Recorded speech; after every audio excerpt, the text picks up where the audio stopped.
Yes, good morning, good afternoon, good evening. Welcome back to Football Heritage TV on what is a beautiful, beautiful day. On a day where I couldn't be bothered to do my hair, so apologies. It looks floppy and messy. And anyway, it is what it is. Good morning. The season is done. The season is done, and I'll be honest, thank God the season is done. We're going to get into it in a minute. We're going to get into it. We're going to have a look at league tables. We're going to talk about all football this morning, all the other teams, what's going on, transfers. Obviously, we'll start by talking about Spurs massively, of course. Another defeat, another day, another defeat. There's now 34 defeats from our last 66 league games, spanning 20 months. I don't know. I'm in the minority. I know I get a lot of people every day. You're negative. You're negative. You're negative. I'm unsubscribing. You're negative. Sure. Our standards for me are absolutely in the mud. We're just happy to have our worst ever season in the league and just say, well, it's fine. We had a cup run and won a trophy. It is what it is. We'll say hello in a minute to a few people. Before we do, let's have a look, shall we? There's some interesting transfer stories coming out today. Interesting transfer stories.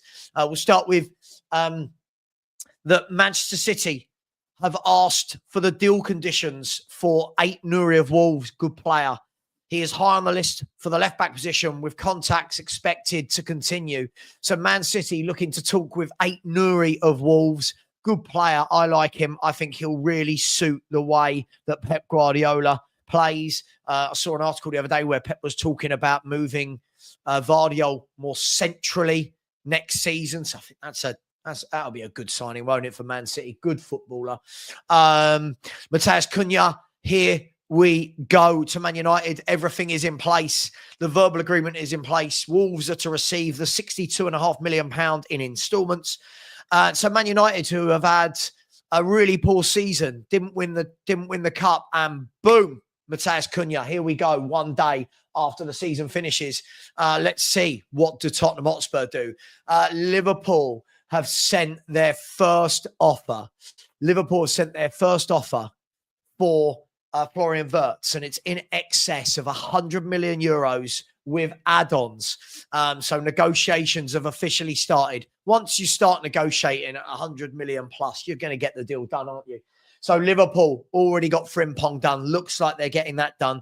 And then all the reports are saying that they're going to then get Kirkes done.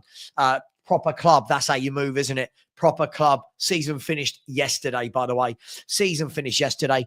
Let's have a look. What else has happened? Barcelona are going to sign Juan Garcia from Espanyol. Really good goalkeeper, and then loan him out. What else is happening? Victor Gyökeres is saying, I don't know anything about any links anywhere else, but we'll see what happens in the summer. Chelsea are in talks to extend Caicedo's contract. I think he's had a very good year this year. Really powerful midfielder. Really like him. And I'll keep you up to date with anything else that comes in. But good morning to each and every one of you. I know my video last night probably would have stirred up a few. But guys, I don't flip-flop. I don't flip-flop on this. I can't watch what we're being served up. I can't watch it. A cup run for me. I'm not a child. I don't go, oh, we won a cup. Suddenly all is well in the world. It doesn't work like that. I'll ask people this question.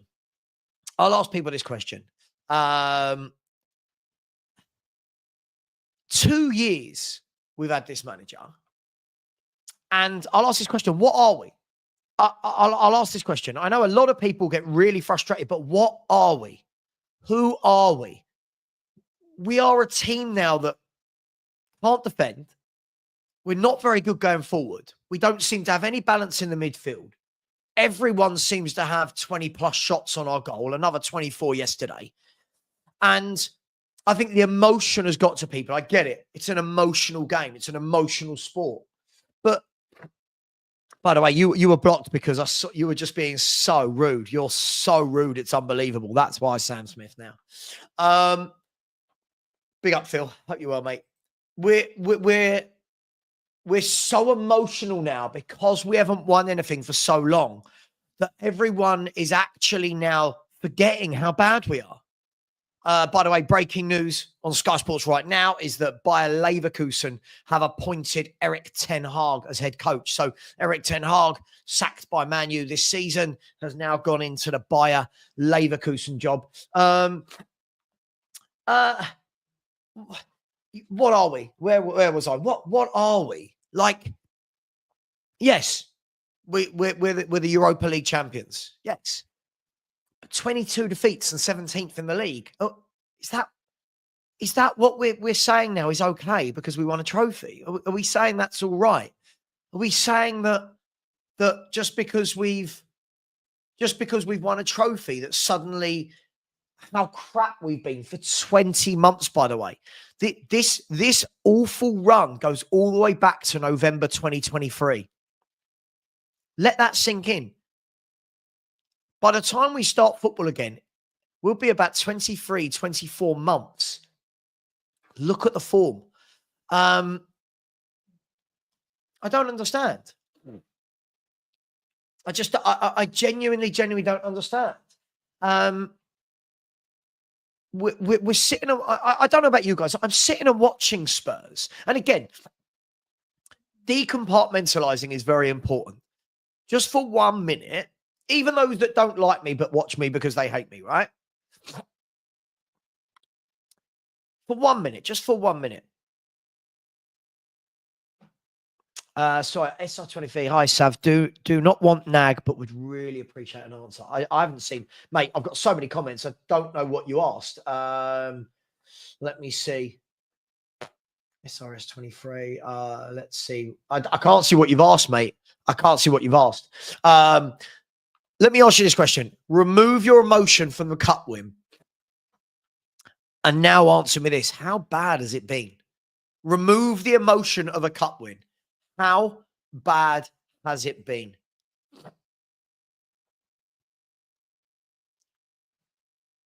And I think if you look deep down, your answer is going to be, it's utterly disgusting. We've lost 10 games at home. 10 home games. Are we really sitting there and going, well, yeah, it doesn't matter because we've won in Europe. 10 home games. We've lost 12 away games and 10 home games. 20. I mean, I'll tell you what, shall I bring up some stats? Everyone likes some stats. Yeah, I saw, yeah, an outstanding season due to the Europa, whilst having our worst ever league season. Our worst ever league season since the Premier League started. 22 defeats. You know, we've not lost 22 defeats for 90 years. And that was in a 42-game season. That was in 1935. 1935. I'm not even angry about it. I'm just a bit like, is this really what we want? Does everyone really believe? Does everyone really believe that because we've won that cup, we suddenly go into next season and all of this god-awful form changes? Does everyone truly believe that we just sweep that under the carpet? Is that where our mentality is at? Is our mentality so bad that we're just going to go, we're European champions? I get it from children. I get it. The kids who haven't seen a lot, I get it. I can't knock them. The 18 and unders, I get it. They're young. I get it. But there's so many adults just saying, doesn't matter. Doesn't matter what happened in the league. What do you mean it doesn't matter? The league shows you that's what you work towards every weekend. Every week, on the training ground. That's what you work towards, is your game every weekend in the Premier League. And we've now got all these adults just saying, it don't matter. I've got people messaging me saying, it's madness to sack a manager that's just won a trophy. Okay, but now let's have a look. At what we actually are. Let's stop looking at the trophy win and let's look at what we are. Why does winning this trophy suddenly make everyone think that things are going to change? HMQ, I know, but they don't want to hear that. They don't want to hear that I've said that. They don't want to hear it. Big up to my man Gary. He said we cannot squander a wonderful opportunity to move forward next season in the Premier League and Champions League for the sake of sentimentality. Do you know what? This is the problem. It is now sentiment. It is. No, I said this before. I've said this to many people. The difference is none of the other clubs would have allowed their manager to get to 17th. None of the other clubs would have allowed this.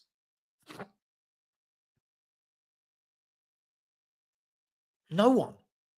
We sit there and we go, gutted Arsenal. All right, gutted. What? Yeah, they didn't win a trophy. Arsenal wouldn't have let Arteta get to 17th. Didn't matter if they were in a European. They wouldn't have let their manager get to 17th. We've just sat and watched as we go like this. Week in, week out. Worse and worse and worse. All for a cup. We're that desperate. I get it. I get it. We're that desperate. It's impossible to remove emotions, Matty, when you're a child. It's not impossible when you're an adult. I can remove emotions. Craig, there's a difference between having a squad to compete on all fronts and having your worst ever season and finishing 17th. It's completely and utterly unacceptable. The excuse is being made that to win a trophy, we have to have our worst ever Premier League season.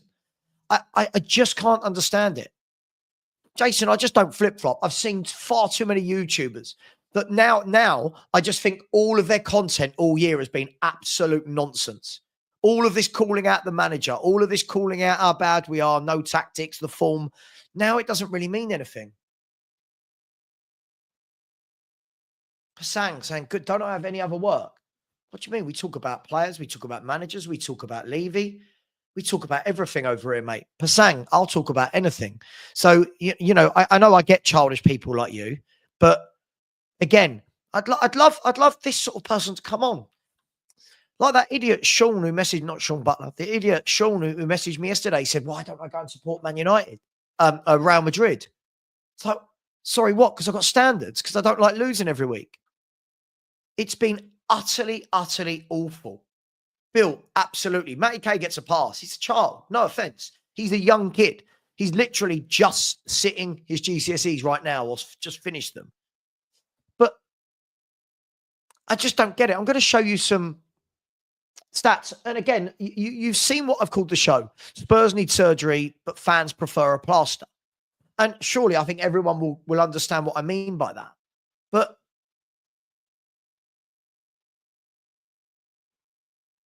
who are the people keeping hands in child save? You should be directing your frustrations. What do you mean? I don't understand what that means. Big up Elijah. Big up to you, my man. Big up Philly. Again, another one I know has got massive. This guy, he's got his expectations up here. Big up Philly. So big up my brother from another mother. It's acceptable now to finish just above the relegation zone as long as Spurs win a trophy. If you disagree and you're a bad fan, apparently. I know, mate, exactly. I just don't get it. I don't know why people can't turn around and say, do you know what? Thank you for the trophy, but bloody hell, we have been awful. And it's not been 1 year. It's been 20 months. It's been 20 months. Yeah, we're bottom of the form table for the last 15 games. Spurs have won 1 game in 12. Spurs have won 1 game in 12 against Southampton. Spurs have won 3 games in 20. 2 against Ipswich. Sorry, 1 against Ipswich and 2 against Southampton. Sorry, 4 games in 20. 1 is Man U, 1 is Ipswich, 2 are Southampton.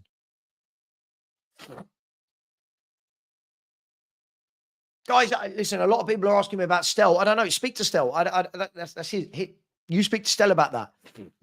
I'm only speaking for me. I only speak for me. I don't represent any other YouTubers. I speak for me. Right? I speak for me and me only.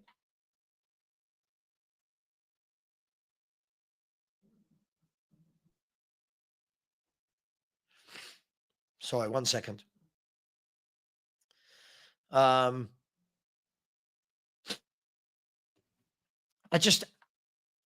get it. I get it. As I said, before I bring up some stats, the emotion, I get it. I completely get it. I understand where people are coming from. But I don't understand why people like me are hounded and abused because I don't like losing every week. I don't get it. Suddenly I'm a bad fan and I've just got to sit there and every time we lose and go, God, I love this. This is great. You know, I just don't get that school of thought. I don't have that in me. Well, Elijah, I don't remember Arsenal ever finishing 17th. When did Arsenal finish 17th? I don't remember this. Arsenal wouldn't let a manager be 17th. No way at all. Chelsea, Arsenal, Newcastle. Look what happened when Aston Villa was 17th. Gerrard, see you later. In comes Unai Emery. Look what happened when Newcastle were in the bottom three. Steve Bruce, see you later. In comes Eddie Howe. Look what happened this year when Man United were about 13th. Out you go, Ten Hag. In comes a new manager. Look at Everton this year. See you later. Look at Wolves. See you later. Look at West Ham. See you later. like this is mad. This is mad. Look, it is what it is. Let's bring some stats up, shall we? And I'll get to the super chats in a minute. Look, I just don't. I still can't. I still can't get an answer from anyone. I still can't get an answer from all those that talk to me. I know, John, it's funny, innit? I've got a second channel where I talk about other teams and he says, and that guy says, yeah, you've got no content other than Ange in, Ange out. Well, you know, it's mad. It's utterly mad. I mean, and yeah, of course, we've got Champions League football, but look at this manager. This manager loses every week in the league. And we're sitting and saying, this is the guy we want to take us in against the big boys in Europe. Oh, yeah, really? It's madness. It's utter madness. Let's have a look.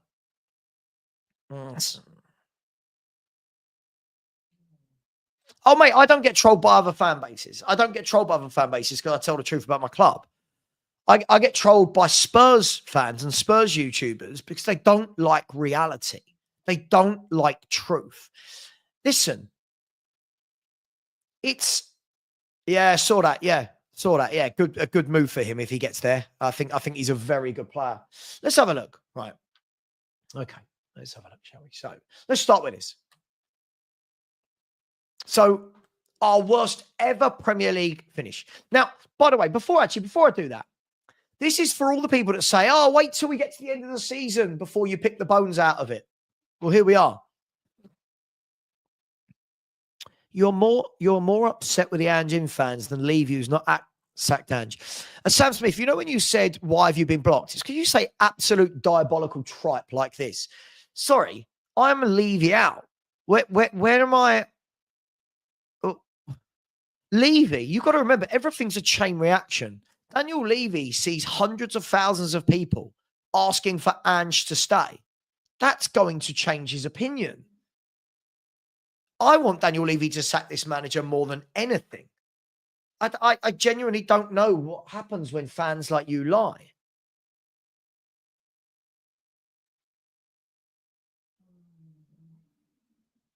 I just don't understand when people lie. I don't get it. The thing is, there's people like Sam Smith now. Every one of their comments is arsey. You get it. Every one of their comments is arsey. You know, they lie. I've seen so many lies about me across the internet. It is madness. Did you see what Savva said? I never said that. The other day, what did someone say? Did you see that Savva said he wants us to get relegated? What? Did you see Savva said he didn't want to win the Europa League? Sorry, what? And what happens is YouTubers read out these comments and go, oh, yeah, that's Savva. So, but no, Savva never said that.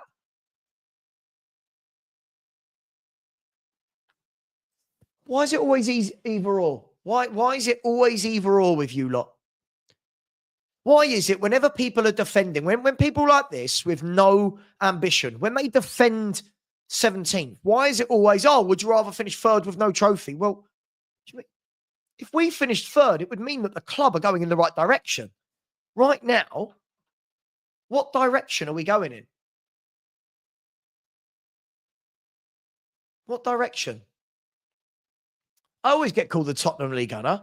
I always have a laugh with Lee Gunner about it because I get called the Tottenham League Gunner because I don't pander, because I don't just go, yay. Listen, we won the cup. Boom. Brilliant. Saved our season. That's what it did. It saved our season. It got us into Champions League football. Now get a proper manager that can manage Champions League and Premier League. Let's go. Let's have a look, right? Let's have a look at these things. Let me do these super chats first, actually. Hey, user, big up to you, my man. Really appreciate you. Has said, I am so grateful for the trophy. Now we need to part ways amicably. Agreed. People say yesterday was a write-off. I say it was a reminder if we keep Ange. A user, bang on. This now is all about yesterday for some reason.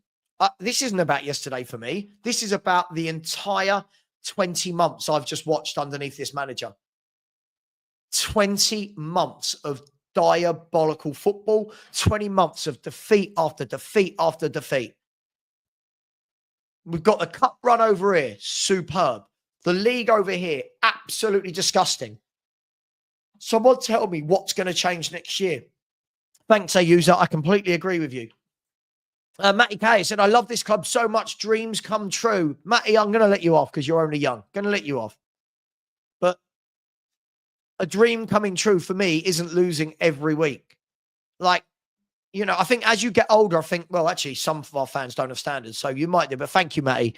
And I hope your exams went well. I do. All banter aside. Craig Lee said, pundits always say, how is at risk? How is an Ange? Craig, do you know what? I again, Newcastle United won a trophy, right?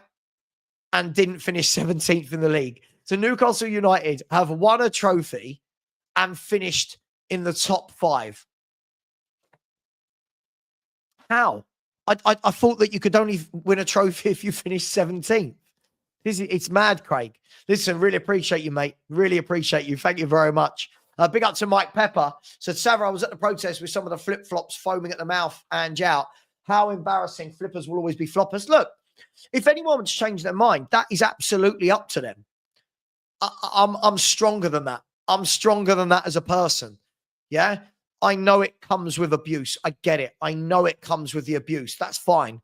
If it comes with the abuse, I'll take it. I can't just change my mind because we had a good cup run. I can't. I can't. There's too much alongside it. What you saw yesterday, big up to you, Mike. What we saw yesterday, and hang on, sorry, last one. Aussie Ange hater. Very, very generous, my friend. Just coming in with a super chat. Thank you very much. That is very, very generous indeed. And by the way, for anyone that hasn't subscribed, please do. This is very generous. Thank you, Aussie Ange hater. We have just gone past 18,000, so thank you very much. I really appreciate you. Big up to my man Nick at the football club. Says, remember when he says 17th means league finished? Listen, do you know what, Nick? Do you know what made me laugh is this is the same manager that said winning a trophy doesn't mean anything if we finish 10th. Winning a trophy doesn't mean anything if you finish 10th. Now, a year later, our whole fan base is going, it's fine. 17th is fine. It's mad. It's mad.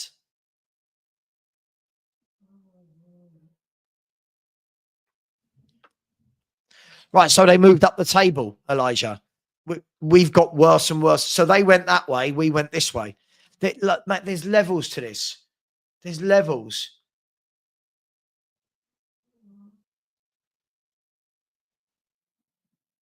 Levels. Right, let's have a look, shall we? Big up to each and every one of you. Thank you. Sean said, Savva, we have won 5 league games since November the 23rd. Mate, I know it's disgusting. 5 league games since November the 23rd. Like, how many days ago was November the 23rd?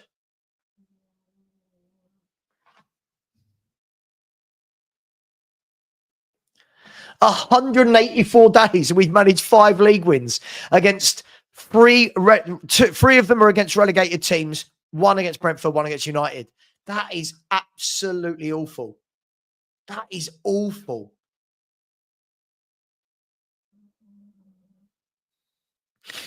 Absolutely mad. Anyway, let's have a look, shall we? So 17th, our worst ever Premier League finish. Ever. 65 is our second worst goals conceded in the Premier League era. I'm going to show you that in a minute. Second worst ever. Our worst is 66. Second worst. It's absolutely disgusting. 22 is the most defeats in a Premier League era. 10 is the most defeats we've had at home in a season in a Premier League campaign. 6, that's how many games we've won at home. So all those people that are paying their money have seen 6 home wins and are just going, yeah, it's all right. Keep this guy. 6. 1, we've won 1 game in the last 12. That's a quarter of a season. That's 1 game off quarter of a season. We've won 1 game. And that was against Southampton. 34. We've had 34 league defeats in 2 seasons. We've lost 34 of our last 66 games in the league. And -1 is our negative goal difference. Let that sink in. Let those stats sink in just for 1 minute about how bad we are. Gareth, their manager hasn't had 2 years, £400 million and 17 new footballers. Yeah? If they're in the same position this time next year, they're going to sack him. They're going to sack him. Come on. Our manager's been here 2 years.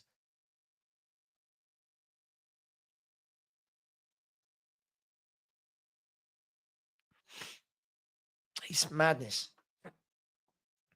Absolute madness. Should we have a look at something else? I know people don't like this. I know they don't. But do you know what I get a lot, guys? I'll tell you what I get a lot is people, oh, you're only happy when we're losing. Sorry, am I talking like this because I'm happy or I'm so disappointed at what's happening at my football club? People don't understand the difference.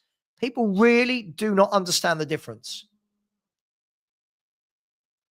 I talk like this because I can't stand what we're becoming.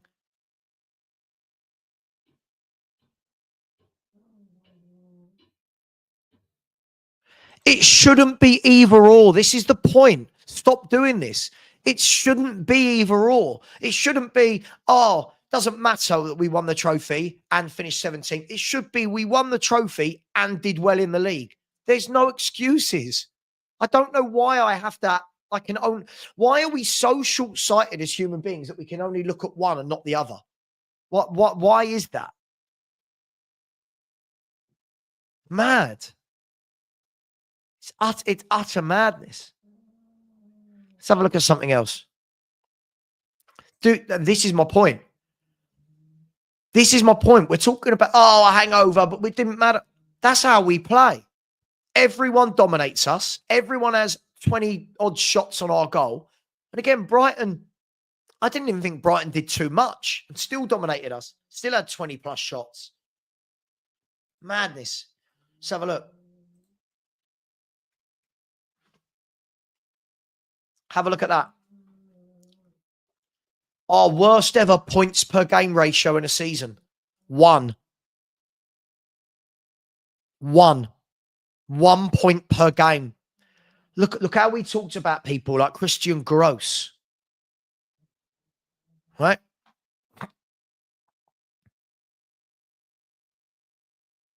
Christian Gross. Look how we talked about him. Look how we talked about Ozzy Ardiles. Look at it. It's utterly disgusting. 1 point per game. Look at One Day Ramos. 1.21. He won a trophy. Look at these numbers. 1. He has a 1 point per game ratio this season. 1. I can't believe that there are adults looking at this and going, yeah, it's fine. I don't understand it.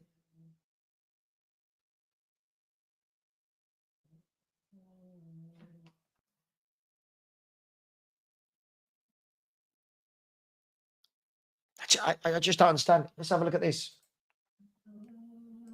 This kills me. Look at this. So every 19 games, so basically every half a season, his first half a season, 1.89. Second half a season, 1.58. His third half a season, 1.26. His fourth half a season, 0.74. That would equate to 28 points a season. Let that sink in. 22 defeats and still not to be relegated is a new record since the Premier League went to 38 games since the 95-96 season. And after 8 games, we were 10 points ahead of Palace, who hadn't won a game. 30 games later, they finished 15 points ahead of us, a 25-point swing, and won the FA Cup.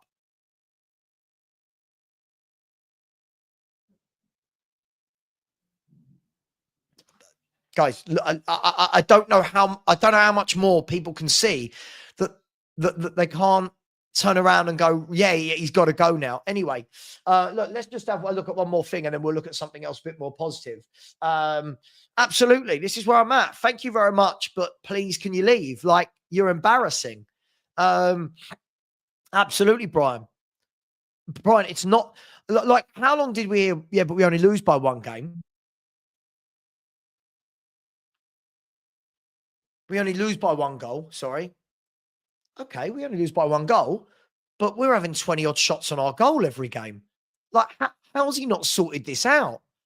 How has he not created a team that are well organised in 2 years?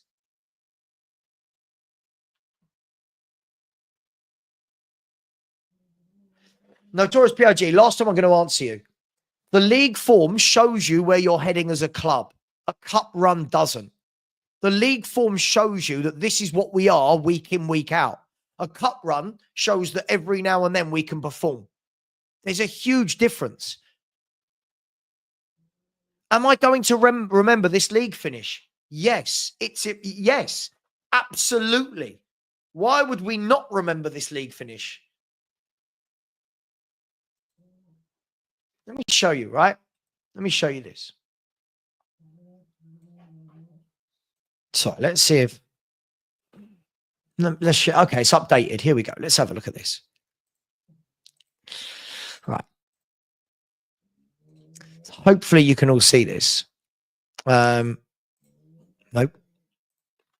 Hopefully you can all see this, right?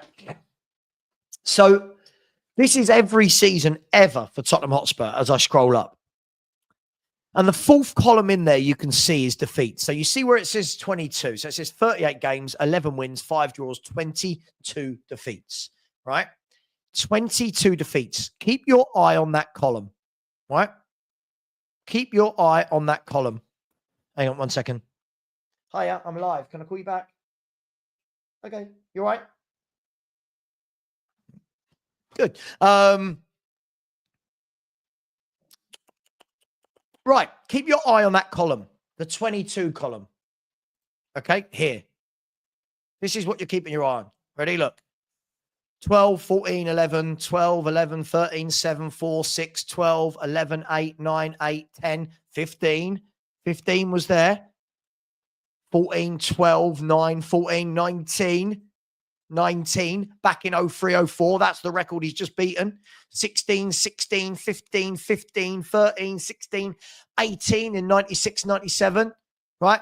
Now we go to 42 game seasons. Here we go. 42 game seasons. 12, 19, 15, 20 in 91, 92, 20. Ready? Look. Look. 21, the year we got relegated in a 42 game season. So that was half the games we lost. 21. Ready? Still going. 19, 20, 21. Trying to beat 22. Trying to beat 22. Ready? There. There we go. There we go. Look at this.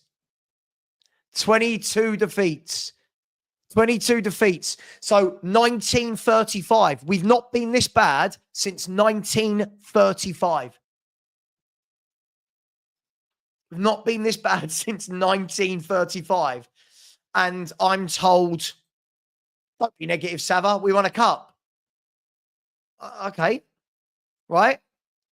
Does that just offset everything? Does that just mad?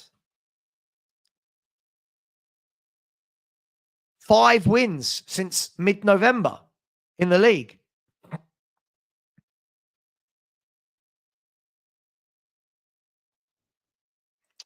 Would you prefer Ange or Amarin at Spurs, Savva? I'd sacrifice finishing 4th or 5th for last week's feeling every single season. Sure. So if you want to finish 17th, cool. I've just got a bigger mentality than that. Why do all these people want Levy out, by the way? Now, bear in mind, I want Levy out, but I don't want Ange.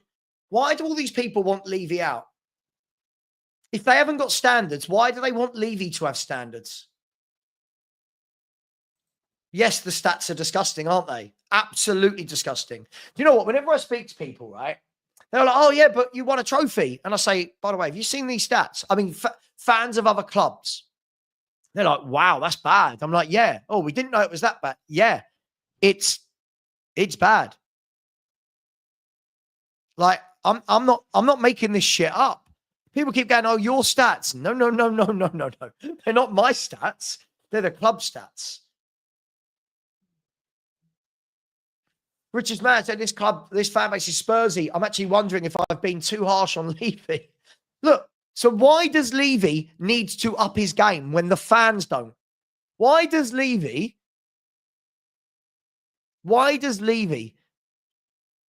need to up his game? See, but Notorious PIG, again, you're not using this. If he only thinks about his wallet, we've just lost £37 million of league revenue. You're not using this. He's just lost £37 million.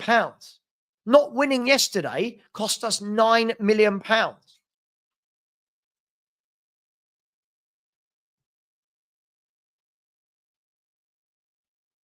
People are not quite understanding this. People are not quite understanding this.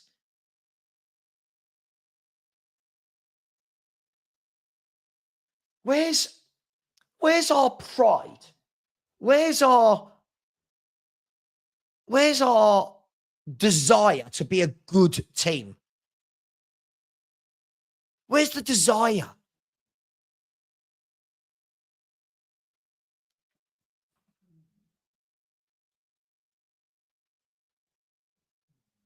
I don't know.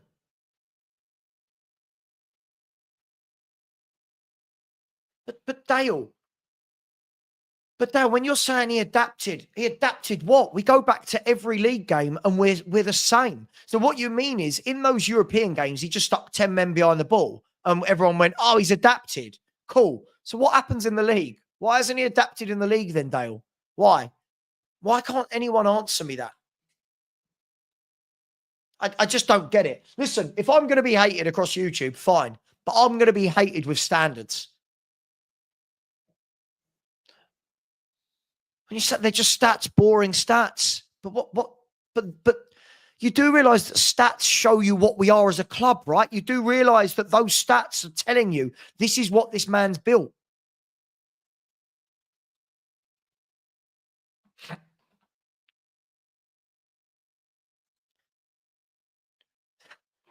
Poch was 4th and got to a Champions League final in the same season. What do you mean? Jose Mourinho was 4 points off of the top 4 and sacked before a final. What do you mean? Conte was 4th. So what are we talking about here?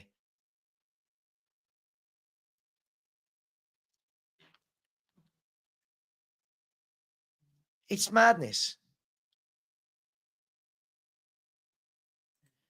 Again, so we've got people like this just saying silly things now.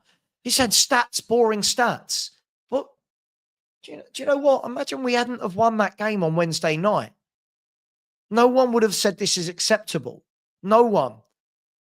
Because we've beaten a dreadful Man U, it means we're accepting how bad we are as a club.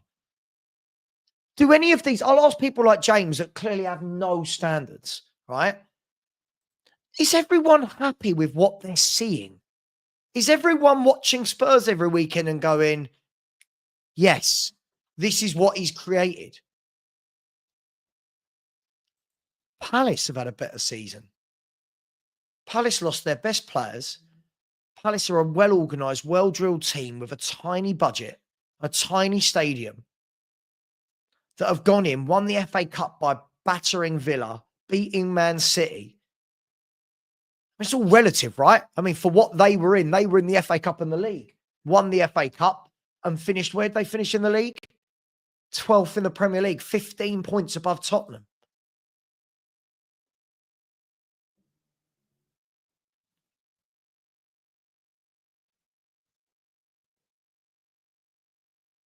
It's just mad. I don't understand. I don't understand how so many people are berated for having standards. Elijah, I agree. I agree.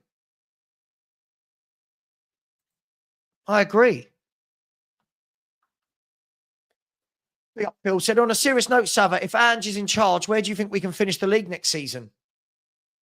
I don't think we're going to finish 17th again, but I don't care. He's finished 17th this season. No one at Spurs should ever finish 17th. Ben, this is it. This is it. Every week, teams just play through us every week.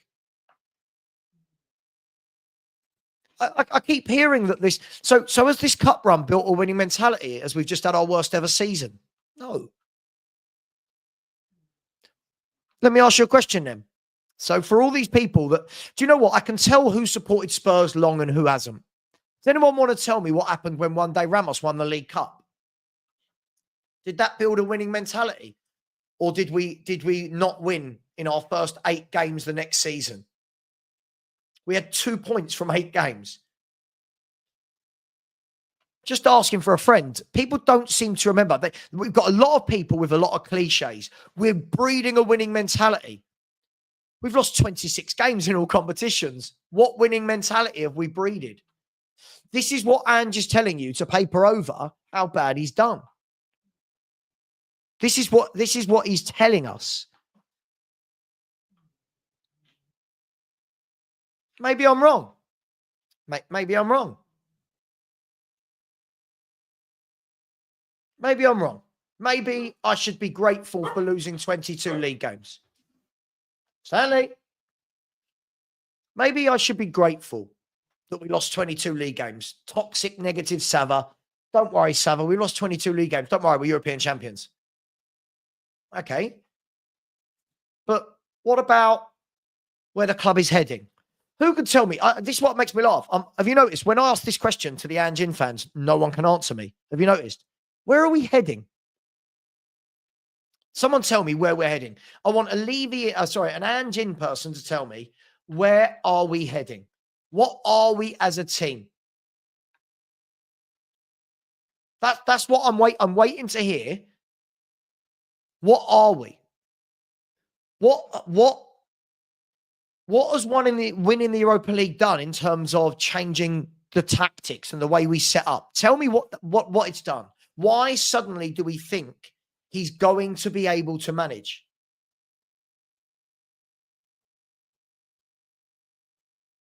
Well, again, this is what happens when people change their like that. Listen, I need evidence before I change my mind on this manager. What do you mean? Give us a break, Mo Shai. You don't have to be here, mate. Mate, you don't have to be here. We won a trophy 5 days ago, right? Yes, brilliant. What do the big clubs do? What are we doing next? What's next? Big clubs are going, we've won that. What's next? Chelsea fans for 5 days afterwards won't be acting like we are if they win the cup on Wednesday night. Yeah? They won't be. Liverpool fans. I was streaming with Liverpool fans the day after they won the league. And I'm sitting on panels with them and they're all going, yeah, we won the league. Good. What are we doing next season? What is it, FSG? What are FSG going to do now to kick us on? Who are we buying? That mentality is where I want to be at. That's the mentality. Right. We've won that. What now? We've won that. What now? Not we've won that. It's okay. We finished 17th, 22 defeats. What now? If we want to have that winning mentality, the fans have to have it as well. Some people are going, oh, he's won a cup. It's going to breed. Have that mentality then. Have that mentality. Did anyone see, right? Did anyone see what Glasner said? I'm going to show you all, right? This is what Glasner said, right? I'm going to show you this, okay? Now, this was sent to me, right? Hang on. Hang on. 1 second. Right. I don't know whose channel this is, so I do apologize. But look, this is what Glasner said. We arrived yesterday, so if somebody doesn't want to play today, just tell me. He could stay. He could have been stay at home in London. So, but when we go to Liverpool, playing here at Anfield, in front of 60,000, then I expect 100% focus, 100% determination, 100% commitment. This, I think, not every single player had today. You hear that? You hear that? That's a winning mentality. Yeah? Okay, don't care if we've won the cup. We come here, I want 100%. If you don't want to play today, don't play. That's the mentality. Our mentality now every week is defeats don't matter. What we have done, yeah, bro, I'll send you the link in a minute. What we have done, we have normalized losing. We're normalizing it. We're normalizing losing. We're normalizing that we're getting worse as a football team. We're normalizing it. Someone said to me this morning, that's what they said to me. And I've said it throughout the season. Stop normalizing losing. Oh, we want a trophy, so we can just keep losing games. No. No. No. No. No. Every game we lose, I've got the likes of Matt and the Reezies. They're in the chat going, yeah, but this game don't matter. Oh, surely you can't be annoyed if we lose this week. And you can't be annoyed if we lose this week. Why? Why would I ever want my team to lose? Why would I ever be happy with my team losing? Why? Just don't get it. And I'm not angry, right? I'm not shouting. I'm not angry. I'm just like, I'm almost in a state of disbelief. I'm in a state of disbelief that there are people that just don't seem to care. Okay, so let's bring out the stat again. Let's bring out the stat again, right? 13 of our 22 defeats have been when we've had a fully fit squad. 13. We can't just keep saying this. Loads of clubs have had injuries. Loads of clubs have had injuries. Can't just keep doing this.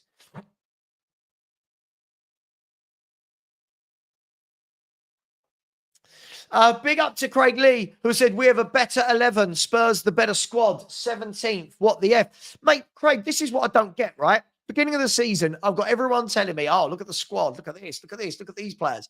Now I'm hearing, oh, but we can't possibly go on that Europa League run and win games in the Premier League.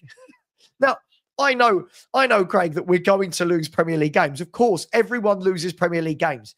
Man City this year lost 9 Premier League games. But I cannot lose 22 games as a fan and say, yeah, it's all right. It's all right. We won something. Sorry, 1 second. We can't do that. Surely we're better than that. Surely our mentality is higher. Surely we're sitting there as fans and going, no, you cannot lose 22 games. We're sitting there yesterday, everyone in the chat going, it don't really matter. But the game before that, it didn't matter, apparently. Villa, because we had the cup final. The game before that, Palace didn't matter because we had the cup final. Wolves didn't matter. Forest doesn't matter. We're in the... apparently, none of these games matter. None of these games this season have mattered when we've lost. I can't do that, Craig. That's not me. Big up to Sorty Bill. So this is just toxic masculinity, Savva. Winning is for losers and losing is for winners. We should be getting participation trophies and leagues without relegation. I don't quite know how to take that, but big up to you. It's an interesting concept. Thank you very much, Sorty Bill. Big up to Ian JD. So the Europa League was an anomaly. The league form is the reality. Bang on this comment. absolutely bang on. See, this is the problem. The Europa League is the anomaly. The league is what we actually are. That's what we are and have been for 20 months. Big up to you, Ian. Big up to you. Thank you very much. That's very, very generous.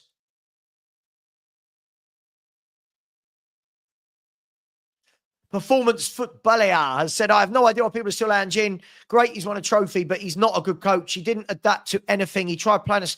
Listen, absolutely. He doesn't adapt. He never can. He never, ever can. Now, what I will say is, hang on, the notorious PIGs, but okay, but did a fourth place finish in a Champions League final build us a winning mentality? So why would winning the Europa League build us a winning mentality? You do realise in that Champions League run, we beat Man City over 2 legs, Dortmund over 2 legs, Ajax over 2 legs, right? We played Barcelona, Inter Milan. What do you mean? And I have no idea what's going on. Levy sold our best 2 players. Yeah, I know Levy sold our best 2 players, but Palace just sold their best 2 players in the summer. They kicked on. Doesn't, that's what you do with a good coach. The Diddy Punisher said, you wouldn't understand some. I love this. I wouldn't understand. Sure. I love these throwaway comments. You wouldn't understand, Savva. If winning the Europa was so easy, why don't English teams win it every year? I didn't say it was so easy. It's a nice run, right? Why don't English teams win it every year? Well, every year it's not this poor, is it? I don't know. What has English teams got to do with it? I don't understand. When you say your weight, what has English teams got to do with anything? Sorry, are there no good teams in any other leagues? What are we doing here? Madness. Kip, this is my point. We've lost 26 games in all competitions.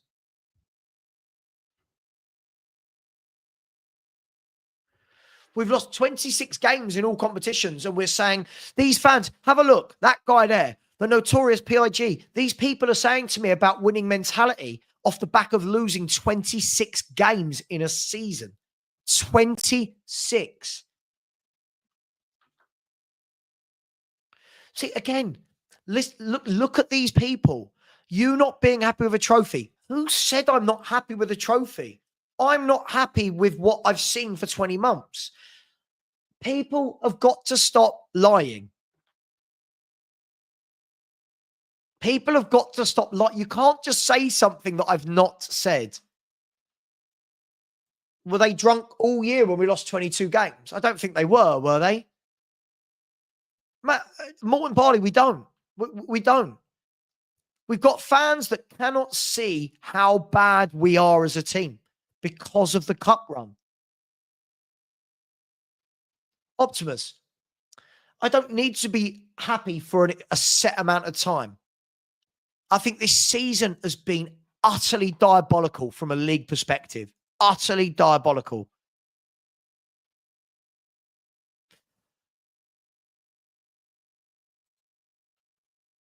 It's right, White Rooster. What about all the fans that go every week? See, when you've got fans like this normalizing losing, fans like this that are happy to lose every week, right? These fans are almost slapping the fans that pay each week in the face. Doesn't matter that we lose every week. Well, hang on. Some of these people are paying £2,000 for a season ticket. Some of these people are paying £2,000 for a season ticket. And fans like this are saying, it doesn't matter if you keep losing. That's unacceptable. Give them their money back then. Give them their money back.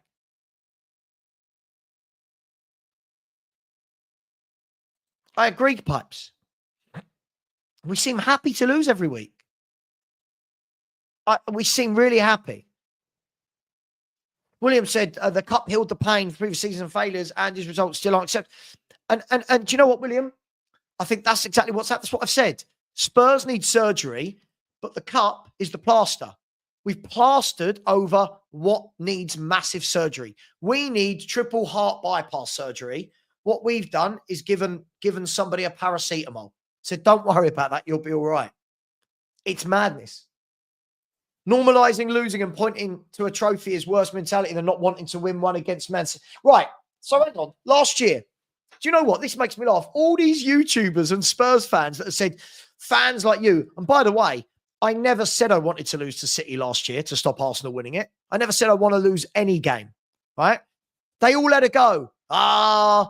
Angie's trying to build a winning mentality here. But then turns around and says, oh, well, yeah, but the second half of the season, it wasn't about the which one is it? Which one is it? I've got a manager who tells me something different every week about how we should be feeling. And then the Ange fans just follow everything he says. And they go, yeah, he's right. Okay, but he said something different last week and you said I was wrong. Now he's saying what I was saying. I'm wrong again. I genuinely don't get it. I genuinely don't get it. No one's heard me say I'm unhappy at winning a trophy. Again, this people like this, they just lie. No one's heard me say that. Absolutely, Jermaine. And by the way, notice I'm bringing up good comments and bad comments. I always get told I only bring up bad comments. I'm bringing up good and bad.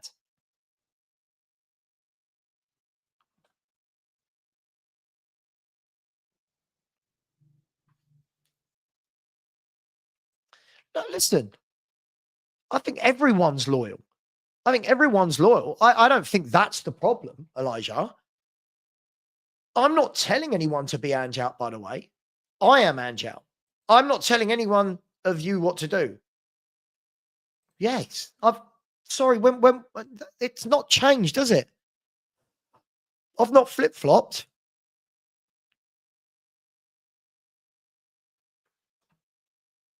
Madness. Utter madness. But I heard this in 08 when we won a final. And then we were dreadful. I heard this in 99 when we won a final. And then we were dreadful. I keep hearing this. Every time we win a trophy, I get the same thing from fans who are going, this has changed the mentality.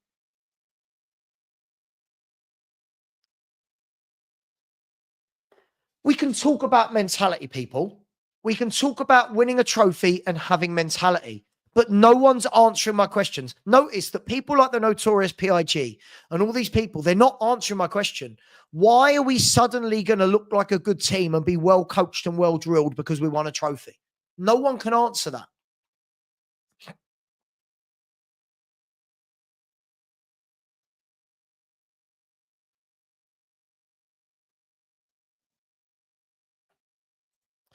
You really think not winning a trophy, but again, it's not. I'm going to block you if you keep saying things I've not said. Listen to what I'm saying. I've not said that.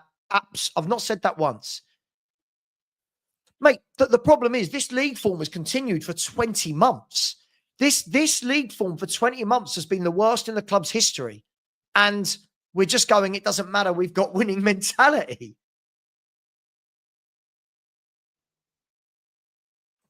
But it's been 20 months. It's been 20 months, Spurs fan. Dan, it's been 20 months.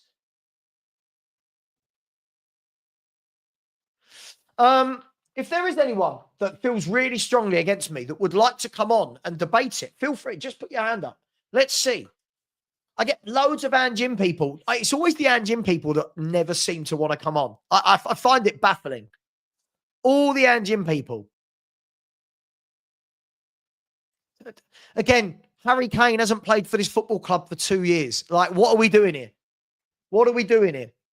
Why are we still talking about Harry Kane? Why are we still talking about Harry Kane?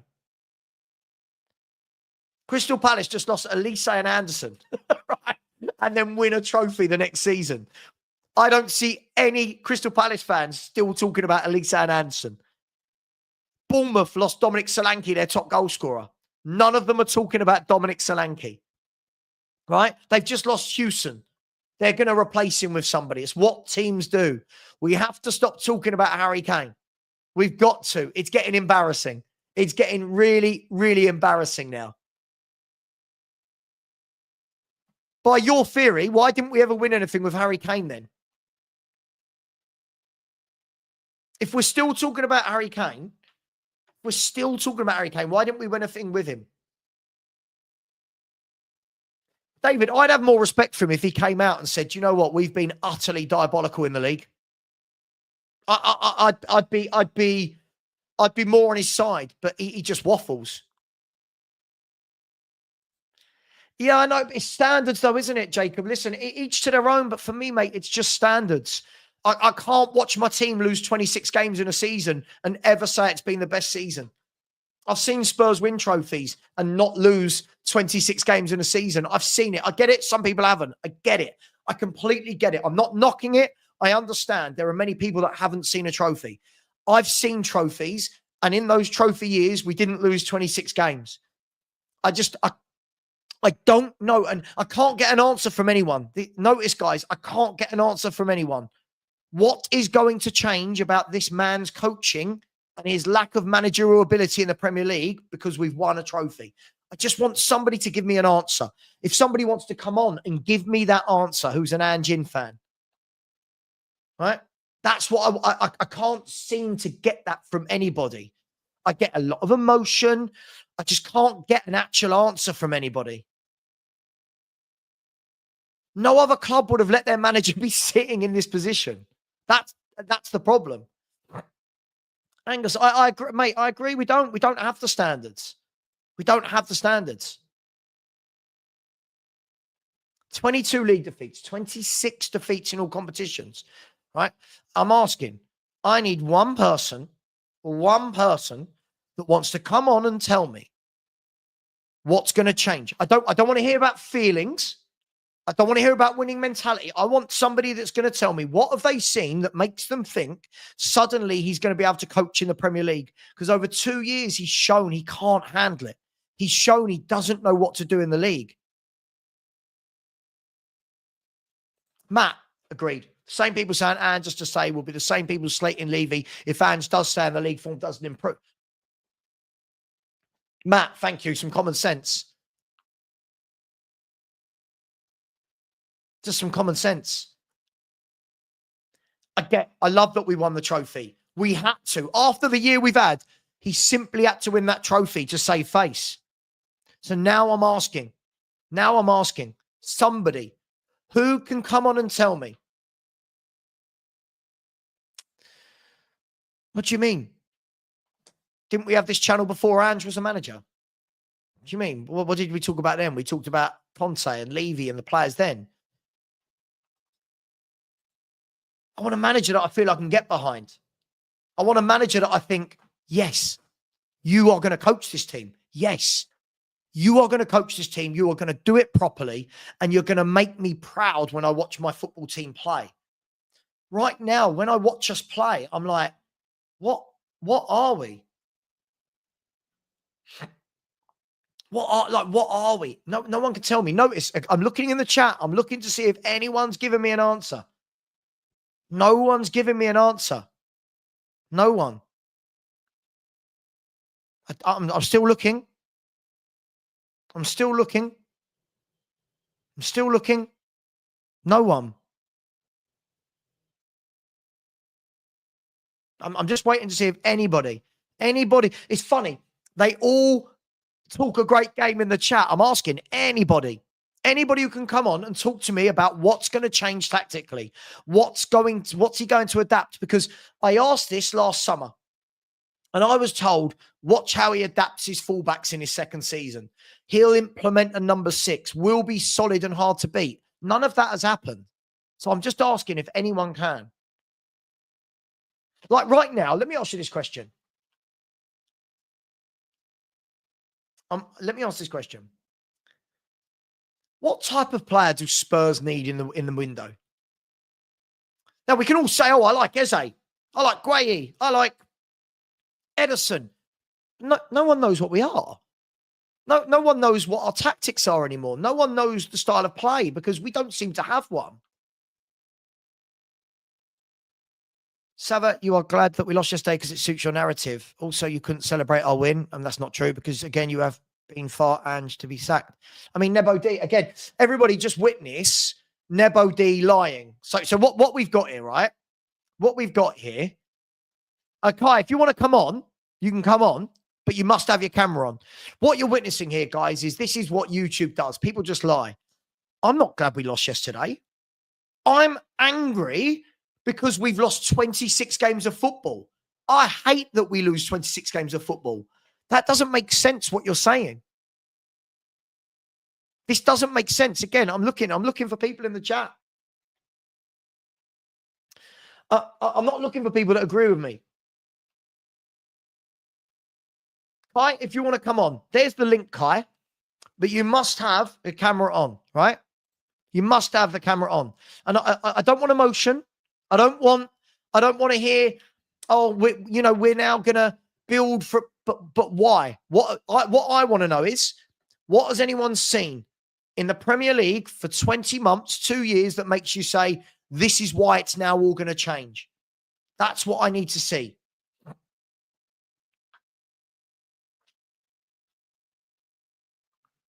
And most of those were in the first 10 games of last season. The Diddy Punisher. The problem is football isn't about, we can only do this when our 11 is fit. It's not what football's about. You've got to be able to still have the same way. Yeah, I've just put the link in for Kai. I've put it in the chat. It's in there now.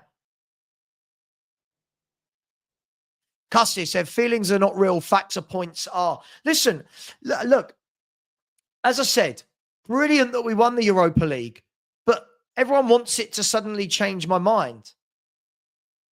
And I don't know why it would. I don't know why it means suddenly he's not been a shambolic manager in the Premier League for 2 years. I don't know why. But Ghosted, okay, let's play this out. Let's play this out for all the people saying this. Let's play this out. Okay? So we give this manager £150 million of our transfer budget and all season and all summer. Let's say we start next season the way we've ended this. And then you sack him after 10 games. The new manager comes in and goes, I didn't want any of these players. The new manager comes in and we're like, and we've got a Man United situation with Amorim. Well, hang on, these players don't play my way. That's the problem you've got with it. And this is the difference between sentiment and moving forward. Sentiment and moving forward. Kinot, none of these people can come on and tell me. None of them do. This is what I mean. Look how many call-in shows I have. Only Ben, that one guy, comes on who sticks up for Ange. No one else will. They've got loads of comments. James, so you want to put 10 men behind the ball every game next season? Because that's how he beat Frankfurt. That's how he beat Man United. 10 men behind the ball. It's never going to happen.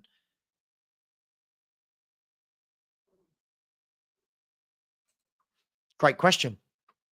Great question there. Great question. Absolutely spot on. Let me quickly get some super chats. Big up to the animal who's been a member for 10 months. I said most are still hashtag Ange. That's fine. Everyone's allowed their opinion, but I just don't shift. The majority standards are low. Finally winning a trophy after 17 years gives Ange a chance to right his wrongs next season. But he didn't right his wrongs from last season this year, did he? And that's my worry. Big up to you. Really appreciate that. And then big up to Jack, very generous. He said his third season is better than the second. I can't have this man behind the wheel in the Champions League. He's shocking. And we just lost 4-1. Why? Well, Jack, let's ask the question. Him saying the third season is better than the second means we have to win the league or the Premier League. It's the only way he can better the Europa League. So again, he set himself up for, cool, go and win the league or the Premier League, the league or the Champions League. Neither of those things are happening. Neither. Big up to you, Jack. Really appreciate that. Kai, I put the link in. Oh, God, here he is. Oh, gosh, here he is. Ben, I'm going to bring you on, but I know I won't get any answers to what I've actually just been asking. I won't get any answers, but let's do it, shall we? Good morning, Ben. Let me put myself behind. Let me be polite and put myself behind the writing. How are you, mate? I'm very well, thank you. How are you today? I'm good, man. I'm very, very good. Yeah. I'm just out here spitting some truth. What about you? Speaking some truth. Well, okay. So I would like to. I mean, first of all, you can't do what you do to other people and call me a flip flop because I've been consistently Anjan this whole time. So You're not a flip flop. Pardon? I've never called you a flip flop. I know, but I know you say that people are flip flopping. You made a video title about flip flops. So I think you're referring to people like Stel, who basically have changed their position to Anjin. Hang on. This isn't about. Hang on. This isn't about Stel. This is about. This is about. I've seen half the fan base, people who have been coming into my chat all year going, this manager is tactically dreadful. He's terrible. And now he's got to stay. I think people have flip-flopped, and that's okay. I'm just giving my opinion. The differences between them and you, Savva, is that they all thought that we wouldn't win the Europa League, whereas you thought we would win the Europa League. So because Ange has proven them wrong, because they've now changed their position and are now backing him. First of all, I'd like to address some arguments. So a lot of people bring up the Ten Hag example for Man United. Yeah. But you can use examples like that for any manager because lots of managers have won trophies and have done dreadful regardless what the trophy is. For example, Arne Slot won the Premier League this season, but for what using that logic, he could be 16th. Do you know who else was 16th? Because Mourinho and Claudio Ranieri were both 16th after they won the league title. So I think the Ten Hag argument is a very, very weak argument. Furthermore, what has Ange done? He has let's be honest here, Tottenham were the national laughingstock. They were the laughingstock of the league when he took over because we hadn't won a trophy. It was 15 years when he took over. We still are. We're not the laugh. I would say Arsenal are the laughingstock right now because basically of their manager, despite their fans hyping them up. We've finished so okay, but I mean, Man United finished 15th and won nothing. We won 17th and we won a trophy. This isn't about Man United. Man United's season is much worse than that.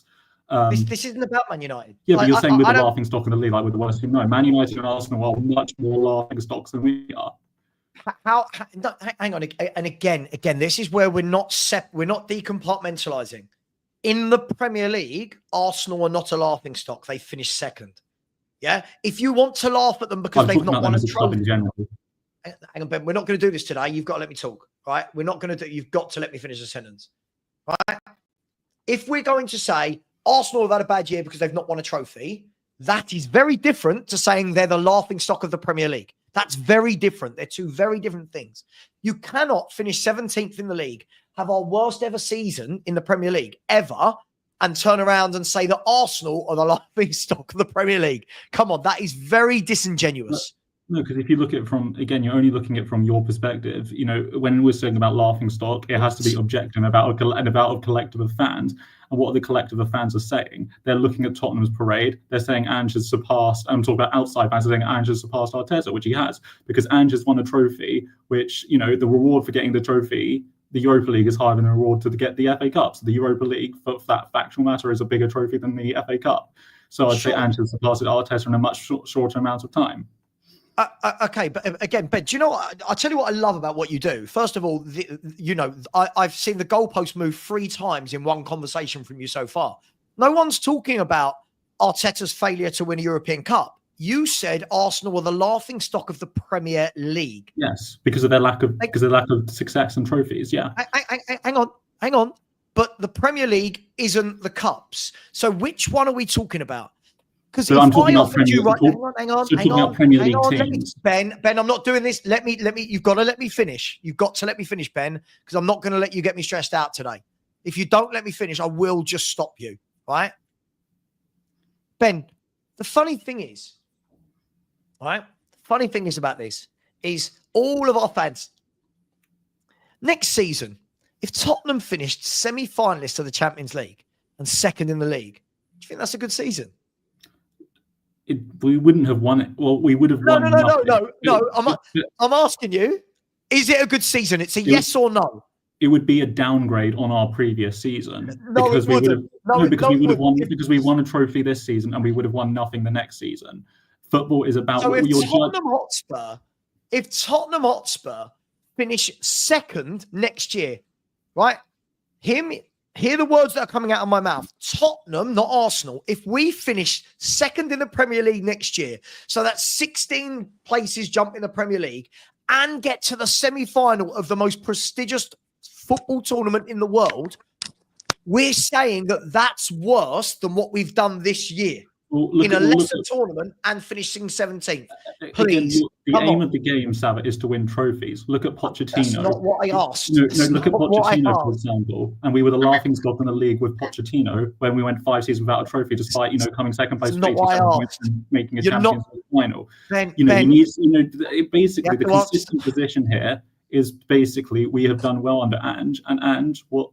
I don't think he's the laughing stock in the league because basically he said he would always win something in his second season, and he did win something in his second season. So he did his remit. What did he want? He wanted Champions League and we wanted a trophy. He achieved both of them. So okay. So now can I get an answer to the question I actually answered? I did answer your question. I said it was a downgrade because of the lack of trophies. No, because it's a downgrade because of the lack of trophies. Are you happy with that answer?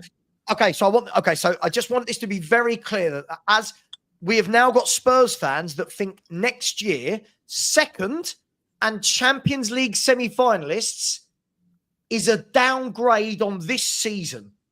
Well, Ange, basically, what does Ange want to do? Ange has always been sold himself on his trophy-winning ability. Sure. So what Ange would go for, look, let's be honest here, we've got a final coming up. We've got the UEFA Super Cup final. We've also got cups like Carabao and FA Cup to play for. He got us to a Carabao Cup semi-final, so we've not just been good in the Europa League, we're also good in the Carabao Cup last season.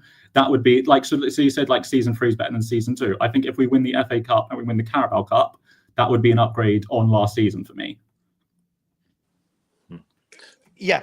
So again, as football fans, I think that we are absolutely missing something fundamentally huge here, right? First of all, the top clubs, right, don't talk about finishing 17th. They wouldn't accept it. Yeah. They don't stomach it. Their club would not allow a manager to get 17th and manager final. They would not allow it. These big clubs, which we want to be, right? If I'm not wrong, the aim is that we want to compete. The aim is we built this stadium. We want to compete with the big clubs and we want to be a big club. That means you have to progress on all fronts, not just a cup run. Is that? I'll ask Kai. Is that fair? Is that fair? I'm just like yes or no. Is that fair? Yes, it's direct answer. Yes, yeah. Okay, so if we want to progress, then, and we've now got fans saying that next year, if we went from 17th to 2nd and from the Europa League to Champions League semi-finals, by the way, to get to the semi-final of the Champions League, we're not beating Bodo Glimt. Yeah. Well, we're not beating Bodo Glimt, Ferencváros, Karabakh. If we get to the semi-final of the Champions League next year, we would have had to beat top teams to get there. We would have had to get through 8 tough games. But we're now saying that would be a worse season. That is absolutely crazy. I would say that, you're going to get a lot more, financially from that. And any top club would keep a manager. Like, I'm sure you would keep whoever the manager would be next season if they finish in that position. Like, is that correct? Obviously. Sorry, say that again. Sorry, I didn't hear that. Yeah. So you would keep the manager next season, like if that's how they finish, whoever the manager is, correct? Well, next season, if we finish 2nd and got to the Champions League semi-final. It's exactly. Absolutely. That because do you know what that would show me, Kai? That would show me that first of all, we've got a manager that can do it on both fronts. This is what we're missing here. When people are saying that would be a worse season, we would have jumped 16 league positions, right? That would mean that we're better than 18 other Premier League football teams. And it would mean that we are one of the best 4 teams in the Champions League. And we're going, wouldn't be as good. People have to understand there is a huge chasm between the Europa League and the Champions League. There is a chasm. We're not just going to rock up and win it. Yeah, I agree with that. But my point on that would be this season, we have not had a great squad, I don't believe. That's my opinion. I don't think it's been any better than a top 10 squad. That's just my opinion. Sure, but is it a 17th squad? No, it's absolutely not. And if you look at it because obviously you said you want someone with no emotions, so I'll try and be as objective as possible. No. I didn't say you can't have emotions, but the question that I'm going to ask you in a minute is a question that I don't want an emotional answer to. I'd like some facts and evidence. And I've asked Ben about 15 times over the last 3 months and never get a straight answer. I'm hoping I will from you. I'll try. I'll try my best. Yeah. So I'm asking this, and by the way, guys, I can't. People in the chat, let me ask all of you guys, right? Are we seriously saying, right, that if we finished second and won a Champions League, that it doesn't surpass this season? Like this is madness. It would show unbelievable progression. Unbelievable progression. What's the main argument people have against Daniel Levy as chairman is his lack of trophies. It's his lack of success. Compared to Alan Sugar, he massively improved. We were never in the top 6 under Alan Sugar. Yet we're all believe he consistently got us into the top 6. That is the main argument against Daniel Levy, which is one I agree with. So when a manager achieves the aim of the game, which is to win trophies, which is what the fans have been begging for, I think we should commend them. And let's be honest. It's not about not commending them, Ben. See again, you're not listening. You are assuming that what I've said about Daniel Levy, is purely on trophies. If you actually listen to my argument when I talk about Daniel Levy, there's a lot that I don't like about the man. A lot of the trophies that we didn't win, I don't blame on Daniel Levy, Ben. If you actually listen to what I say, I blame Poch for some of the things he's done in finals where I'm looking and going, come on, man, you've got us to, we're in the final. We can't now blame Daniel Levy. We're in a final, go and win it. I blame Hoddle losing to Blackburn in a final. I don't know if you guys are old enough to remember it, but we're losing to Blackburn in a final. We shouldn't be losing to Blackburn. I don't blame Levy for that. There's a lot I blame Levy for. There's a lot. But the trophy argument, for me, isn't down to Daniel Levy solely. Yes, sacking Jose before a cup final. Absolutely. Daniel Levy, hold that. But Pochettino not winning a trophy, for me, that's on Pochettino. Not on Daniel Levy. And that's the thing, though, because Levy, right, he gets so much stick for that decision to sack Mourinho before the cup final, because basically it shows evidence of, and people always bring that as evidence of his basically lack of care of winning trophies. But if he's, and what he's thinking is if he sacks the manager that has just won our first trophy in 17 years, that he would get more memed and laughed at, especially if the next manager comes in. By the way, and I think lots of people saying Ange out, a lot of their replacements have not had anywhere near the success Ange has had in his career. People like Thomas Frank. What has Thomas Frank won? What has Iraola won? These managers, I don't know how people think they're going to start rocking up and winning stuff. I don't think they'll win anything at all. And I've got more confidence in Ange next season to win a trophy, whether it be the Super Cup, the Carabao Cup. But there's two different things to this. There's two different things to this. As well as winning a trophy, we can't just disregard the league. Like we can't just sit here and say that the league doesn't matter every year. Hang on. Right? Hang on. We're saying that Ange's won a trophy. I'm not knocking him for that. I'll forever be grateful to that man for winning it. But the thing is, Ben, right?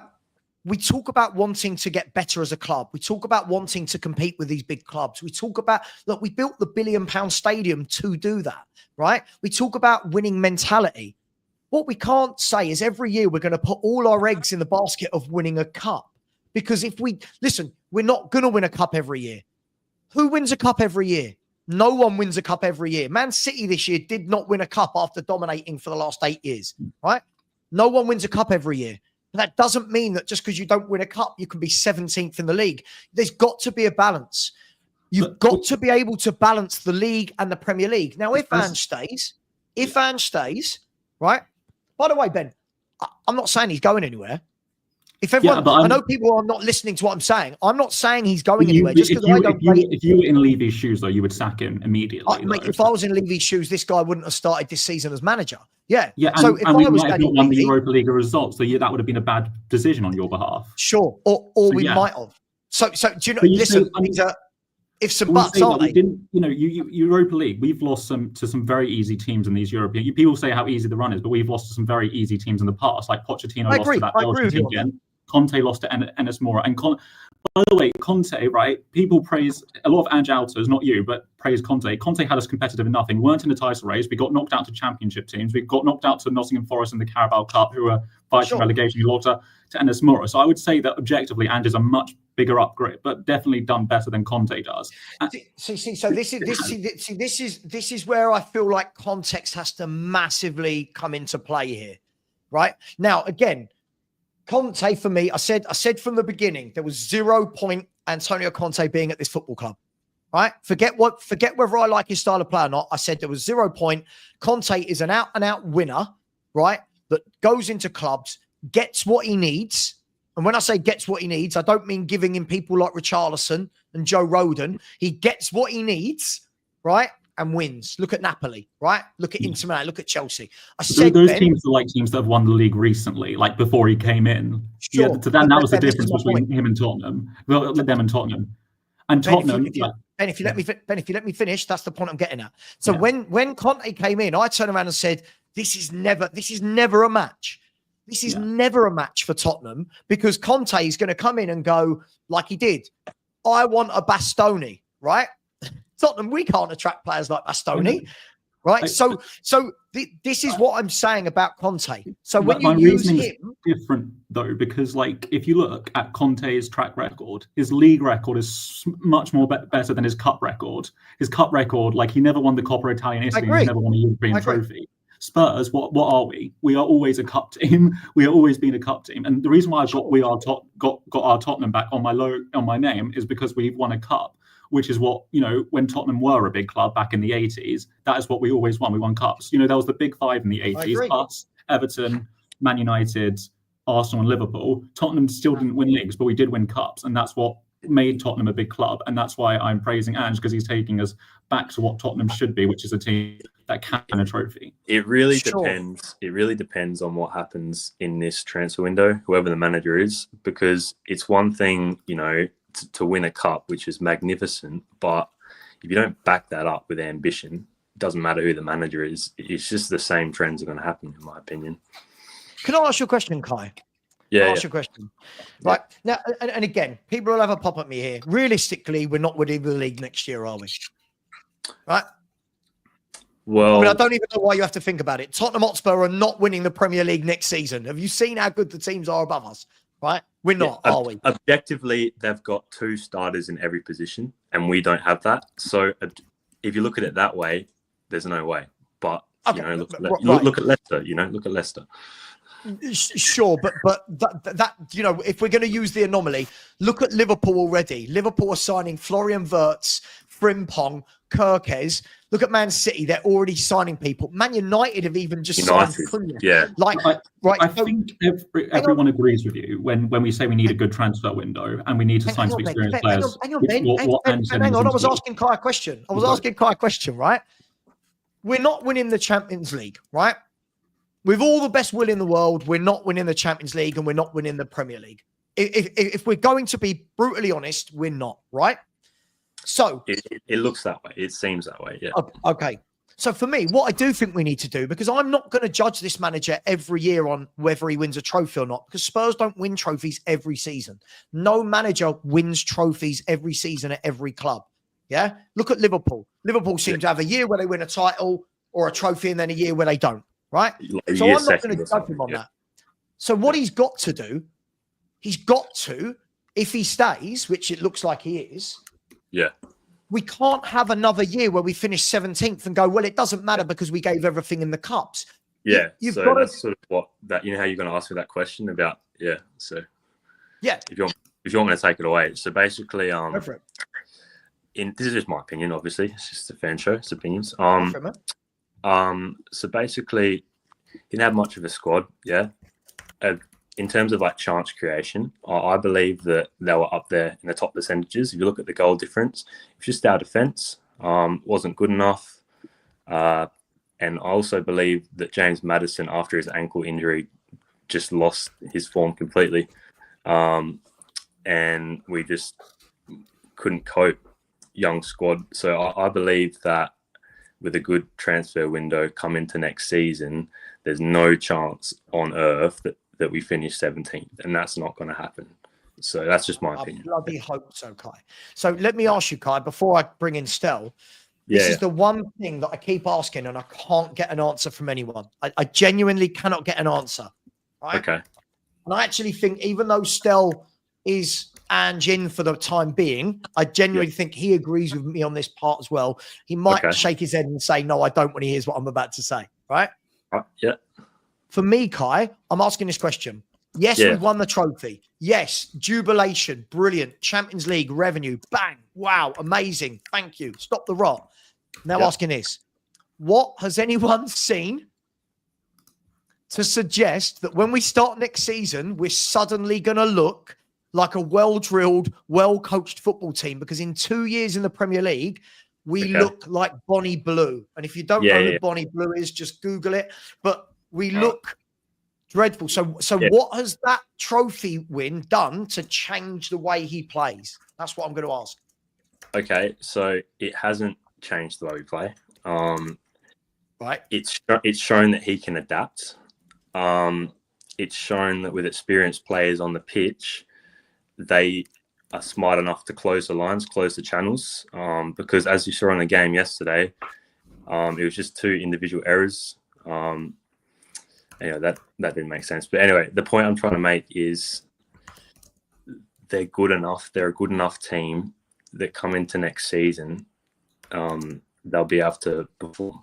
And you look at Lucas Bergvall, started the season, come from the was it Norwegian League, Swedish League?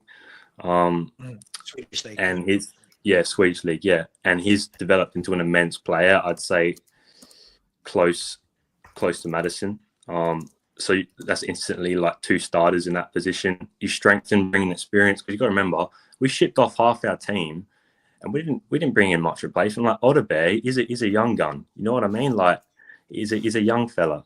Like it.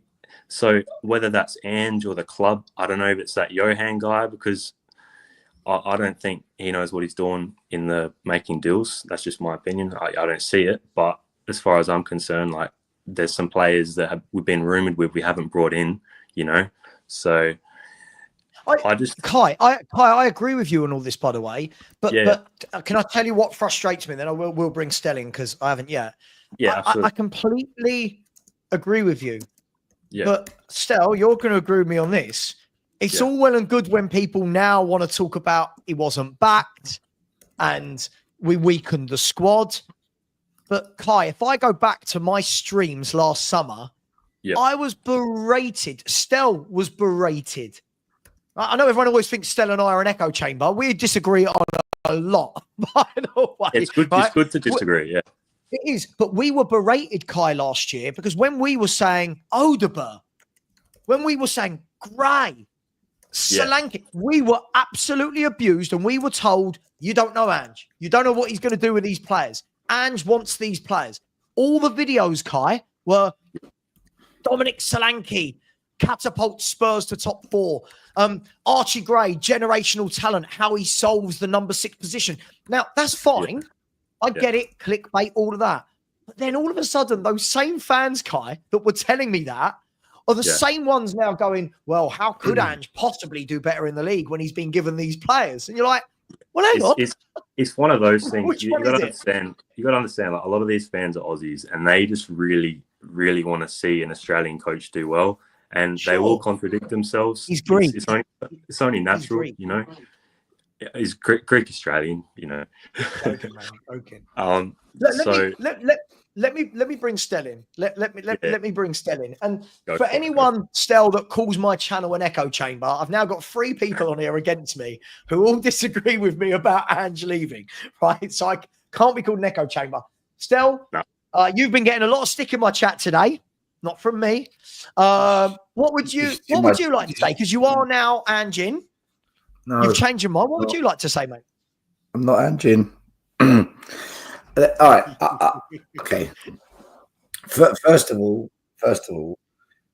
the abuse I've had on my channel. Go to the comment section of my video last night. It is a cesspit, right? An absolute cesspit. It's unreal. You're not allowed to have an opinion. That's how it works. It's mad. Yeah. None of us. That's the internet. So, it's the internet. It's true, because on camera, people have a very different way about them. Look, first of all, I want to say to, is it Ben in the top corner? Long hair. Yeah. Is it Ben? Ben. Okay. Bottom of the V, Ben. Bottom of the V, Ben. Ben, I'm not Anjin, and I've said this so many times, and people keep asking me the same question, and either people are deaf, dumb, or just wind-up merchants. I have got massive concerns with Ange, massive concerns. His tactical inability to show flexibility during a league campaign is a big, big worry. I've spent a whole season bashing him for it. I've got concerns about him developing individual players, right? Big concerns. However, I said he would never win a trophy. He's not winning the Europa. There's no way we go to Frankfurt away and get a result. Bodo will stun us. It'll be a big shock. And United, Heritage, DNA, we're in trouble. He proved me wrong. Now, this is just me speaking. Other Ange outers might have had a different view on this. I went to Bilbao and I saw it with my own eyes. The players are playing for him. My opinion, they're playing for him. And I've said that they're not. I said Maddison isn't. Romero definitely isn't. I've said it a lot. Some fans, I think so, but some fans will counter that and say, no, it's a final. They did it for themselves. It's not about Ange. Fair enough. Yeah, that's fair. Well, they didn't do it for Poch in the final. They did do it for Redknapp in the final, right? So for me, I feel he deserves the start of next season. Yeah, exactly. To prove me wrong again. Now, this comes with a few caveats because what I've realized yesterday, the day before, and today is, number one, we cannot be happy as a fan base, right? The speed at which we've got into an Ange out, Ange in debate across YouTube, is insane. We've waited 7 years. That's my fault. So sorry, YouTube. It's on everyone's channels. It was on Last One on Spurs last night. Last One on Spurs were doing it, right? So Ricky Sachs deserves some heat. It was on my channel. It blew up last night. It was a disgrace. Yeah. Everyone's doing it. Yeah. But I can't believe we've waited 17 years for a trophy. We finally get it, and we get Champions League. We have the mother of parades. So many young fans who've never experienced silverware finally get to see we're not Spursy. We've won it. Families coming together. Older generation reliving the 80s. My generation reliving 91. It was unbelievable. And the speed at which we went to a civil war, only Tottenham can do this. Only our fan base can say, fuck happiness. To hell with it. Misery. It's nuts. I can't do that, guys. I can't do it. I'm so happy this week. I haven't been happy for 17. I've hated Tottenham.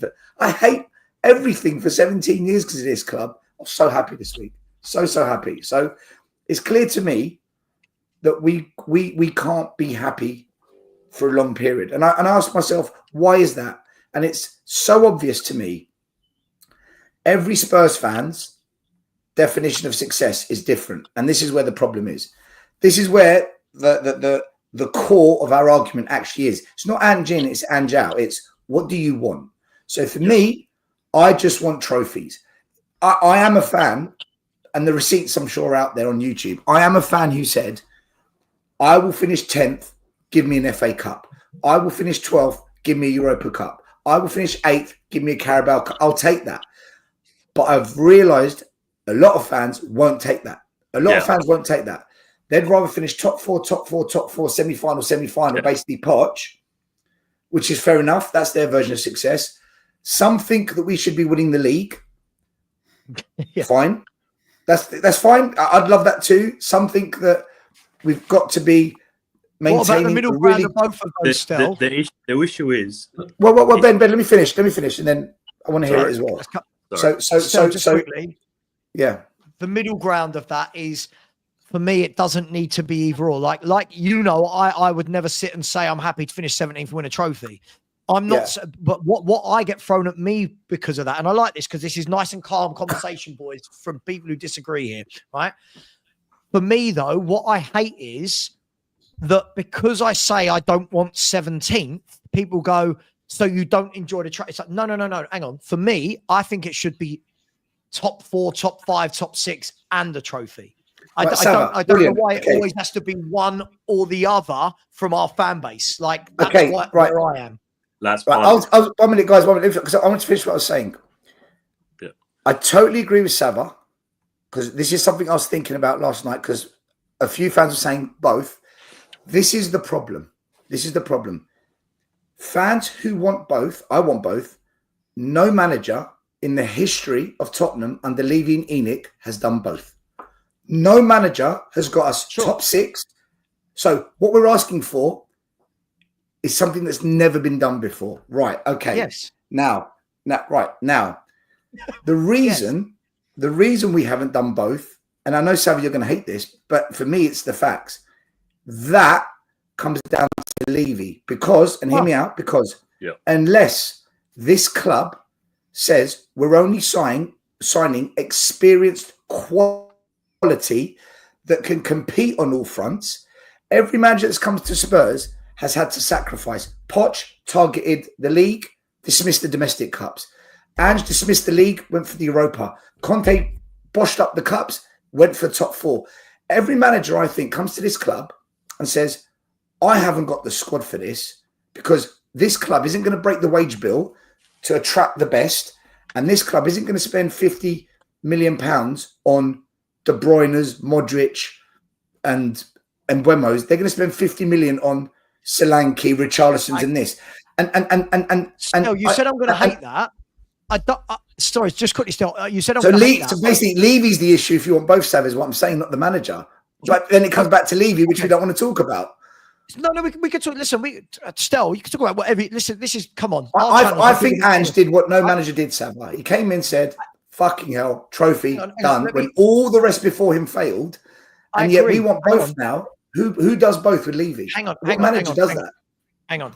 I agree. Do they exist? But there is a middle ground between, yes, he's won a trophy, and no manager. I mean, look, we've won 2 trophies under Daniel Levy, so there's no. But neither of them finished top 5, 6, and won, right? It's But there's a middle ground. There's a middle ground between not finishing top 5, 6, and finishing 17th and having the worst ever Premier League season ever in the club's history, right? This is our worst number of defeats since 1935. So for me, there's a huge gap between the two things we're talking about here. Now, I agree with you, right? I'm going to throw this back at you still. Let's assume your best mate, Daniel Levy, right? Your mate Levy changes this summer. Let's assume he changes this summer. We know he's not going to, but let's assume he changes and he goes, you know what, Ange, here's 4 top players. And I don't mean, I don't mean Kevin De Bruyne's. We're not going to get them. But here's Van der Ven's and Madison's. Here's 4 top players that all the fans are happy with, right? I'll throw the question back to you. Do you believe, from what you've seen still, that Ange, even with those players, is tactically good enough to do what we're saying? So I've got 2 answers. 1, from what I've seen, no. 2, he proved me wrong. What if he proves me wrong again? Chances are he won't. But here's the beauty of it.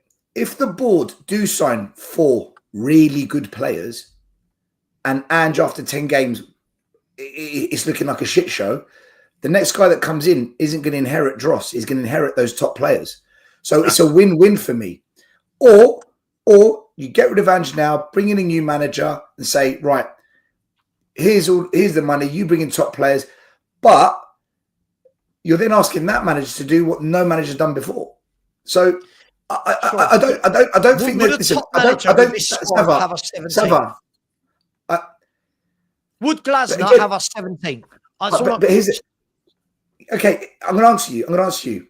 It depends how you think as a Spurs fan, because for me, I don't care where we are in the league if you win that Europa, and he did it, and that was the jeopardy. That's the jeopardy. That's the jeopardy for some fans. Whole thing. For some fans, it's a big no. I'm not accepting that, and I get why. I get that. I said all along he must win that Europa. It's do or die. He did it. Look, listen, guys. I don't care who the next manager is. I'm being honest with you. I actually don't care. Whoever comes in, comes in. It's going to be Levy's choice. Nothing to do with me. Nothing to do with you. All I'm saying is I think Ange deserves a crack at it. That's all I'm saying. And if fans disagree with that, that's fine. That's fine. Yeah, I'm cool with it. It's good. If Glasner comes in, I'll back Glasner. I'll be happy with Glasner. I like Glasner. I want Glasner. But I don't know, man. Ange won. No manager's done that here. He did it. And he said he'll do it. He fucking said, I'm going to fucking do it. Sure. You know, my problem with it, and I'll bring Elijah in, my problem with it isn't that he won. It was that he had to give us the worst ever season to achieve it. Like that for me is just, again, that's where we're very different still. That for me is completely unacceptable. I don't like sitting and watching my team lose every week because it's a fine line. It's the finest of lines, guys. Surely, Elijah, I'll ask you, right? Mm-hmm. Because it's buts and maybes. If he didn't win on Wednesday night, we're suddenly sitting here going, what an absolute tragedy this is. That's the fine line for me, Elijah. Where are you with all this? Where are you? Yeah, it would have been by far the worst season ever if we didn't win, innit? You know, it is like, part of me is still kind of hyped up on the win. I know I don't sound like it, but I'm genuinely very monotone, so you're gonna have to excuse me for that. But when it comes to Ange, like I low-key kind of agree with Stam. I would give him the start of next season. Obviously, it's the best thing that could have happened in it is Ange wins the trophy and he walks in it, because it's a win-win for everyone. Like, he's proved his point. We got the trophy, and then a new manager can come in and have a summer. But he's not leaving, and Levy's not sacking him. So he's going to be here regardless. So we basically just have to set up for him being here next season and just back him in it. That's the only thing Levy and them can do, is just back the manager. So if he does get better players in, again, we're asking Levy to change. But I was okay with 17th in a trophy this season because it was just for the trophy drought. Like, we've broken the drought finally. So now that the drought is broken, I don't have to, you know what I'm saying, go crazy, shout out Bonnie Blue, but I don't have to go through that to get a trophy. We've ended the drought now. So, but Elijah, can I ask you a question? Can I ask a question?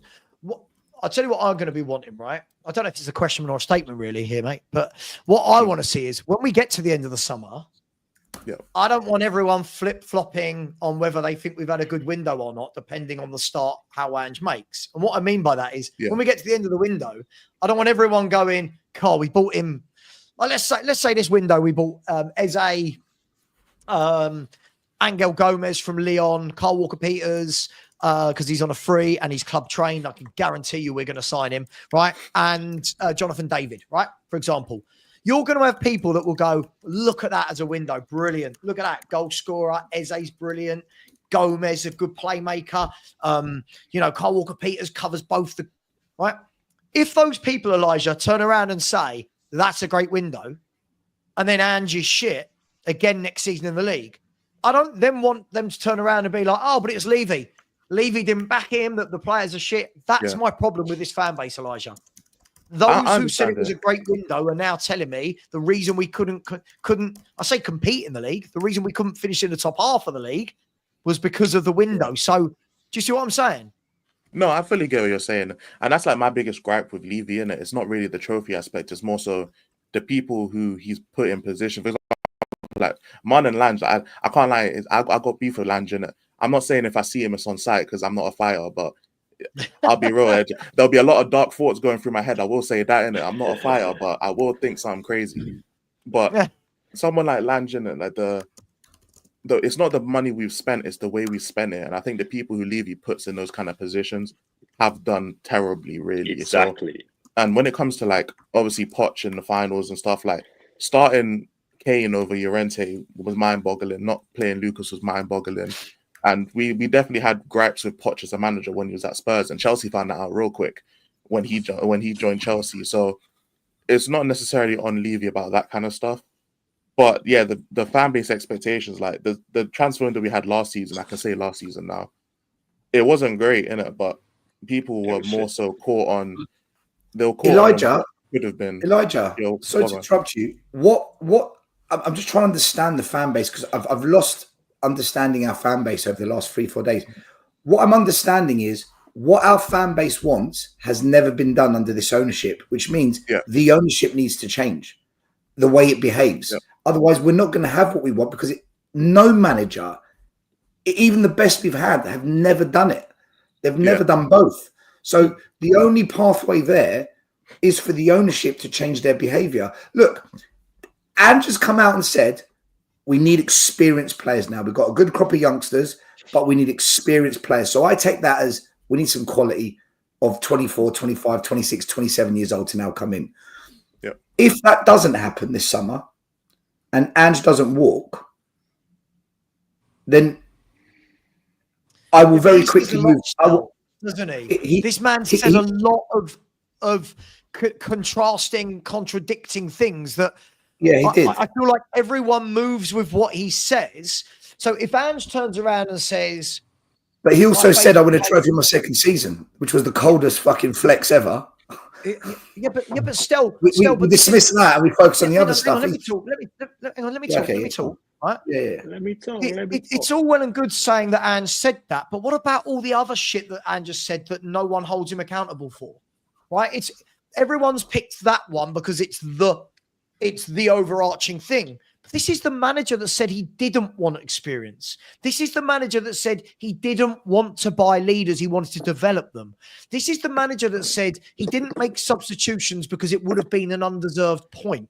This is a manager that had a go at the fans last year that did want to lose to Man City. I didn't, but that did want to lose at Man City and said, winning mentality, then comes out this year and says, but we had to kind of, not in those words, but like basically we threw the league. Hang on, Ben, let me finish.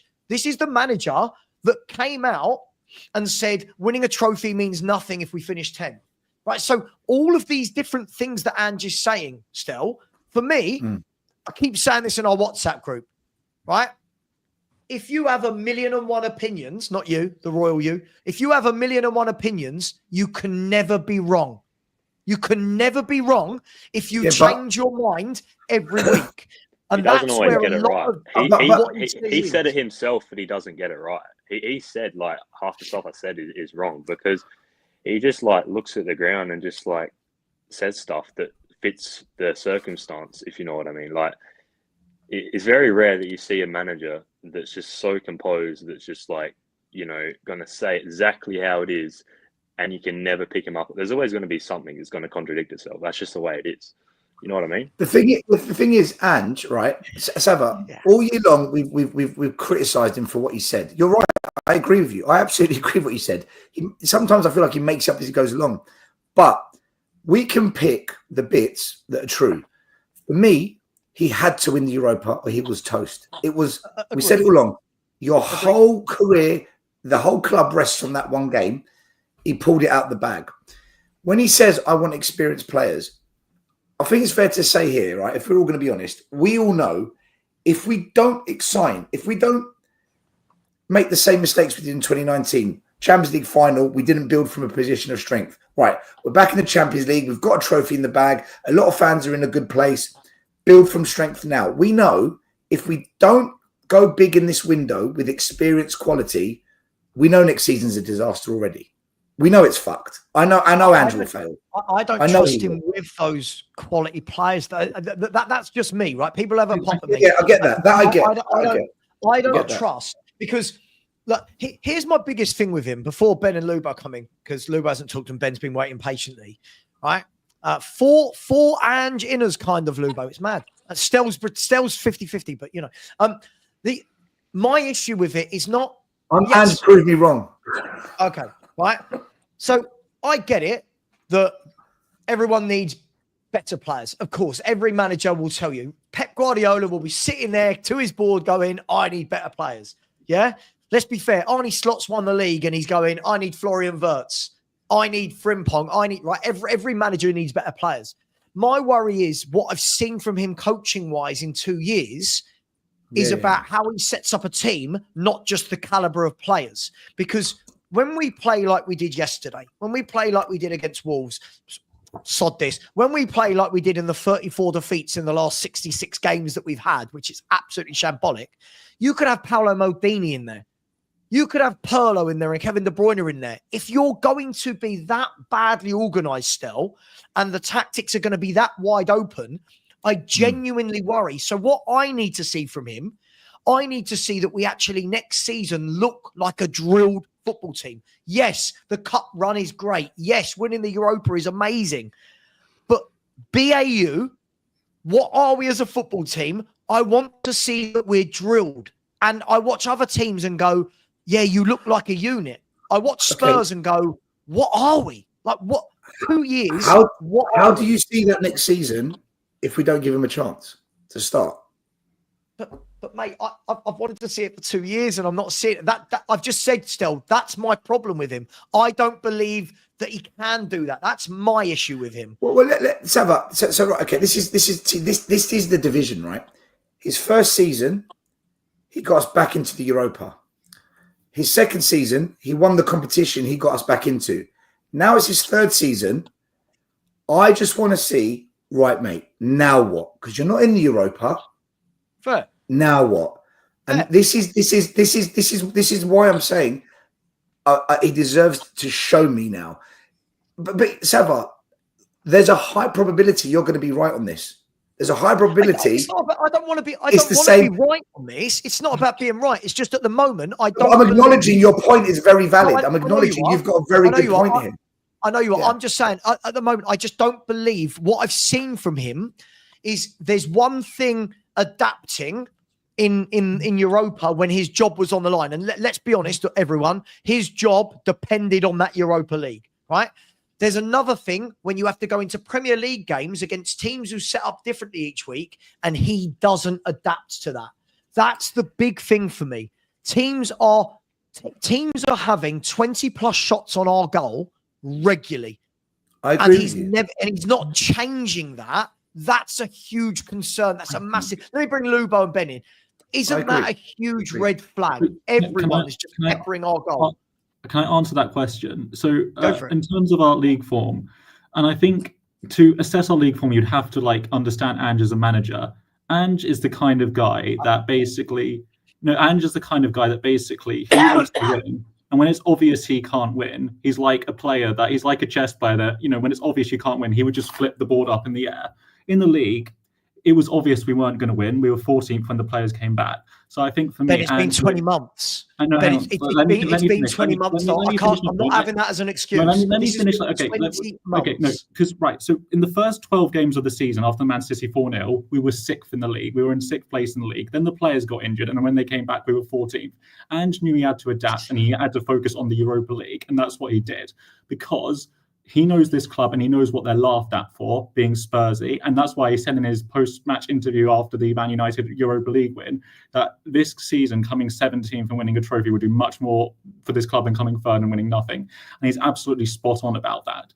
Now, and I really agree with Stell's point about Ange prove me wrong, because let's be honest here, Ange, this is not Ange's first rodeo in terms of being doubted. He has been doubted all his career. You have to remember, this guy has risen from being an outcaster to semi-pro club in the White Whittlesea Zebras and has gone all the way up to winning a European trophy. There's not much doors open for managers that don't come for European leagues or don't have that connection. So he would have to be doing something very, very impressive in his career to even make that rise. Remember, people forget this, but Brighton were looking at him before he even went to Celtic because of what he did at Yokohama. I know you hate me bringing that up. But, and that's the thing with Ange. Until there's a time where basically he can absolutely say to his doubters, you were right, you were right, and the doubters are right about me, I will still keep backing Ange until that event happens. And so far, what has he done? He's taken a team that were not in not in Europe at all. He took them back into Europe and he won the European trophy in the first time in asking, and now he's taking back the Champions League. But he's also taken a team that for the last 2 decades have finished more often than not in the top 6 and given us our worst ever Premier League season. So there's got to be a happy medium here, Ben.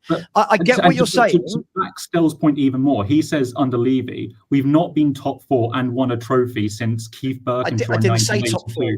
But I was because I remember I'm not saying top 4. That's a narrative people are chucking at me. I've not said that. Last time for going back to 1991. The reason why I went back to 1991 is that's the last time we won an end-of-season trophy, a trophy that you win in May.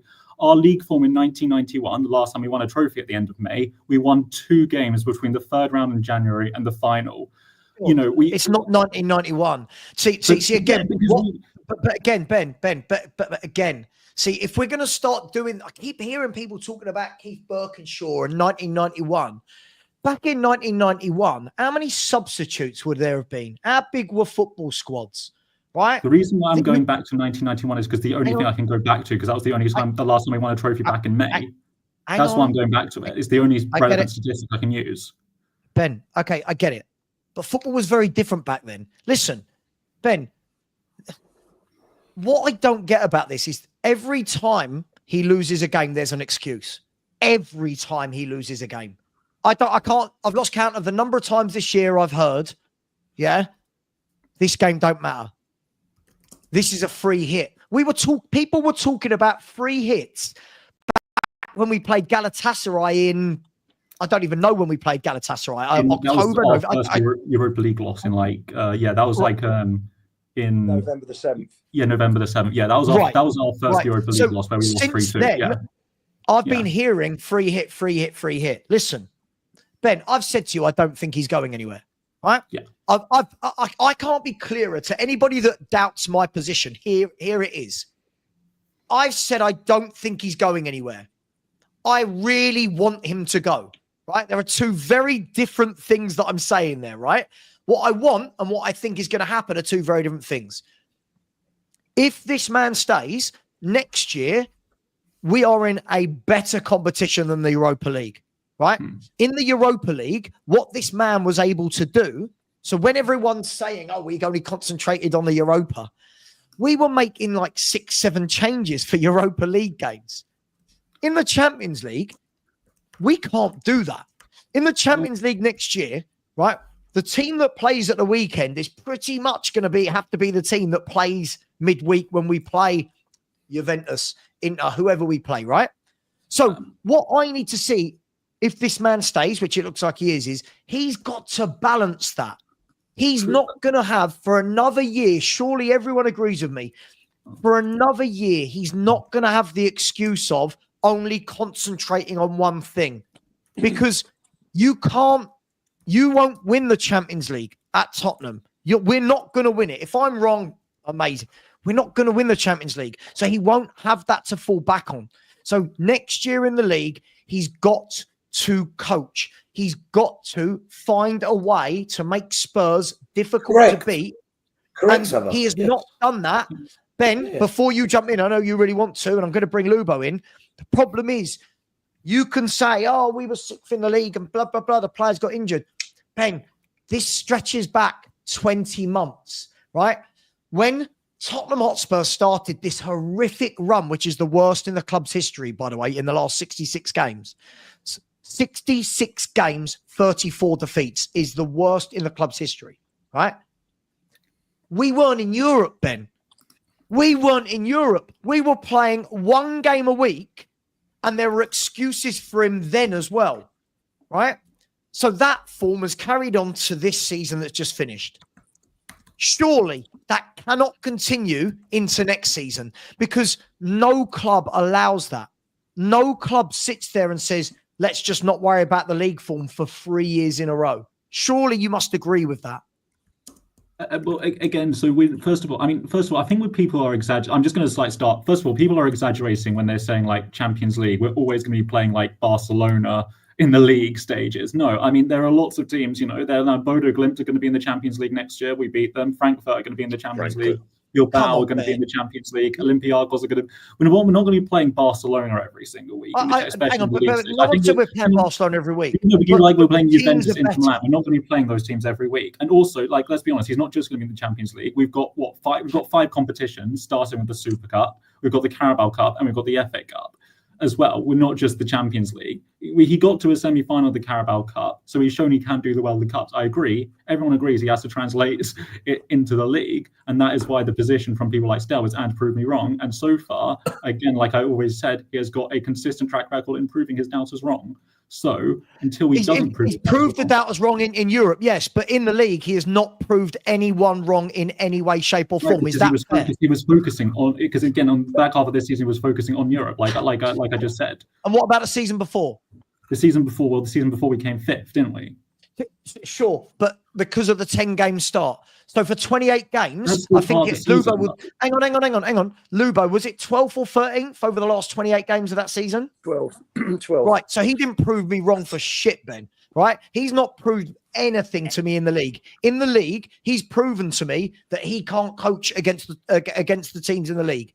This year, we've won what? Is it 3 games against the top 10 in 19 attempts? Four games. 4 in 20. Is that right? Yeah. Because we take ourselves out of it. 4. Yeah. So Ben, surely meet me halfway, Ben. I'll concede your point about proving doubters wrong in Europe, but surely he has proved no one wrong on anything in the cups and in the Premier League. He's proved no one wrong on anything. He got the semi-final of the Carabao Cup, and unfortunately in our last by beating Coventry, Man United, and Man City's B team. Sure, that's great. You also beat Liverpool in the first leg, and you have to remember in the second leg we did have a massive injury crisis, same as the Aston Villa game. Unfortunately, those were. Do you see what I mean? Do you see what I mean, Ben? Ben, you see what? Yeah, Lubo, to give me one sentence, then I'm going to bring you in, Ben. But this is what's so disingenuous. Can you not see what you're doing here? When he wins things and does well, there's no mention of injury crisis. It's just Ange is proving doubters wrong. This is what he does. He's brilliant. When I bring the other side of the hang on, when I bring the other side of the table, there is an excuse for everything. Surely meet me in the middle and say, surely meet me in the middle in this debate that the Europa League, fan-bloody-tastic. League and the Cups, absolutely disgusting. I don't think we were disgusting in the Carabao Cup. No, I would say in the league, yeah, it was bad, but I've already given you the explanation for that. Both years? FA Cup, we came up against Man City and Aston Villa in the 4th round. We had depleted squads and we had massive injury crisis. See what I mean? Right, Lubo, come in. This is what I mean. You can't meet me halfway. Lubo, go on. I can't. I'm trying to meet you halfway, Ben. You just won't. It's just like the sun shines out of this man's arse. Everything else he's broken every Premier League record this season. He's broken for the wrong reason, and you still can't sit there and say that's got to change. It's madness. Go on, Lubo. Go on. This is madness. Right, Ben. Let me tell you about my trip to Anfield in February. Okay. Coach left at 1:30. We actually finished up getting to the ground. We parked out. The coach dropped us off outside the Kop at 7:45. At 8:00, the surrender started. They sat back and we just waited for Liverpool to score. It was absolutely disgusting. Now, you're not balanced. You're not measured because you only see one way. You only see Ange. He does no wrong pretty much. And anything he does wrong, you make an excuse for. I'm actually staggered because you are. I would have been. By the way, I would have been Ange out if he lost the Europa League final. You're acting like basically I just believe in this guy's a cultist. No, I said in Savva's show last time I was on here that I would be Ange out if he lost the Europa League final. So I'm not like this kind of like you think I'm like a stubborn, rigid person. No, I basically laid out my criteria for Ange and he met it. So that's why I'm Ange in. If we go out, if we went and played like we did in Frankfurt, in Bodo, and to an extent on Wednesday nights at Anfield, then okay, we still end up getting beaten, maybe by 2, maybe by 3. But it's not an out-and-out 90-minute surrender like it was at Anfield. The way they set up and the way they played and their attitude was just disgusting. I ended up walking at 4:30 that morning, right? And there were 3,000 other fans with me that had to sit through that absolute garbage. It was garbage. It was just a surrender. We never looked like we were never in the game. We sat back. We were like, I was clock watching from 5 minutes. It's like, how long are we going to survive? Let's keep going. And they're like the best team. They were the best team in England this year. Forget the best team. I'm not talking about Lubo, hold on a minute. Lubo. I'm not talking about them being the better team. We know they're the better team. I'm talking about the way we played. We were there waiting to get beaten. There was no What drive. would you have done tactically differently then, like to beat like the best team, the best team in England when we had some players out? Like I hear we a lot. Same thing we had to do against Man United when we had to shut up shop instead of just going That's what we chaotic tried and to do. We tried to fury. shut up shop, but they were just No, broke it down well. No, we did. That's We simple. did. We We did. did. We did. We tried to defend, but we just couldn't do it. Ben, We did you've not. watched football a long time. You can see as a fan if players are up for the game or not. And these players were not up for that game. I'm sorry, there was a hold on, Lubo, 1 minute. Before you went to Anfield, right, I said to you, Lubo, don't do it. Don't go up there. We are going to get battered, right? And you went there in the hope, right? And I said, don't go there because this is going to be a shit show. And the reason I said that is, I said it to everyone, as soon as that music begins, when you walk through, we are going to shit ourselves. And I said, this team's going to shit itself. And that's exactly what happened. So, of course, we went up there and we surrendered. We shat our pants. I knew that was going to happen because any big night at Anfield, we shit ourselves, especially with this team that we've got at the moment. So, you're right. It was a bit of a surrender, but that was always going to happen. We're not good enough to beat Liverpool at Anfield. We were never going to beat Liverpool at Anfield. So whether the performance is a good loss or a bad loss, it's a fucking loss. No, still, a loss is a loss. Still, if I can take 15 hours out of my life from start to finish and go and travel to 210 miles to Liverpool, I expect the team to be up for it. And it's not about losing; it's how you lose. I didn't expect us. I went up and I said to you on your show, you said to you, why are you going? I said for that 5% that there's going to be a shock. I chose not to go to the Etihad this year. I was kicking myself. We lost we won 4-0. I made a choice. It backfired. I went up to Anfield just hoping that if by any fluke we managed to pull it off, even if it went to penalties, I'm there and I'm enjoying. But it was a bit deluded, wasn't it? It was a bit deluded to think we're going to go get a result at Anfield. No, but still we have. Yeah, but the performance, prime Pochettino team, one of the best Premier League teams we've ever had. They couldn't beat Liverpool at Anfield, and we're going to go up there with Richarlison, Ben Davies, Sarr, Gray. We were fucked. But if I'm going to that game. Still, if I'm going to away games consistently in the league, and it's been horrendous the last 2 years, I'm not going to miss the semi-final of a League Cup, am I? If you're, I agree, but you used Liverpool as your example, and that was probably maybe the worst example you could have picked. Maybe no, pick another one. Pick Palace away. If you said Palace away, I'd be like, shut up. Okay, so we rested players for Galatasaray, and I was told it's a free hit. We're resting players. Yeah, we played Ipswich on the Sunday, lost at home to it. We lost at home to Ipswich, who, by the way, Ipswich Town this year won 4 Premier League games. Rocked up to White Hart Lane, done. That was our first team. Crystal Palace hadn't won a game. Crystal Palace won 8 games without a win.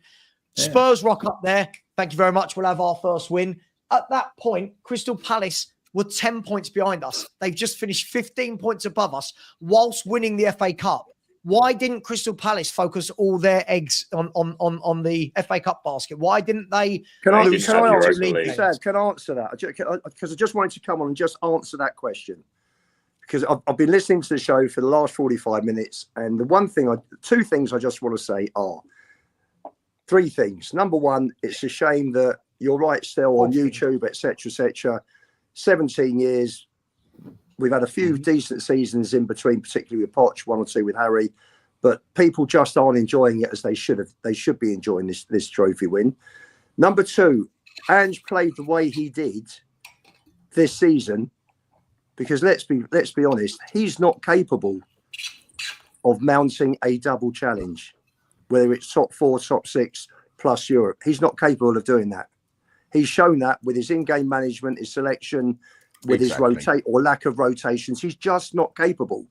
He is very good up to a certain level. I'm not diminishing what he's done. And I think what he did with Europe was he saw that he had a decent team of players who are actually probably much better than 17th. And if we had Sarah Glasner, we'd be nowhere near 17th, right? And he what he did was he changed from the way he said, "This is who we are, mates." That went out the window completely. Winning the UEFA Cup, winning the Europa League, we had to be not who we are, mates. It wasn't who we are. Yes. This was pragmatism at its best. And Ange got it right. He got it spot on against Frankfurt, spot on against Bodo, and spot on Wednesday nights. So full marks to him for winning that Europa League. Right, I take my hats off to him. That's by a mile, his best ever achievement. Because it's different league. You're winning a Europa League against Japan, in Australia, and Scotland is on a completely different level. What are we as a league team? But we are, what are we? We are nowhere. We are nowhere as a league team. Hang on, Lubo. What I mean is, I agree with your sentiment on everything. That's his biggest achievement. Brilliant. Well done. No one's knocking it. But like you've said, everything he's built for 2 years is now not what we are. So we've spent 2 years playing Ange ball, getting absolutely buggered by every team that plays us and has 20 odd shots and beats us, no matter whether it's the first team or not, and every injury excuses. So what are we now, Lubo? We're 2 years down. To win the tournament, we had to completely put 10 men behind the ball because he knows his style wouldn't have won. So what are we going into next season? Well, my question to all of you guys is this, and it's a question that I've been asking for the last few days on all the podcasts I've been on. We've won the Europa League. We're now in the Champions League. You've now got to say, great. This is, it's funny. It's been the worst league season, but as good as it can get as far as Europe's concerned. So it's been. Oh, we'll never know. Can I just say one thing about this whole resting players? Okay, you're absolutely right, Savva, about when we had a full strength team and they're still losing to Palace and whatnot. But what we're doing now is we're focusing on one side, but we're forgetting the flip side of the argument where we were wrong. So the game before the Champions League final, you and I were debating, fucking hell, Man United have gone full strength for their 37th game of the week, whereas we've put out this weak team. You know, look at Man United, look at Palace putting out strong teams. Spurs are resting everyone. Why can't we pull out a full strength team? And I said, well, the Europa Cup final will decide it. And look what happened. Turns out us resting players made sense, but we criticised Ange for that, didn't we? So there's two sides to it. I'm not but I'm not doubting that. But the thing is, again, we're only focusing on one side of the argument. We're ignoring the other side of what we said. We were wrong. We're focusing on both sides of the argument. But we didn't mention that until now when I said it. But we didn't mention that until I just said it. But the Premier League is the barometer of this is the thing. I know everyone's saying now, and let me get Dan in, right? The Premier League is the barometer of where we're heading as a club. Yes, you've won a trophy, and that's brilliant. Is it trophies the barometer, Savva? Hang on, please let me finish, right? A trophy is a barometer of a good cup run, right? But the Premier League, which you play week in, week out over a 38-game sample size, tells you what we actually are as a team. Right. And when you look at the sample size of 38 games, Dan, right, I'm now confused. What are we? What are we? What have we been implementing for 2 years? What team are we? Are we a defensive team? Are we a gung-ho team? What is Ange ball? Do we invert? That's my problem, Dan. The league is the biggest barometer because it's the biggest sample size of games to say, this is what we are. For me, when it comes down to it, there's obviously several ways you can judge a manager, yeah? But for the main capability of a manager, for me, you can't judge a manager by a cup because anyone can actually go out and win a cup. Like I've said, that Europa League, FA Cup was probably harder to win this season than the Europa League. For me, my opinion, Ryan Mason would have got us to at least Frankfurt in that one. Now, the Frankfurt and Man U game, he got it right and everything. Well done, Ange, on what you did on the cup. But over 38 games in a league is how you can really judge a manager of what he's capable of or what he's incapable of, in my opinion.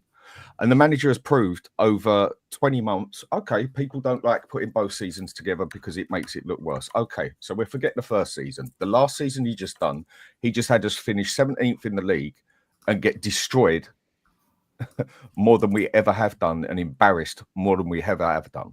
Exactly. And then admits that he'd basically thrown the league at December. And this is purely down to his fault we're in that system because he just would not adapt, would not rotate. The amount of injuries coming in still would not rotate or do anything. And then next thing you know, people are, oh, it's the injuries, not his fault, even though you could see a lot of it was down to it. Now he's won us the cup. I'm over the moon with it. Well done. Happy as a pig in shit. But I'm not someone who's going to sit in that for the next 2 months, 3 months, 2 years, 5 years, whatever. I now look to progress. I now want better. Maybe I'm just a bit greedy. But I'm happy that we've won a cup, but I'm not satisfied. I now want this to continue. And to take us further, I personally don't feel, and Ange has pretty much proved it as far, that he has got the capabilities to take us further as a club, as a whole. And if people are going to be happy with sitting back in 15th and winning a cup, then that's up to you. I'm not. Sure. Agreed. I want both. I want a manager that can get us to where this club should be. With no one's done both, Dan. No one's done both. I know that. I'm saying, yeah. So how do you get that? I'm saying what I want. So how do you get a manager to finish it at least the top? I want to be a millionaire. I've got to tell you how I'm going to get there, right? Yeah. No, but 17th still. But you're. I'm going by what Dan said. No, you want both. I'm asking, how do you get there? And then I'll answer to it. You're asking Levy for so many years to do what is correct for this club and right for the football club. But now you've totally backlashed on everything and turned around and said you want Levy to do what is morally correct because no, I haven't said that. I haven't said that. You're making Levy out stuff is no. You're making stuff up. I never you said he deserves it. Now morally, he deserves it. Who deserves it? Morally, Ange deserves another 6 months. We're talking about Levy or Ange here? We're talking about Levy or Ange? I just said Ange. Morally, Ange deserves another 6 months. Well, sorry, I don't live on morals when it comes to sport and business. I want for the best. Yes. We blatantly know that Ange can't do it. You haven't got the faith in him that he can do it. Because you haven't told me how we get there. You're deflecting. How do we get to both? Can I just ask, what are you asking? You're not answering the question. Hang on, just quickly. I want to be a millionaire. I don't know how to make the money. Hang on, still, Dan. Can you clarify, Dan? Because I'm confused. Dan, sorry, man. This is what's happening, though. Dan, when you say you want a manager that can do both, I've said that. All I'm talking about is finishing top 6, 7. If he had finished 7th this year and won a Europa League, is that too much to ask? What's the difference? No, it's not. What do you mean the massive difference? It means we don't lose 26 games in a season. You still win a trophy. Exactly. Who cares? Who cares? You get the same reward. You win a trophy. Why do you care, Savva? Why do you care? The biggest joke of all this is, I will lay money on it that if he would have won the League Cup and finished 17th, everyone on here would be saying Ange out. The only reason that he's getting that leeway is because that cup got us in the Champions League and saved. And he chose to target that. Simple cup. As. And he chose to target that. Oh, no, hang on. He's told us he chose to. He's told us afterwards that he chose to do that before. Okay. He won that. No, hang on. No, I need to. He won that cup. Then he won it because again, this is the same manager that told us all. Winning the trophy but finishing 10th isn't good. Now but he targeted that. Which one is it, Ange? You targeted that, or I'm confused. You're both deflecting away from the question. How do we get to where you want? What? Right. You want both? If you let me answer, I tried answering it a couple of times. How do you get where you want? Right. We obviously need better players. That goes without saying, yeah? Yeah. So we need Levy to do what is correct for the club. But hang on a minute. People are asking him to do what is morally correct for Ange. So bullshit to that one, yeah? What's that got to do with better players? Sorry. We need the better players. But we also need a manager of more capability. Without a doubt. Is anyone here going to... We had Conte, Dan. We had Conte, we had Jose, we had Poch. Is anyone going to tell me seriously that they think Ange has got the capability to get us in the top 6 and also fight for a cup? How do we get to both, please? Can someone tell me? We need to get a better manager for a start. How have Forest finished in the top 7 and we can't? Villa and Forest didn't give you both. They won nothing. They haven't given you both. Sure. But then now let's use some mature context. Aston Villa were in a top tournament playing top teams, right? Yeah. So how did Aston Villa get that deep in the Champions League, right, and finish in the top 6 of the Premier League if no one can do it? They won fuck all, Savva. They won nothing. Still listen to my context. I'm listening, but you're not answering. You want both trophies and top 6. If you stop interrupting me, I want improvement. If you stop interrupting me, right? Answer the question. Man. Aston Villa were in the Champions League, right? Yeah. They're not going to win a Champions League. It's the same as me saying next year we're not winning it. Last year, right? So win the Carabao Cup, win the FA Cup. They didn't win that either. But 17th as well is no excuse. You can't answer the question. You want both, and you can't tell me how to get there. Both of you. Yes, I have. This is the problem. Get a better manager. So let me throw your argument. No manager's done it under Levy, Dan. I'm sorry. No manager's done it under Levy. I'm sorry. If Glasner can get 12th and he can get the FA Cup, I'm sure that Glasner with Spurs, who everybody has said has got a significant. That's not top 6. You haven't let me finish yet. Still, don't interrupt. And everyone said with us that Spurs have got a significantly better team than Palace. I personally think a manager with Glasner's capability or significant better capability than Ange can get us top 6 in league and FA Cup. Hasn't been done under Levy. We had. Hasn't been done under Levy. I'm saying with the team we got. Before we get new players, I think we can ask the obvious, right? Now, this squad can't compete on all fronts. I'm sorry, it can't. Hang on. No. One cup and league. There's a difference between competing all fronts and finishing 17th. There's a huge difference. I am never, ever going to accept that to win that trophy, we had to be that shit in the league. Now, if you had said to me, 10th, right? If you had said to me, God, we've had a really poor league campaign. We've not finished in the European places in the league. We finished 10th. We've lost 14 games. I would have gone, fair enough, he's win the Europa. But 17th. Losing week in, week out. Now, Pochettino, hang on, before anyone wants to jump in at me. Pochettino, what we're saying is Pochettino didn't do it because he lost the Champions League final. So because of 90 minutes, it can't be done, right? Pochettino got to a Champions League final and finished in the top 4. Pochettino got to multiple League Cup finals whilst finishing in the top 4 of the Premier League as well. There is nothing ever, no one has ever done this before, what we're doing right now. And again, people in the chat, try and remove what we're talking about here. We're not saying winning the trophy wasn't good. Hang on. You were watch out. Hang on. But you did this nonsense the other day still. Nonsense is what you said. You did this the other day and I explained. With Poch, there was so much water under the bridge. Yeah? His last year, if we're going to be brutally honest, was not good. Right? There was so much water. He was flirting with Real Madrid and Man United, right? He's coming out and saying all the things like Conte had started to with, we're going to build and do this and we're not building and doing this. And all of his press conferences were literally a man that wants to leave the club. I said, this guy's got to go. You can see he's gone. The results are getting worse and worse and worse. He needs to go, right? Because he didn't win trophies, Savva. He was broken. Hang on, Stel. Stop interrupting me. Right? But there is nothing. No one has ever finished 17th and won a Europa League because teams that win trophies aren't that shit that they should be 17th in a league. So when you're saying to me, but why does it matter? This has been the worst ever Premier League season. I sit and watch every week my team lose. And you know how I know it matters to you? I know you've found this new vibe, right? I said all along, if you win to Europa, let me finish. Okay, go on. All season, you, like me, have made videos about how tactically inept this guy is. Yeah, exactly. You've put videos out there like I have saying, Spurs 15 defeats, Spurs 17 defeats. So if these defeats don't matter, when you're saying to me, why does it matter? Why have you made videos about it all season if they don't matter?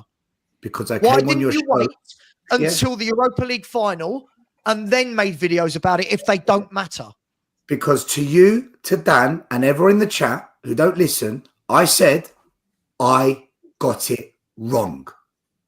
I admit I got it wrong. But you weren't wrong. You weren't No, wrong no, when no, doing videos about him 15 defeats, 17 defeats. You weren't wrong. He is tactically shit. You weren't wrong. No, he got it wrong on the cup. That is what still got it wrong. I was the one who said to everybody at the start of the season, I personally think he's got the capability to win a cup because with those tactics, you can win a cup. But a league is where it shines basically on your consistency. Still, do you think we get a better manager? I want to answer what Savva said. I want to answer what Savva said, okay. Right? And then I'll answer your question. I will. I said to Savva, this season is diabolical, disgusting, unacceptable, atrocious. Sure. But if he wins the Europa, it changes it. And he did it, right? But he did it. For you, Savva, for you, see, Savva, look, the difference is for you, if we came 8th or 9th and won the Europa, you can live with that.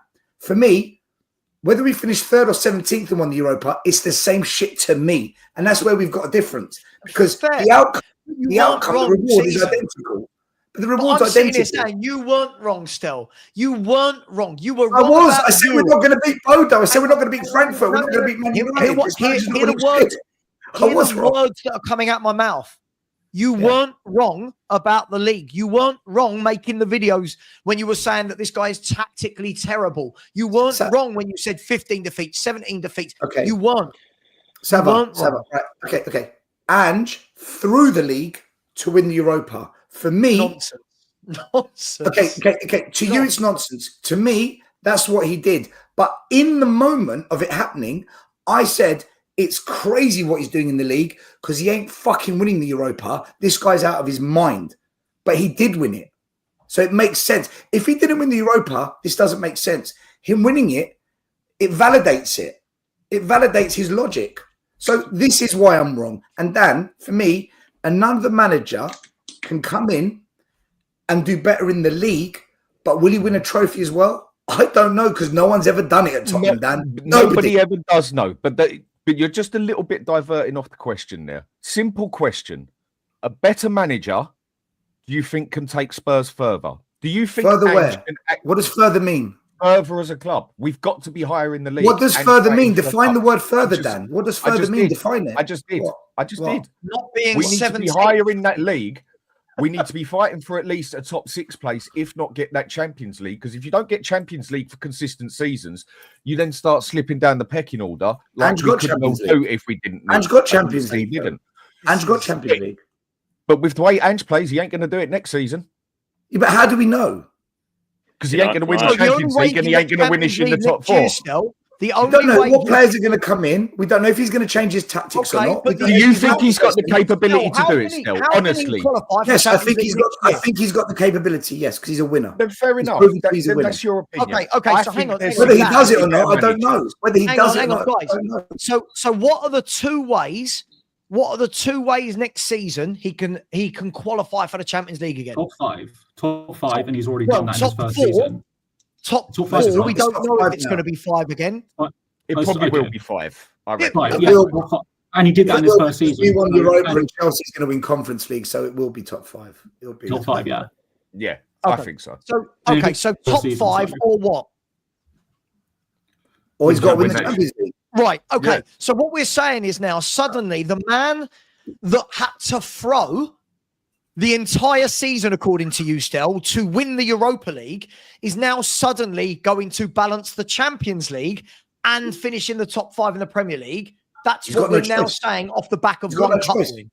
Savvy's got no choice. That's not what I'm asking. That's not what I'm not asking what he has to do. I'm saying you're now suddenly saying he can do that based off of winning that cup. Is that what we're saying? No, I'm saying I don't know, but he deserves the chance to prove it. That's what now I'm saying. You're being too morally correct. I'm not being moral. Yes, you are. I'm saying he deserves a chance because he's proven.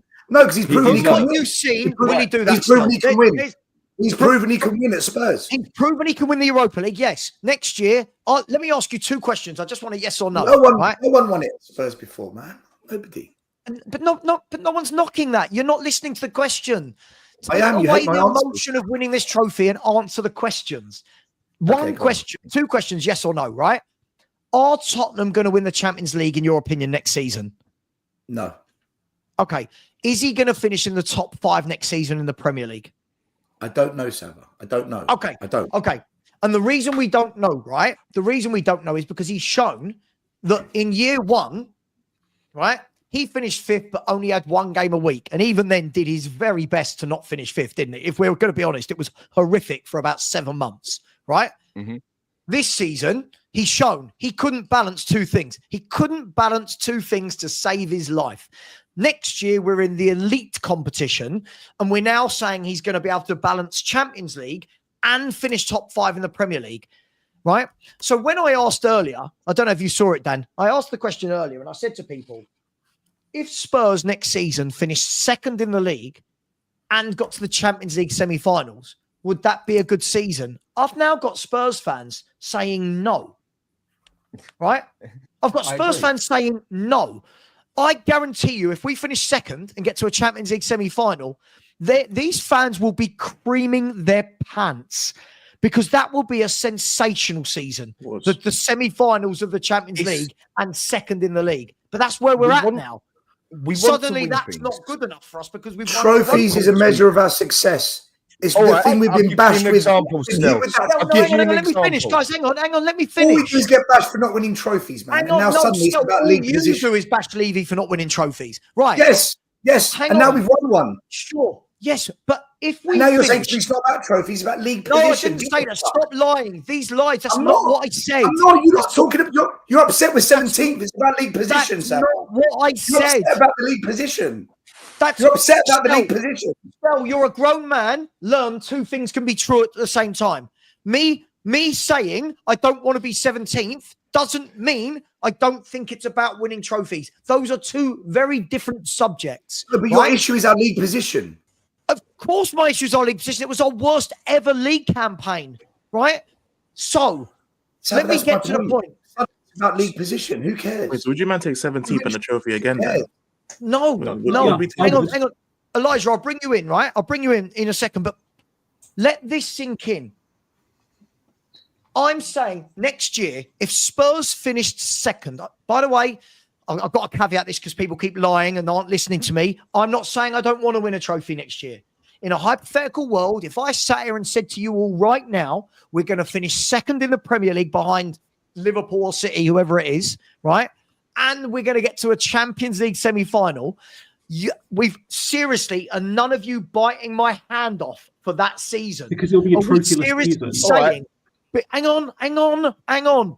Are we seriously saying because that would meant we've not won a trophy, that season wouldn't show how far forward we have gone as a club? Second in a Champions League semi-final is suddenly now a poor season. Because I don't want progression. I don't want progression. I want silverware, Savva. I don't want progression. I want silverware. Hang on. I understand that, Stel.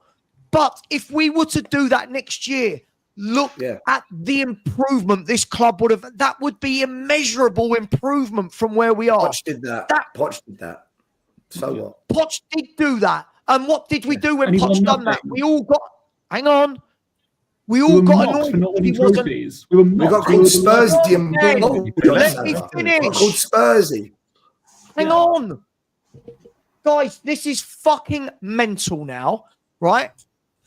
From where we are right now, this is context. I know you guys, trophy. Context. From where we are right now as a club, a Europa League club that has finished 17th, right? Next year, if I said second, which means we would have to be on about 75, 80 points, whatever it is, plus Champions League semi-final, which would be an amazing run in the Champions League, right? We're saying that because that season doesn't end in a trophy, that is failure.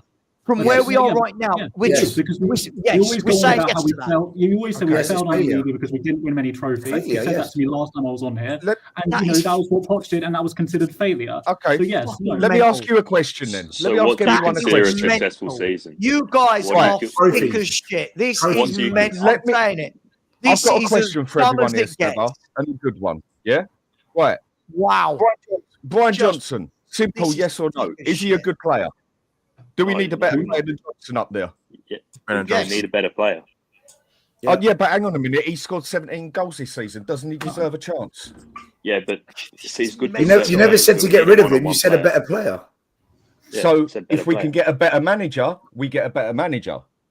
Oh no, but no. You just what are you doing? You just gone from Johnson to a manager. What? Yeah, because I'm just saying Johnson has scored 17 goals this season. He won us that cup because he scored for us and that. Yeah. Yes. But people still saying he's a shit player. Van de he Ven is won in it for us general. with the goal line And clearance. you can say that one as well. Yeah. But he scored 17 goals last season. Doesn't he deserve another effort at the season? Well, no. I'd keep him for his goal scoring back post tapping. But you would get but you would go out and get a significantly better player for the right. We need a better squad. 100%. We need a better squad, Dan. So if we have I agree. So if we have an option of getting a better manager, shouldn't we go and get a better manager as well, or do we just regardless of the manager? Hang on, one of you guys, four of you are talking at the same time. I can't hear a thing. So what do you do? So you're willing to go for a new player because it's an improvement on the player we got, but you're willing to turn a blind eye and just be morally correct that Ange deserves the chance, even if we can get a better manager. I'm not looking at the manager. I'm looking at just progression. It doesn't matter who the manager is. You have to sign players. You know what I mean? Like, it doesn't matter to progress, you have to get better. So we get a better player than Johnson. And if we get an option of getting a better manager than Postecoglou, we go and get the better manager as well. Well, Kai, hang on, Kai. Yes, I've just suggested. So you want improvement? Right? Kai, I've just suggested progression, right? Bearing in mind what I've said, what I've suggested there, lads, I don't think is happening in a million years. No. But progression as a club can't just be 17th in a trophy.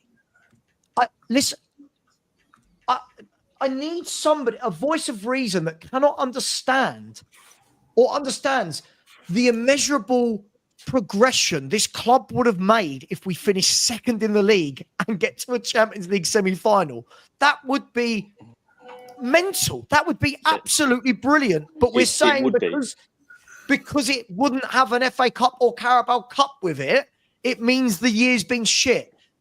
So every season is shit without a trophy. That is absolutely madness. It goes back to Stelios. I think, can I come in here? Just let Kai finish. Luba, let Kai finish because he's trying to speak. It's each to their own. You know, some people with their pride, they can't stand 17th, and that's fair enough. But at the end of the day, second and Champions League qualification is great.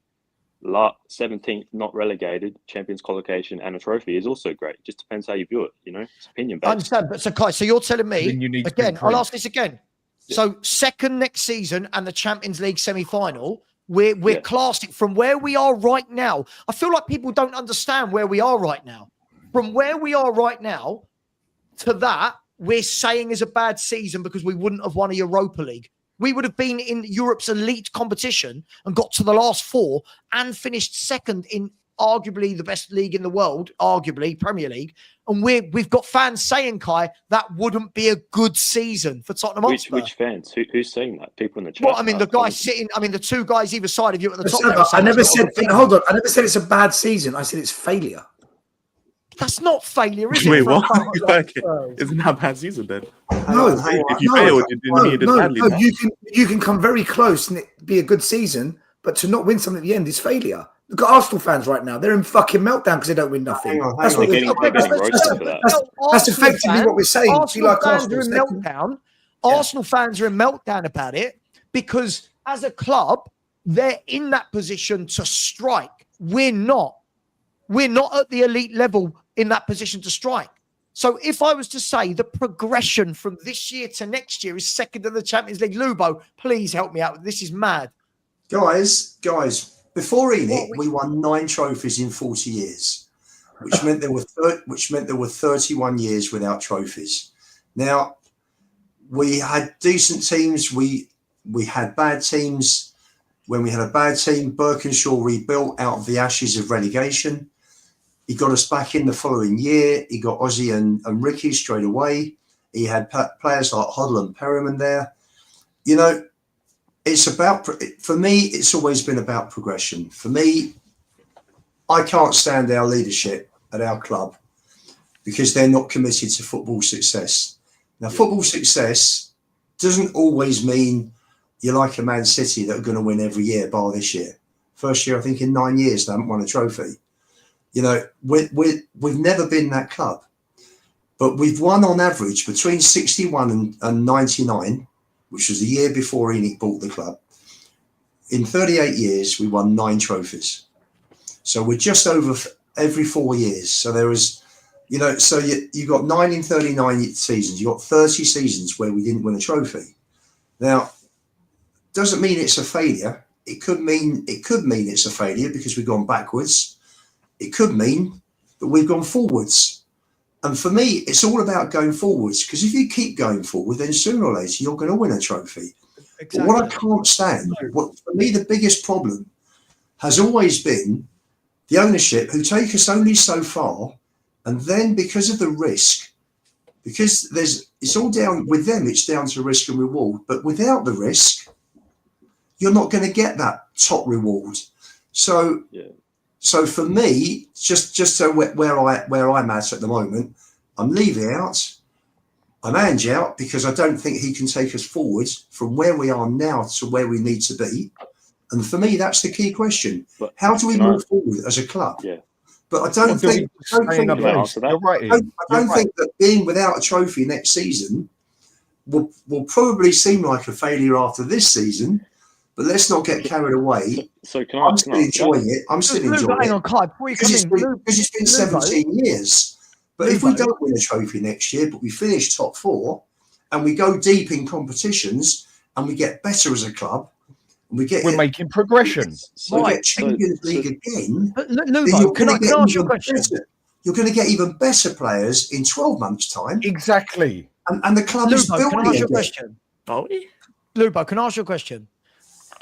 What I don't understand here is so many people that are Levy out, right, want Spurs to move like a big club. The argument is that Daniel Levy has not put us on the pedestal with City, Liverpool, Chelsea, Arsenal, the Man Uniteds. And I know Man U right now are poor, but let's be fair, they're one of the biggest clubs in the world, right?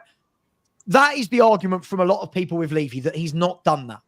Those clubs don't talk about 17th and winning a trophy. Those clubs, right, have progression. Those clubs go deep in every competition. Those clubs finish high up in the league more often than not, right? But when I'm suggesting progression as a club, because progression isn't just winning trophies, the trophies are the icing on the cake. But when I'm suggesting the progression of, okay, let's balance now. We can go deep in the league. We can go deep in tournaments. Suddenly, we're saying that would be a failure. Every club is building. Let me use the example I always use, Lubo. If we look at clubs like Villa and Newcastle, who are trying to gate crash that top 5, top 6, right? They didn't just wake up one day, boom, we're there. Look at what Newcastle had to do for 4 years under Eddie Howe. Yeah? Slowly but surely buying better players. Slowly but surely coaching. Slowly but surely getting to a cup final, then winning the cup final. Getting into Champions League twice in 4 years. That slowly Newcastle are going chipping away to the point now where people are going, they can spend big and they're going to be a force. Aston Villa, when Unai Emery joined Aston Villa, they were 17th in the Premier League. He joined them. I think they finished about 8th, whatever. Then it was 4th. This year they finished 6th, right? Deep in the Champions League run, deep in an FA Cup run. But year on year, Villa are buying better players, getting better directors of football, getting better managers. But when I suggest it as Spurs, failure. It's like, what? Second in the Champions League and second in the Premier League would be failure. So he's going to attract better second in the Premiership and second in the Champions League. He's going to get more money and attract better players and better managers than finish 17th in the Europa Cup. But I agree with like the premise of what you guys are saying. But even the better players thing, like during the Poch era, we didn't. It's not like we attracted amazing talent, like world class kind of players. Like we didn't really sign on one kind of. But this is a different era now. But that's a different debate, isn't it, Elijah? We've got a lot more money now. But when I say attract different players, because I agree with the. Like I agree, like finishing second and semi-final, like saying that's not a good season is ludicrous in my opinion. But when it comes to, like, that's why I asked earlier, would you take a 17th in the trophy this season? Like this season, because we've already got 17th in a trophy now. We've ended the drought. So finishing like bottom half of the table, people don't realize that all it takes is like another set of injuries or even some sort of bad luck, and you're already in another relegation fight. So saying you finish 17th, like look how many times we were really thinking like, yo, we might actually get relegated or we're actually in a proper fight. That's not true. There was no after we basically there was a 3-game stretch, Brentford, Man United, and Ipswich, where we won all 3 games in a row. After that, it was pretty obvious we were not going to get relegated at that point in time. My guy, serious danger of my getting guy, relegated. I'm saying that I didn't. We weren't in a relegation fight. Ben, that's not what Elijah said. Listen to what Elijah's saying. I'm saying if you're constantly in the bottom half of the table, all it can take is a bad set of injuries, for example, or some bad luck, or being in several competitions to slip down the table and potentially be in a relegation fight. That's what I said. By your same token, though, I mean, everyone uses Ten Hag again. Everyone uses Ten Hag as an example as a manager that won a cup competition and was terrible the next season. Ranieri and Mourinho had their teams in relegation fights after they won their last Premier League titles. So basically, the same argument that people use. Mourinho had his team in a relegation. I'm saying he had Chelsea down in 16th. Remember in the 15th to 16th season. Do you not remember that, brother? You're not listening to me. I said if you're consistently season after season in the bottom half of the table, all it takes is another injury crisis or a bad run of form or being in several competitions where you've got to expend your players to lose form in the Premier League. That's why you have to focus on being somewhere up in the Premier League table and then focus on competing. That's what I'm saying. It's great to end the trophy drought, get a Europa League, finish this trophy, because we are constantly, I agree with what you and Star saying, we've been bashed over, oh, you're good, you're competing, but where's the trophy in it? We got the trophy, I'm happy. But constantly being bottom half of the table and winning a trophy, yes, we're winning the trophy, but all I'm saying is, if we're going to constantly be in 4 different competitions every season and we're constantly finishing in the bottom half of the table, all I'm saying is that you have to expend your energy in all 4 competitions, unless we dump ourselves out of each cup competition. Elijah, no one's done that, bro. You see, you're doing what Savva and Dan are asking for. You want us to be able to compete on all 4 fronts. No manager at Spurs has ever done that. No, I'm just saying, asking for 17th, and I'm just saying, like, I don't mind if you're finishing, like, you don't have to even finish in top 4. If you're just finishing mid to top table and you're winning a trophy, all right, that's cool for now, and we got to keep progressing that way. I'm not saying you have to finish top 4. I'm not even saying you have to finish top 6 right now, because we're in a position where we finally ended the trophy drought. We have to now progress slowly but surely into that area which we've never crossed, which is European spot and trophy. But in order to do that, we can't keep finishing below like mid-table. We can't keep doing Elijah, it. let me ask you let me ask you this. Elijah, let me ask you this. That, Levy needs to change his ways. I'm sorry. Sure, but we're not talking about Levy for a second. Elijah, let me ask you a question. But you're asking him to be morally correct as well. So no, I'm asking him to change his ways, Dan. Hang on, Elijah. Let me ask you a question, right? So there's lots of people now in the chat going, trophies over not trophies. Now, of course, as a general rule, yes. But let me flip the question I've just asked about second and Champions League semi-final. I was to say to people next season, Spurs are going to win the FA Cup but finish 15th. Are we seriously saying we take that over second in the league and the Champions League semi-final? I would, yeah. No, I can't. In my opinion, we'd have to finish like 7th-ish with an FA Cup. That's an improvement. I want trophies. It's not. Okay, I want trophies. I never want to see you at a Levy out protest because your standards are in the mud. Your standards are in the mud because you don't want trophies. I never said that. Still, you're just second place in the semi-final. I want trophies. No, my standards listen are to up what there, I said. Still, I heard you. You keep lying a lot lately. I've noticed this. You say things, you don't listen to what you're saying. You said you'd be happy with second in the semi-final. I said I want trophies. Listen to what I'm saying. Analytical listening skills. I did listen. I'm not saying I don't want trophies. I'm saying as a hypothetical. Are we really saying as a fan base we would want the FA Cup, which is what, a 6-game run, and 15th in the league, over being one of the best teams in the country and one of the best teams in Europe and building momentum? We're really saying that as a club? Yes, when we were a big club, we were always known as a cup team that were winning trophies, like winning cup competitions. That's when we were a big club and part of the big five. Okay, then why did we build this stadium? What is everyone telling Levy to do? Spend more money, get better players, get rid of this. But then people who are saying who want Levy to adapt, people who are saying they want Levy to adapt are now asking him to do what is morally correct. They're now happy with you keep repeating yourself. You're wrong. No, I'm not. It's not morally correct. It's going on past evidence that basically it's just when you say that someone deserves, they deserve purely because they deserve that they won a cup, so they deserve the other chance. You're doing what is morally correct. When everyone can blame his career until he won that cup, he's proven he can win that. The thing you hate, the thing you despise, he proved he can win a trophy at Tottenham. Ben, let me when come back. Everyone else failed. I want the manager now He deserves a chance. He deserves a chance because he proved under this regime he can find a way to win when every other he also proved that he can't handle a Premier League. He's proved he can't handle a Premier League. And you're saying he deserves. They had better players. They all had better players. They all failed. Plastic. He proved he They could do didn't it. have better players. They had two better players. Kane, Son, Dembele, Ericsson, Modric. Are we getting you love Poch? They all had better. Poch had an amazing team. Conte and Jose didn't. Ben, I want to come back to you. Ben. So when I said there, and again, guys, this is a hypothetical. When I said 15th in the FA Cup versus second and Champions League semi-final, right? You agreed you take the 15th in the FA Cup, right? Yeah. Okay. So now here's where, as a fan base for me, we don't apply the logic to this. Here's where our emotions get the better of us. We asked to be a bigger club. We asked for better signings. If next season Spurs were to finish 15th and win the FA Cup, right? We make fuck all revenue from finishing 15th. We make fuck all revenue from... No, let me... Ben, I'll mute you if you do this to me again. Let me finish. I prefer glory over money, like...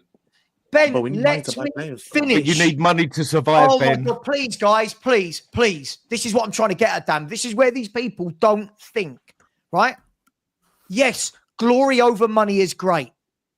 But 15th in the FA Cup gets you fuck all revenue and no Champions League qualification for the next season. Right?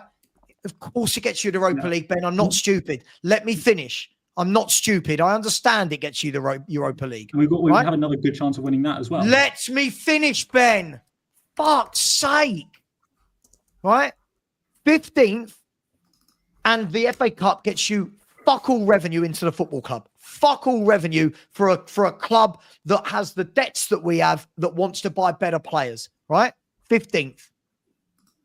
Doesn't qualify you for the Champions League, which is where we would have been the year before, which is where any top club that builds a stadium like that needs to be, right?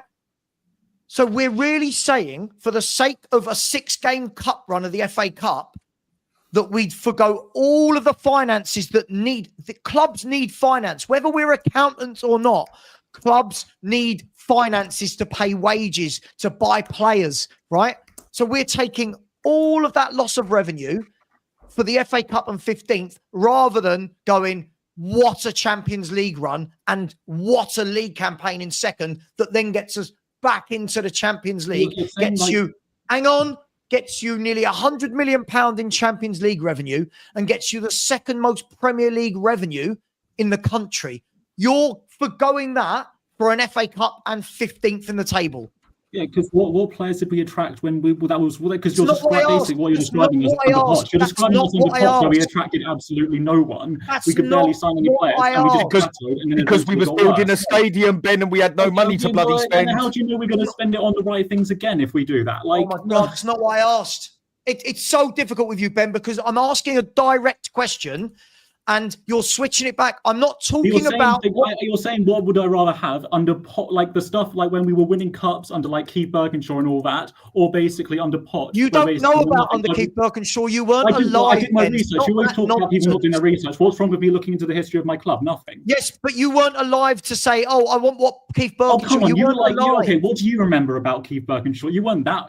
I'm not mentioning him. Well, that was the last time we had success. That's when we were cup team, and that's what I want to. I want to be back to where Tottenham were a big club, and we were a big club, and we were winning the cups. Hang on, hang on. Didn't we have success in 2008 when we won a League Cup? Yeah, that was a successful season, but we haven't had that for 17 years until Ange came in. I understand that. So now, if you would be so kind to answer my actual question, that would be amazing. Yeah. Okay. Well, so what's okay? Well, I already answered it. So Ben. Do you know what I don't understand? You know when the fans say about finances and they don't care? This is what I truly don't think people understand, how big clubs operate. They operate by making money year in, year out. You know, when we're talking about, oh, look at Arsenal spending money. Look at Chelsea spending money. Look at Liverpool spending money. These clubs spend money because year in, year out, they're at the top. Year in, year out, they're getting Champions League revenue. We've got fans sitting here going, I wouldn't care about qualifying for the Champions League if we won an FA Cup. We didn't qualify for the Champions League this year, so your point is entirely moot. No, you didn't listen to my question then, did you? You've got this real problem with being able to listen to what... He doesn't listen, does he, Dan? That's not what I said. That's not what I said. I didn't talk about this season. I said next year, after being in the Champions League, look at this as well, right? This is where fans don't know and understand how football clubs operate, right? If I'm a football club right now, we all go, we need Champions League. We need Champions League, right? Revenue to get the better players to do this. If I'm a manager of a club, if I'm a director of football as a club, I'm speaking to these footballers now. They're going, what's your plan? What's your project moving forward? This is what we want to do for the next few years. These are the caliber of players we want to bring in. This is what we're doing. We're now saying that we're going to do that for 1 year because we've got into the Champions League this year. Then next year say, well, don't worry about continuing to do that because we lifted an FA Cup for a 6-game run. I'm not saying don't win trophies every season. I'm just saying as a hypothetical, you gave me two options that I picked. Hypothetical, you would take as a hypothetical, you would take a 6-game FA Cup run over going to the semi-finals of the elite European competition and finishing second in the Premier League. And I'm only saying for 1 season, but you would take that over that. Yes, because I want my club to win trophies. Precisely. That was the point I was always trying to say. So where are you getting the money from to kick on? Well, I don't know. I mean, we'll still have players. We would still be in the Europa League next season. Where are you getting money from to kick on? So if we win the FA Cup, we qualify for the Europa League, and then we can qualify for the Champions League there through us again. So yeah, I mean, it's not impossible. You're on mute, Dan. You're on mute. Savva, can I say? And then we're already 3 years behind ourselves again, Ben. Exactly. We ain't got the money to spend. Use their brain, Dan. They're not. The sad thing is, let me make a point here. The sad thing is, fans don't use their brain. It is meant to be about. Please do better. Levy, buy us better players. Levy, where's your standards? Oh yeah, but I'll take 15th. You're both being dismissive here. Sorry, you're both being dismissive here. You need both. If you can't get exactly, you need the income and the revenue in there, yeah, then you're just slipping down. You've got to have revenue. It's sad. You're being dismissive, guys. You're being dismissive. For a club. You're being dismissive of the club finances, right? What is more important? What is more important for a club to succeed and start pushing further? Getting in that top 4 or winning a League Cup or an FA Cup? Dan, you're sorry. Can I address this finance issue?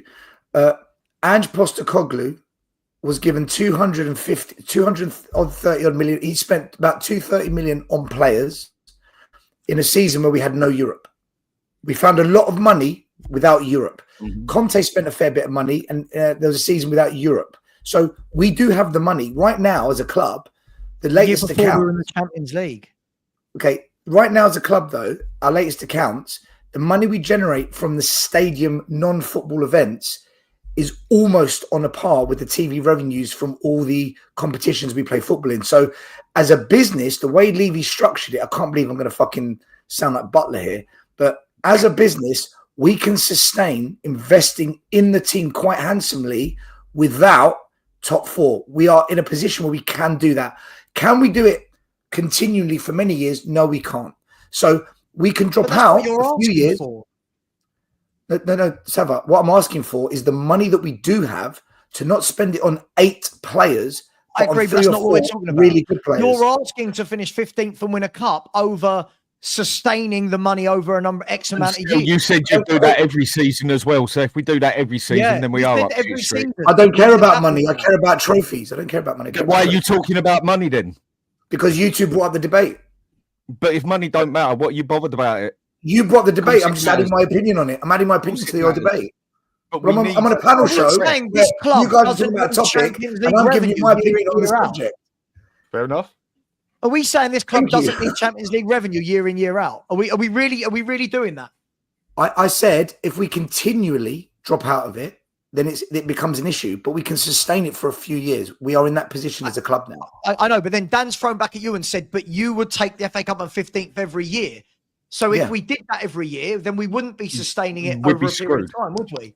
That's we'd be winning the FA Cup. We just wouldn't challenge for the Champions League or the Premier League. So we Crystal Palace won the FA Cup without it, so we could do that. If you want the Premier League and you want the Champions League, then you've got to be in that top 4 bracket. Sustainable, you got to be up there. So does all the trophies like rank the same? Now, I was going to ask you a question, Stan. Do all trophies like rank the same to you? Like, because like a trophy is a trophy, or is it like the Prem is like up here, FA Cups down here, like, or is a trophy just a trophy to you? No, they're ranked differently. For me, the biggest prize you could possibly win, I think, now is the Champions League. Second is the Premier League. Third is probably Europa, then FA Cup, then Carabao Cup in that order. But as a Spurs fan, mate, I'm happy if we win anything. The one thing I said, and I said to Dan yesterday. Why are you leaving out? Because we don't win trophies. But so then surely you should be every manager that's not won the trophy out, not Levy out. No, because the common denominator is Levy. We've had 15 managers. Yeah, and we've also been in 7 or 8 finals with 7 semi-finals. But Levy's the chairman this year. So why did we win a trophy if Levy's the chairman this year? 2 trophies in 25 years isn't good enough, Savva. So don't we want our club to be big? 17th in the league and 1 trophy isn't good enough either still. It is for me because I want trophies. Our club to be bigger, guys. Like I feel like I don't know where you're going. It's an argument. Don't we want our club? Don't we want our club to be bigger and competing with the big clubs every year? Why are we now sitting here and saying things like 15th in an FA Cup we're happy with? I want to be up there with Arsenal. I want to be up there with Liverpool. I want to be up there with City. Why are we suddenly now saying that these things are not what we want? No, it's not that right. I never said I don't want that, right? You gave me 2 options. 15th in FA Cup or 2nd in the league and semi-final Champions League. If they're the 2 options, I'm picking FA Cup and 15th. If you said to me, what would you like to see Tottenham do in terms of success? I want to see us win the Champions League. I want to see us win the Premier League. But to go back to that, for that to happen, Levy needs to change his behaviour and break the wage structure. So it's not a 40%. Right? Yeah, this is. But to break the wage it's not about the manager. It's not about the manager. It's about the wage structure. You're going to have a constant flow of Champions League revenue coming in. For example, look what we've stop giving Timo Werner 165k a week. Hang on. Stop doing that. For example, when I bring up Aston Villa about the money they're paying and the wages, the first thing everyone says to me is to sustain that, they need Champions League football. Lubo, we've had this debate a number of times, right? So if we're saying Villa have broken their wage structure and they've done it because they've had a couple of good years, they've got in the Champions League and they've gone for the risk versus the reward strategy, right? So when I say, well, Villa have done it, people go, yeah, but they need to sustain it. Well, funnily enough, for Spurs to go and break their wage structure and to continue to break it and to continue to pay big wages, we're going to have that Champions League revenue continuously coming in. Exactly. So no, I'm guys, not saying... Hang on. That's saying quite true. That's not quite true, but... Because we choose... For any club to keep getting bigger with their wages, you're going to have to bring in more revenue than you're bringing in. Okay, Savva, you're half right. But the other half that is being dismissed here is Aston Villa choose to have a very high risk turnover to wage bill ratio, right? They're on the brink of losing a lot of players because of not getting a Champions League. Spurs, we deliberately operate at that 40-45% wage ratio. Right. That is a corporate decision that's always been like that, even when we were in the Champions League earning that money. So unless the board says, let's take a bit more risk and push that to 55-60%, we're always going to be in this position. Sure. But by the way, the animal, it's not about... You agree on that, right? No, we agree on that. And I think the Villa have taken a massive risk. They've gone for it, but 96% is a very, very high risk. You know, none of the other City, Liverpool, Arsenal, they're anywhere near 96%. I understand that. Just quickly, the animal. Again, this is where I don't think people have listening skills. It was a hypothetical for 1 year. Dan and I haven't sat here and said we never want to win a trophy. It's dread. That's not what's happened here. What we're saying is we're going to go from a club. My original point was, if we have 1 year where the progression in the league is jumping up 16 places, right, and getting to the semi-finals of the Champions League, and we've suddenly got fans saying they wouldn't take that as a very successful season, that is mad, because we've got to grow. To grow, that would show that Ange can manage in the Premier League. That would show how many top 10 teams would we have to beat throughout the season to finish second, right? We'd have to beat loads. Like, you'd have to constantly be beating the better teams. But we've got fans saying that wouldn't be better than 15th in an FA Cup. And I don't subscribe to a 6-game cup run, which is what I think the FA Cup is, right? Is it 6? Yeah. But for Premier League team, I just don't believe a 6-game cup run versus Champions League. Bearing in mind, guys, you'd have a double whammy. If I'm not wrong, Lubo might tell me I'm wrong here. Wouldn't we have a double whammy, Lubo? If you got to the semi-finals of the Champions League, you're making more and more money because you got so deep into it, right? Plus, if you finish second in the league, you've got the Champions League revenue coming that way as well. So suddenly you've got double bubble coming in versus nothing coming in for finishing. What's finishing 15th in the league? How much that get you? 15 million, 18 million, 18 and million. winning the FA Cup? I don't know, 10 million, 20 million, possibly. I don't know. It's fuck all. It's fuck all. I think where it's but then we bemoan you that we want to kick on. You know, It's Sam, mad. where the landscape has completely changed is the money now that's in football, and it is about money. And I think that's, I mean, this fan base here talk about finances like no other club. Seriously, you know, this club is very different. You know, you went up, you had a stadium tour at Liverpool, didn't you, Sav, early in the season?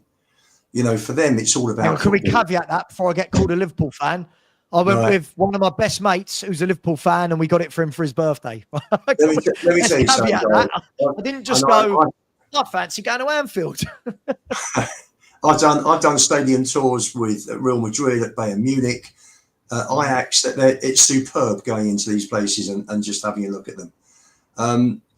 What's changed, unfortunately, and I am, how can I put it? I'm sort of very conflicted. I want trophies. For me, I've always said, following Tottenham, you know, people say to me, what are your best memories? And it will be Wednesday night in Bilbao. It'll be Ricky Villa at Wembley. It will be Gazza at Wembley. And it's all geared around trophies. Today, unfortunately, football has been scarred by money. Exactly. It really has been scarred for old school romantics like me. It really has been. For the kids growing up. Not a pure game. It's not. For the kids growing up. It's a business now, isn't it? It's a business here. It's completely different. I lived through 60s, 70s, 80s, 90s, before the early 90s, before the Premier League, when it was, you know, FA Cup final day was just magical. You know, they don't even give the FA Cup a weekend on its own these days. So, whereas Stel says, yes, I want to see a trophy every season. For me, that will be fantastic. Unfortunately, with Tottenham, it's never been realistic, and we've won 9 in 40 years before ENIC, so we've now won 11 in 65 years. And instead of 4.5 years every cup, Levy's dragged it down to 6 years on average every trophy. I get that, Lubo, but who wins a trophy every year? When our fans are saying failure, who wins a trophy every year? Apart from Man City. Right, and Man City. So again, why Man City win trophies every year other than this year? Because they spend. They spend money because they've got money. They spend money because every year they get Champions League revenue and sell. Man City are Man City because they spend the money. Same as Chelsea. But do you know what, Sav? Until we get owners with the same mentality as Man City, unfortunately, we're never going to be up there with them. So I understand that. So the progression we are going to get is going to be only up to a certain level.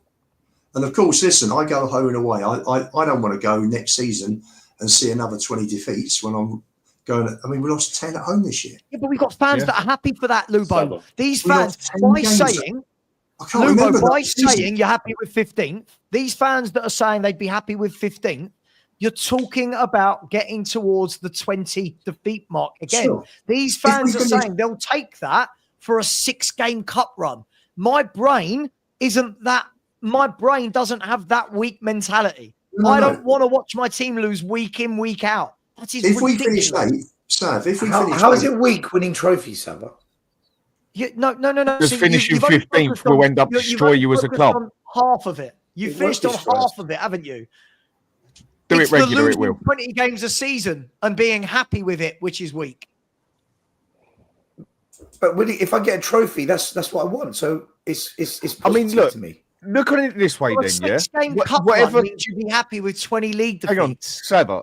Going to another parade and another cup final, and yeah, that's why I do it, man. That's why I support Spurs. That's why I support Tottenham. Don't do any shows after any league defeat. Don't do any shows after a league defeat being annoyed. The game is about glory. Yeah, at the end of the day, whatever turns you on at the end of the day, and the game. That's what Bill Nicholson said. The game's about glory. Right, I know, but that was back. Or is he a dumbass as well? No, just times have changed. But you asked Bill Nicholson if he'll take. I bet you Bill Nicholson wouldn't have taken 15th. Yeah.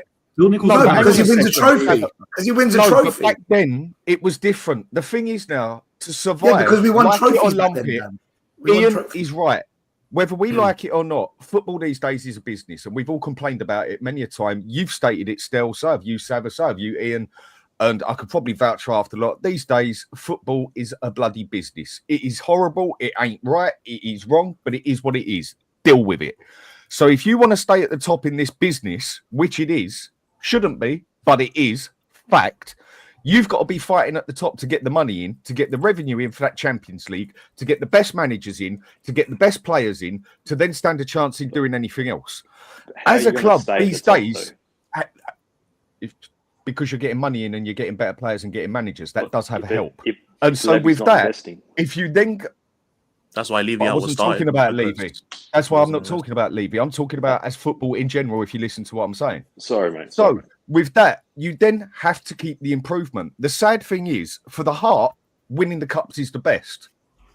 But you go 3 seasons on the trot, finish 15th and get a League Cup or an FA Cup, and then do nothing in Europe with it. You're just going to go further down. Fine, you'll have the respect in your trophy cabinet that you've got that, but players are going to look 15th in FA Cup. Ain't going now for 3 seasons. Same as they say 15th and you win nothing.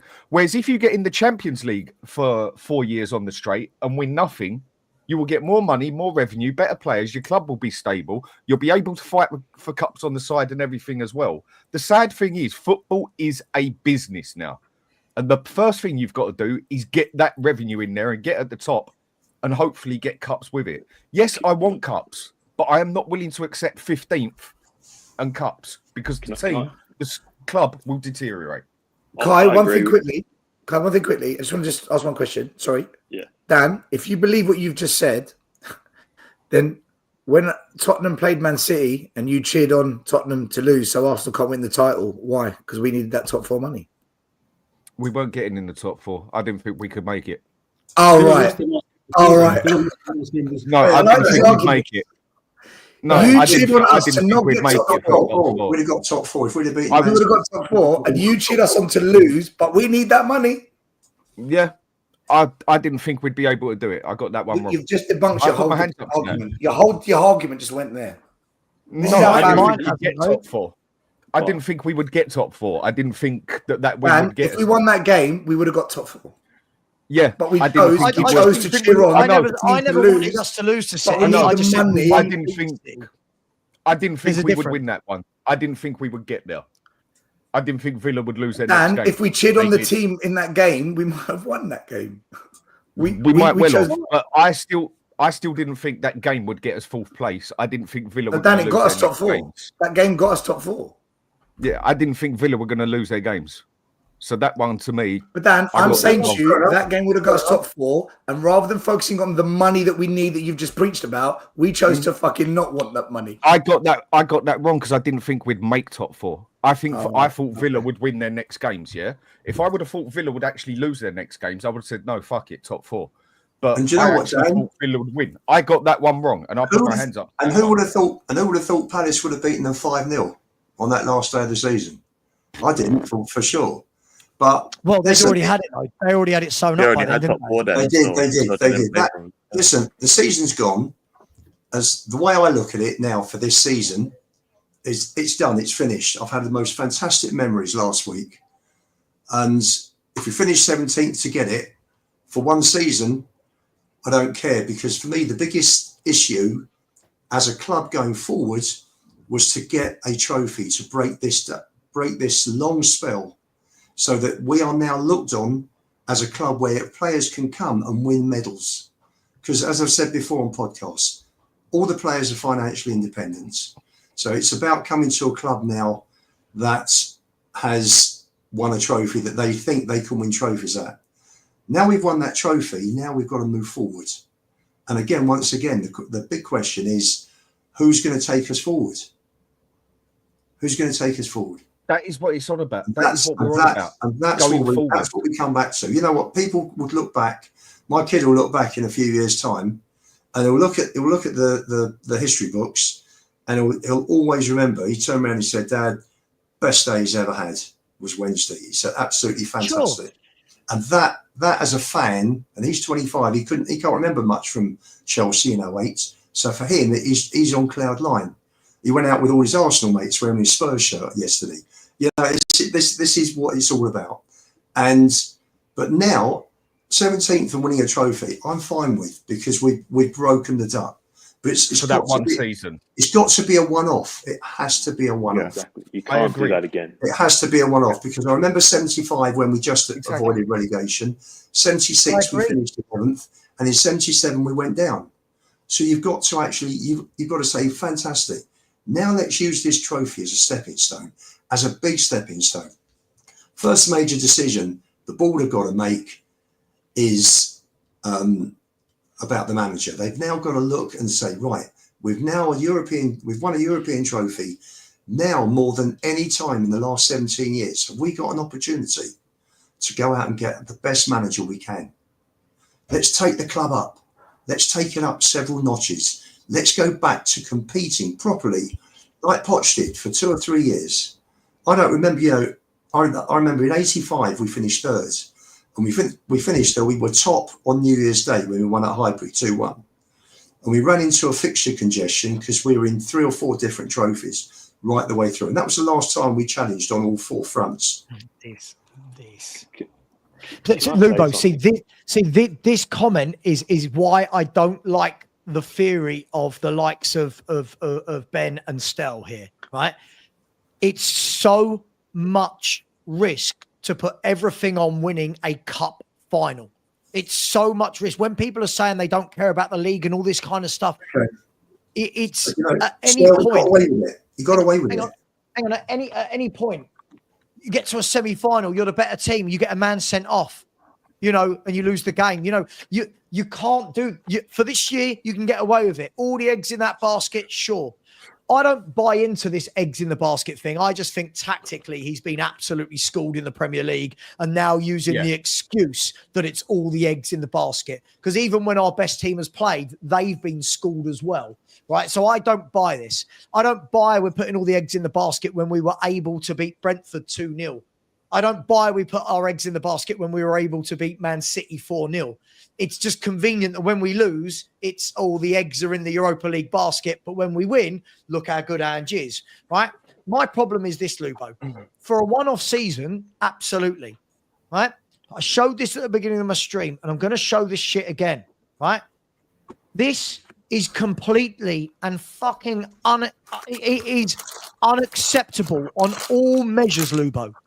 Everything there is unacceptable on all measures, right? So when people are saying, I don't care, we won the Europa League, right?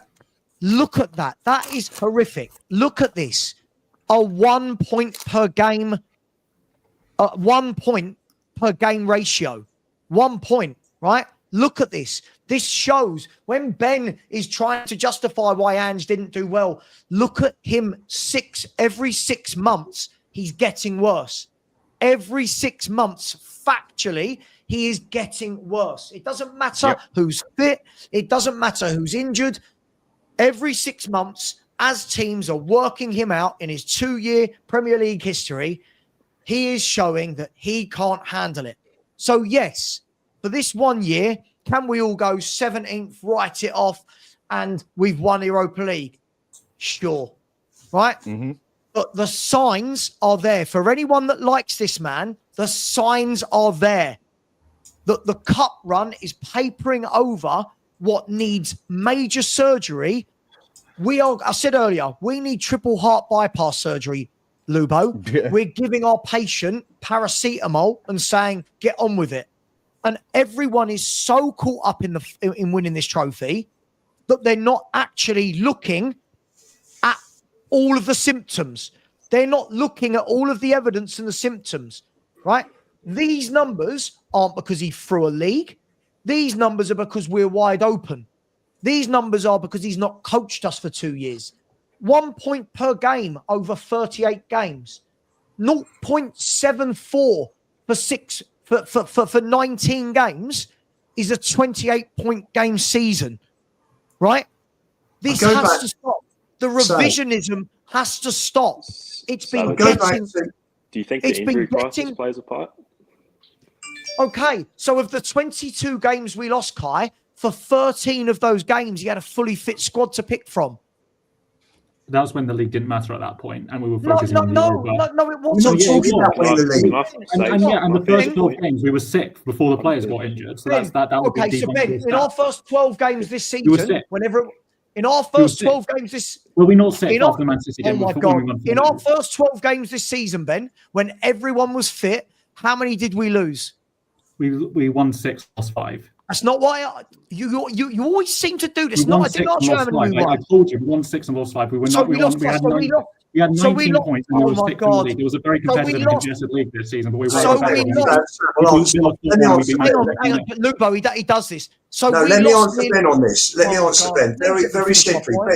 Ben, statistically, first 12 games, won 6, drew with Leicester, lost 5. 4 points off City in second place. Hang on 1 second. We have played 14 games, right? We're pretty much a full-strength team. 42 points, okay? We have got 19 points out of 42. Now, all the other teams were beating each other. The levels have dropped a bit, right? And we have got 19 out of 42 with a full-strength team. Work that out. It's 23 games we've lost. I mean, if you want to like cherry pick stats, I can easily say from his beginning of the season when he's had all his back five. Go on then, Ben. Go cherry pick the positive side. Demolish this. Go on, Ben. Go on. If you like, since he's arrived here, when he's had his back 5 back, he's won 75% of his games in the league since he's come in. He has. Right. 15 out of 20 games when he's had Porro. So has every other team in the league? Has every other team in the league got their best back 5 every game available? We need to sign depth. I agree with you. That's why we need some experienced players, like Ange said. But we did sign depth. No, we signed a bunch of youth players. We signed youth players. That's why. Ben, if you let me finish my sentence, Ben, if you let me finish my sentence, you never let me finish my sentence. Let me finish my sentence. Again, all the fan base lost their mind when we beat Bayern Munich to sign in Radu Dragusin. They lost their mind. Oh my God, shows we can compete with Bayern. Danso's a very good defender. So, yes, we do have centre-back depth, right? We did have right-back depth and left-back depth, a guy that he didn't ever want to play, Jed Spence. So you are making this up. This is what I love, right? Every club has injuries. Yes, it's going to affect you. Not to the tune of 22 defeats in one season, it doesn't affect you, right?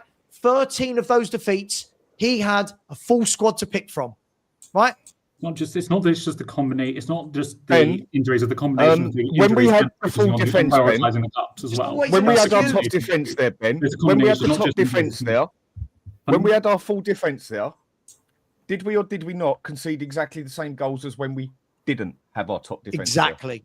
I don't about that, but I know, but it's not really. Well, then you didn't watch many of the bloody games, did you? Wind your neck. 75% of our games in the league. That's all I care about. Now you're just all of a sudden. I didn't mention about goals this year, so I don't know what the point you're making. You're chatting. Ben, you can I pull that answer stat a blunt question I gave you. I'll tell you what, Ben. Let me pull that stat apart. It wasn't even like what I was talking. What do you mean it's not irrelevant? You're saying that with the defence. Well, hang on, but we was conceding the same goals with our full defence and without our full defence. It's the tactics. 75% of our games, like we do a lot better. But we're still conceding the same goals. Dan, I've got an easy one here. I've got an easy one. It's not just one either or. It's not the NFL.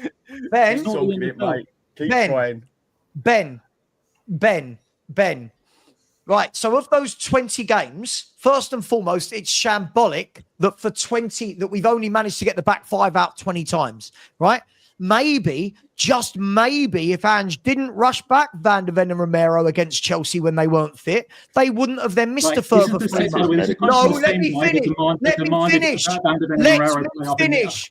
Ben, let me finish. You can't have it both ways. Ben, let me finish. I never get to finish the point with you, right? Now look at the 20 games that back five won, right? Look at the 20 games that back five have won. Who we beaten? That back five are brilliant at beating all the lesser teams. We drew against Arsenal, did we not? And we beat Liverpool, did we not? I mean, okay. So you're going back. So we're going back to no, Ben. Slow down. Slow down. Ben, slow down. You do the politician answer you give are amazing, right, Ben? So in that first 10 games of the season, yeah, we beat Liverpool, who were fucking robbed. Let's be brutally honest, right? And who else did we beat in that 10 games? We beat Man United 2-0, I believe. Right, who aren't good. Go on, the next. True with Arsenal. Aren't good. They finished like they won the FA Cup that season, so they weren't, and they beat Man City in the finals. Well, so if we won hang on, no, you can't do this. Sorry. We beat Palace. Which top teams have we beaten with that back five? I'm not asking who we drew against. Which top teams have we beaten with that back five when playing together? Is hilarious. I don't know. I know we won. I know we won 15 games. Okay, Ben, you don't know, so stop. If you don't know, stop. Right? That's all you have to say. You don't know. Right? The first 10 games last season where we won 8, right, is the majority of the 20 games you're talking about with that back five. Right? When we were beating Luton's, when we were beating Sheffield United's. Look at the games they've won this year when they've all played together. Again, it's none of the top teams. When we've actually beaten the better teams, Ben, right, this is what makes me laugh. When we talk about injuries, what would you say is our best result this season in the league? Probably the Villa 4-1. We had most of our squad then, didn't we? We had like Vicario, we had... So you think Villa 4-1 was better than Man City 4-0 away? If you consider how Man City were doing at the time and how Villa were doing at the time, then yes. But I just said Man U weren't very good, and you said, "Oh, come on, it's Man U." So I'm going to say the same to you. It's not Man U. It's not Man U. But the Man U that season, I didn't think were as bad as what people think. I thought because they won the FA Cup. Okay, so beating Man City 4-0 away isn't our best league win this season. Is that what you're telling me? Well, no, I mean that or the Villa 4-1, but I'd say Villa 4-1 personally. Okay, Who played centre-back against Man City in that 4-0 game? Who played centre-back? We had Vicario as well. Hang on. Let me finish. Who played centre-back against Man City when we knocked them out of the League Cup? Who played centre-back when we beat Liverpool 1-0 in the Cup? Who played centre-back when we beat Villa? Who played centre-back? It's never Van de Ven and Romero. So this nonsense that we need that back five or we can't win games, all of our best wins have come without that back five. So that stat is completely ridiculous. Ben, Villa at home, Dragerson played instead of Van de Ven, by the way, because Van de Ven got injured against against Man City, didn't he? Man City, it was Davies and Dragerson, wasn't it? No, it was Romero against Villa. All of our best wins this season have been when Radu has played at the back. Let that sink in. So all of this, we've got no depth. Okay, so why do all of our best wins come with Radu Dragerson in the team? And when we don't play inverted wing backs and Ange we don't style. play inverted, right. So it's not having the back five, Ben. All of our best wins have been when we don't invert, right? And he actually goes to normal tactics. So when we're saying so Ange has adapted, and you say he doesn't adapt, but Ange has adapted in those games. Okay, so Ben, yes, he adapts, and then the next game, we go straight back to what we did before. Do you know we beat Man City 4-0, and we all sat here. Stel, Dan, Lubo, you would have all been on with me, right? We all sat here and went, why don't we do that? Like, why are we not that Tottenham, right? Let's see what everyone going, Savva, you're in the mud. I had videos made about me. I think if I'm not wrong, Lubo, you've got your program there. You've always got a program somewhere. Can you tell me, after the Man City game, after that Man City game, how many Premier League games did we go without a win? If I'm not wrong, it was something like 1 in 10 after Man City, right? That was after Vicario got injured, though. That was the game that Vicario got injured, and everyone was talking about the crisis of injury we would have after that game. That was my point. That was my point. We had an injury crisis after that game. So I don't understand why you go judging to other things. And that was my point. So we can batter Man City without Van de Ven and Romero, but then afterwards, when Vicario's injured, that's one step too far. I'm talking about like the injury crisis as a whole, not individual players, and we had basically a massive injury crisis after the first. Why did we lose 5 of our first 12 then? Pardon? Why did we lose 5 of our first 12 games? We were very competitive in those games, and it was still because the first 12 games. The first 12 games were very different to the last 12 games. We were actually very competitive in those first 12, and we were actually competitive in those first 12 games. Then Ipswich could turn around and I could say, why did you get relegated? Well, we were really competitive in all 38 games. Doesn't matter. Why did we lose 5 of the first 12 if it's all about having that back 5 together? Why? I can answer that question. Yeah, go, Kai. Why did we lose 5 of the first 12? Thank you, because I'm the one who sort of brought this up. So, last season, who did we have in the number 6 to see off games? Answer. We don't play with a 6, though. No, we didn't play with a 6. We didn't play with a 6. This is why this whole 6 thing is so dumb. We've never played with a 6. Like 2 stoppers or, whatever. Like, so we lost 5 of our first 12 games because we sold Højbjerg. Let me explain. So basically, right, if you look at the stats, it was by 1 goal, and it was silly, inexperienced moments where we lost concentration. Play like Højbjerg, he gets the ball and he just keeps it composure. We didn't have that. We had so much inexperience. Oh, sorry. Why did we lose 7 of the last 10 last season then when Højbjerg was playing? Inexperience. I don't think inexperience is the word you want to use, gang. Yeah, that's what I'm saying. Inexperience. Sorry, let me explain this to him. Let me do this one, yeah.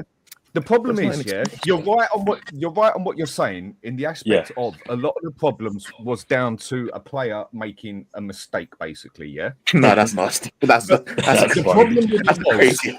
Those players, when you try and get a player to play in a way that just isn't what he is best at, you will see consistent mistakes. Basuma, everyone's slating. He's someone I stuck up for. Hang on, he's someone I stuck up for 18 months. 80% of his worst mistakes have always been where? In the defensive manner, because he's not a bloody defensive player. And then all of a sudden we play him in a couple of games as the box-to-box pressing forward midfielder he is, and he looks like a good player. Porro looks much better when you start overlapping him and halfway up the pitch and not inverting him to a number 10. And Udogie looks better like that. Now, Maddison also plays better when they're not inverted, sitting next to him, and he hasn't got 2 players sitting on his arse, 2 players sitting either side, 2 players sitting in front 6 foot of him. It's all down to the tactics on why these mistakes happen. Yeah, now and again in games, you're going to get players make mistakes no matter what. But it always was the same players, the same mistakes for the same reasons. And it always came, and the same goals conceded. It was the tactics. I just feel if we had a player with the experience of Højbjerg, that we would. I think Højbjerg would have helped a lot. But he sold it. The way we played, we didn't play with Højbjerg. Hang on, but he sold him and said he didn't want experience. See, Kai, this is my problem. Have you noticed? When he wins something, everyone tells me you've got to praise. When he's done absolutely dreadfully, there is an excuse for everything. Everything. We lost 5 of the first 12 games, and the first thing I hear out of someone's mouth is we were competitive. So what? Who cares if we're competitive? It goes to show that it doesn't matter whether it's our best team out or not. we lose a bloody lot of football games. Yes or no? To answer that question directly, you're correct. But can I sort of add a bit of perspective? So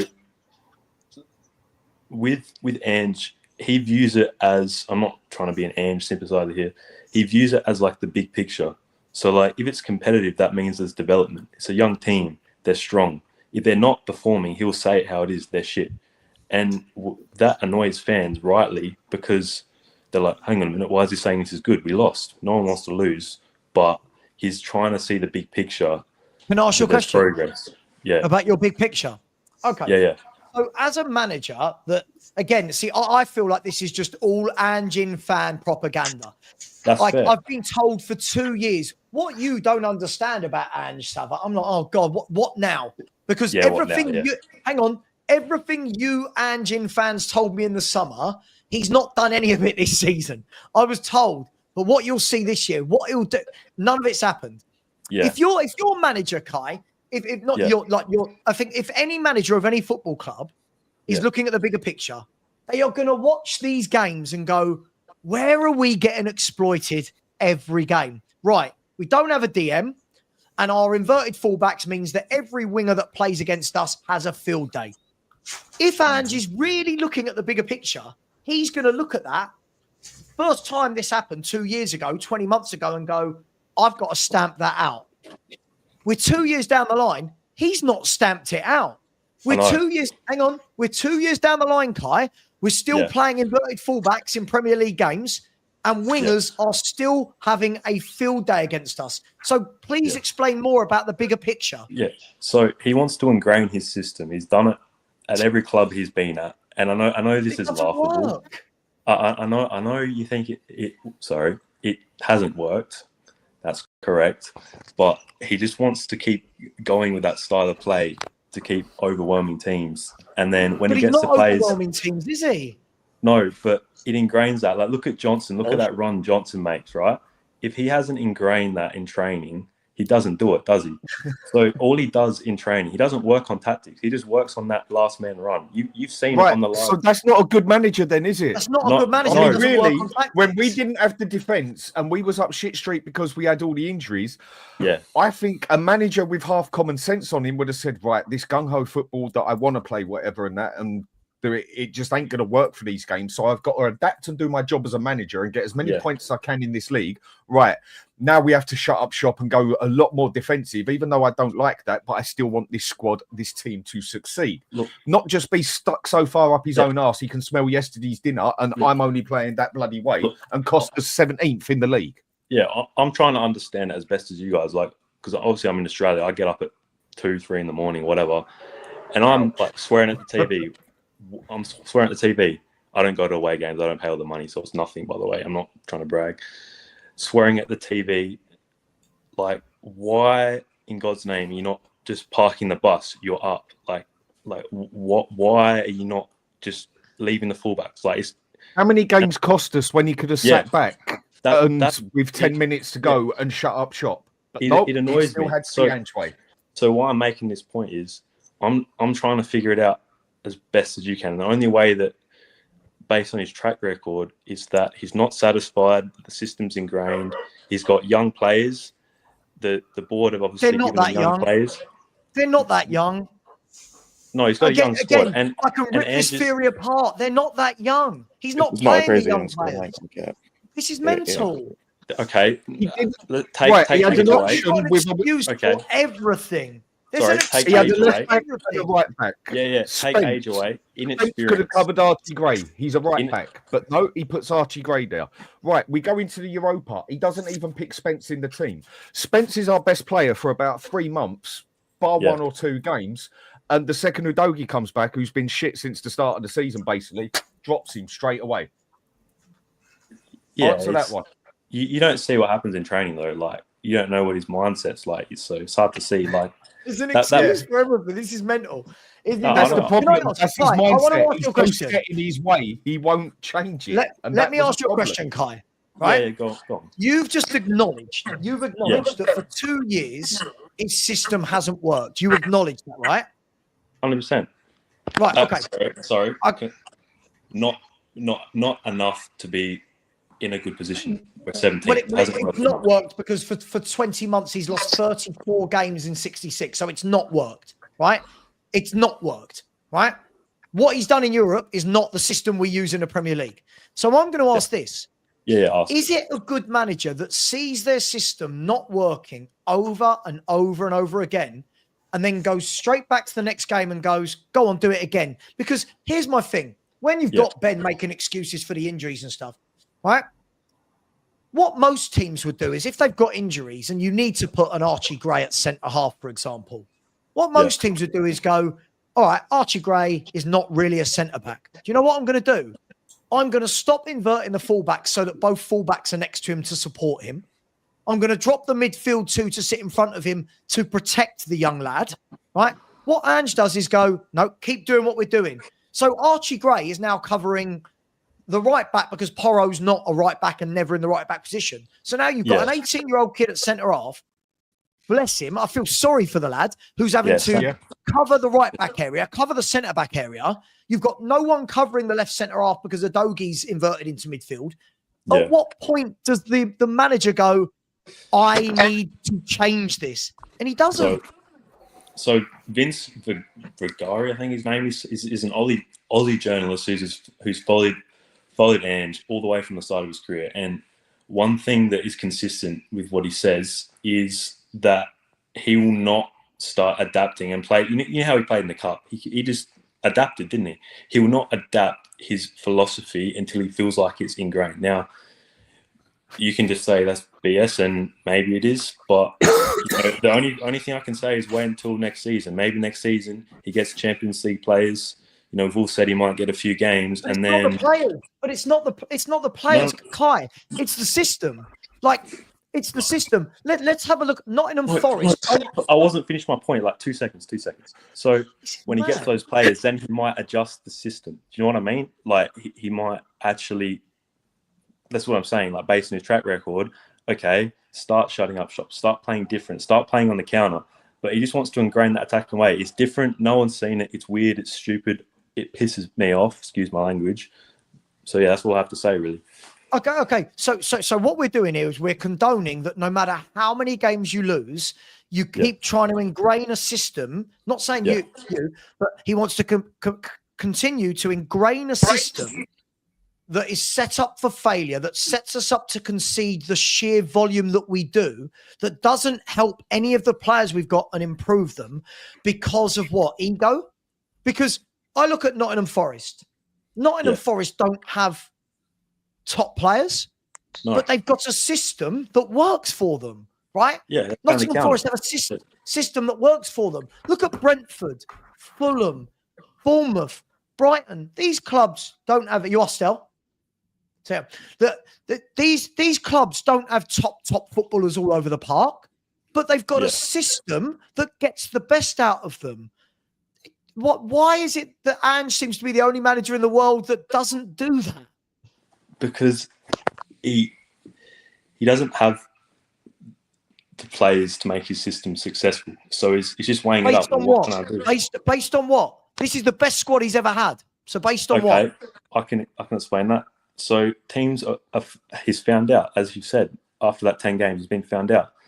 Brennan Johnson is not good enough. The second a team plays a low block, he can't break it down. Madison, after his ankle injury, was completely inconsistent. Everyone can agree on that. Signings. You've just named two of the players that he definitely wanted.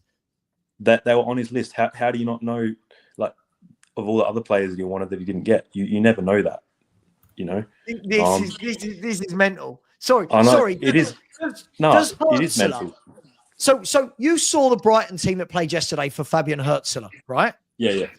All of these kids like Baliba, Ayari, Gruder, right? Yeah. Sorry, you're telling me Hürzeler wouldn't have wanted much better players than that? No, he's got them, he coaches them, and he makes it work.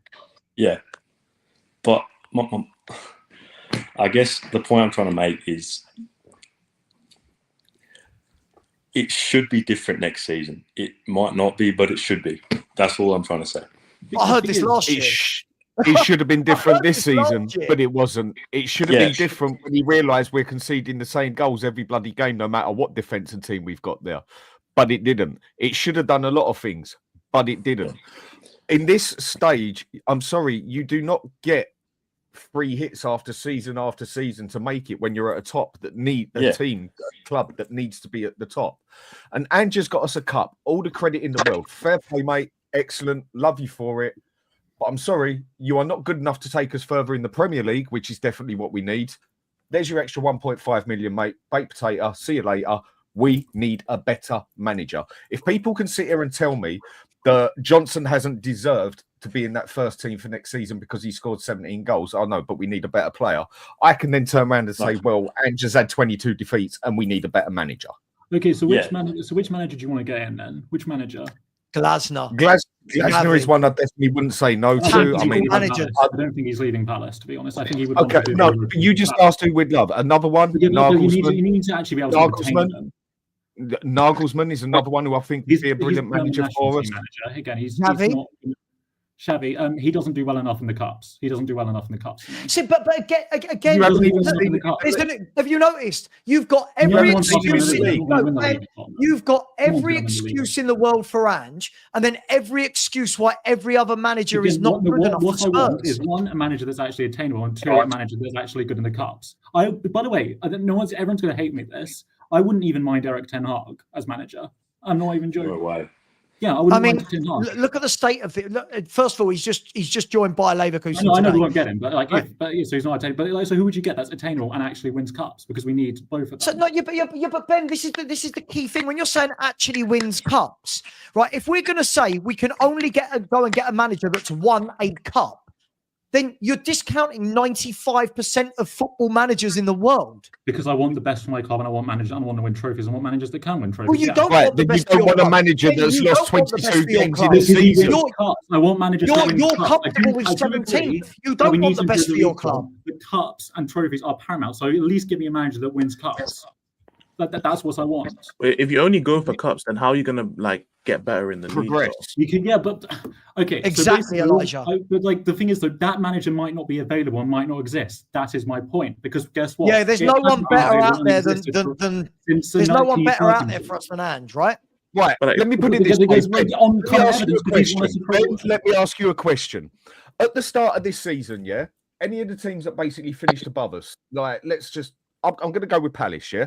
Would you have swapped Spurs team for Palace team? Bar 1 or 2 players. Would you have swapped both teams? Would you have said Palace got a better team than us? Yes or no? No. Right. He got 12th place and an FA Cup.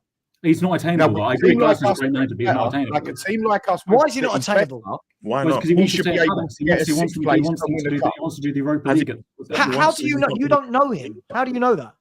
Because he qualified. I think he loves Palace, and I think he wants to qualify. So if Spurs rock up to Glasner and go, we're in the Champions League, we're going to give you 10 million a year. We're going to give you 150. He stayed at Frankfurt after let me finish. Oh, please let me finish, Ben. Please let me finish.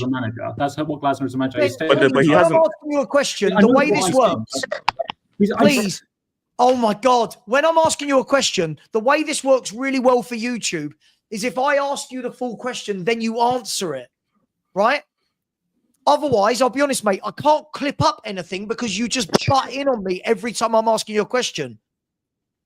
If we rock up to Crystal Palace, right, and say, Glasner, here's £10 million a year.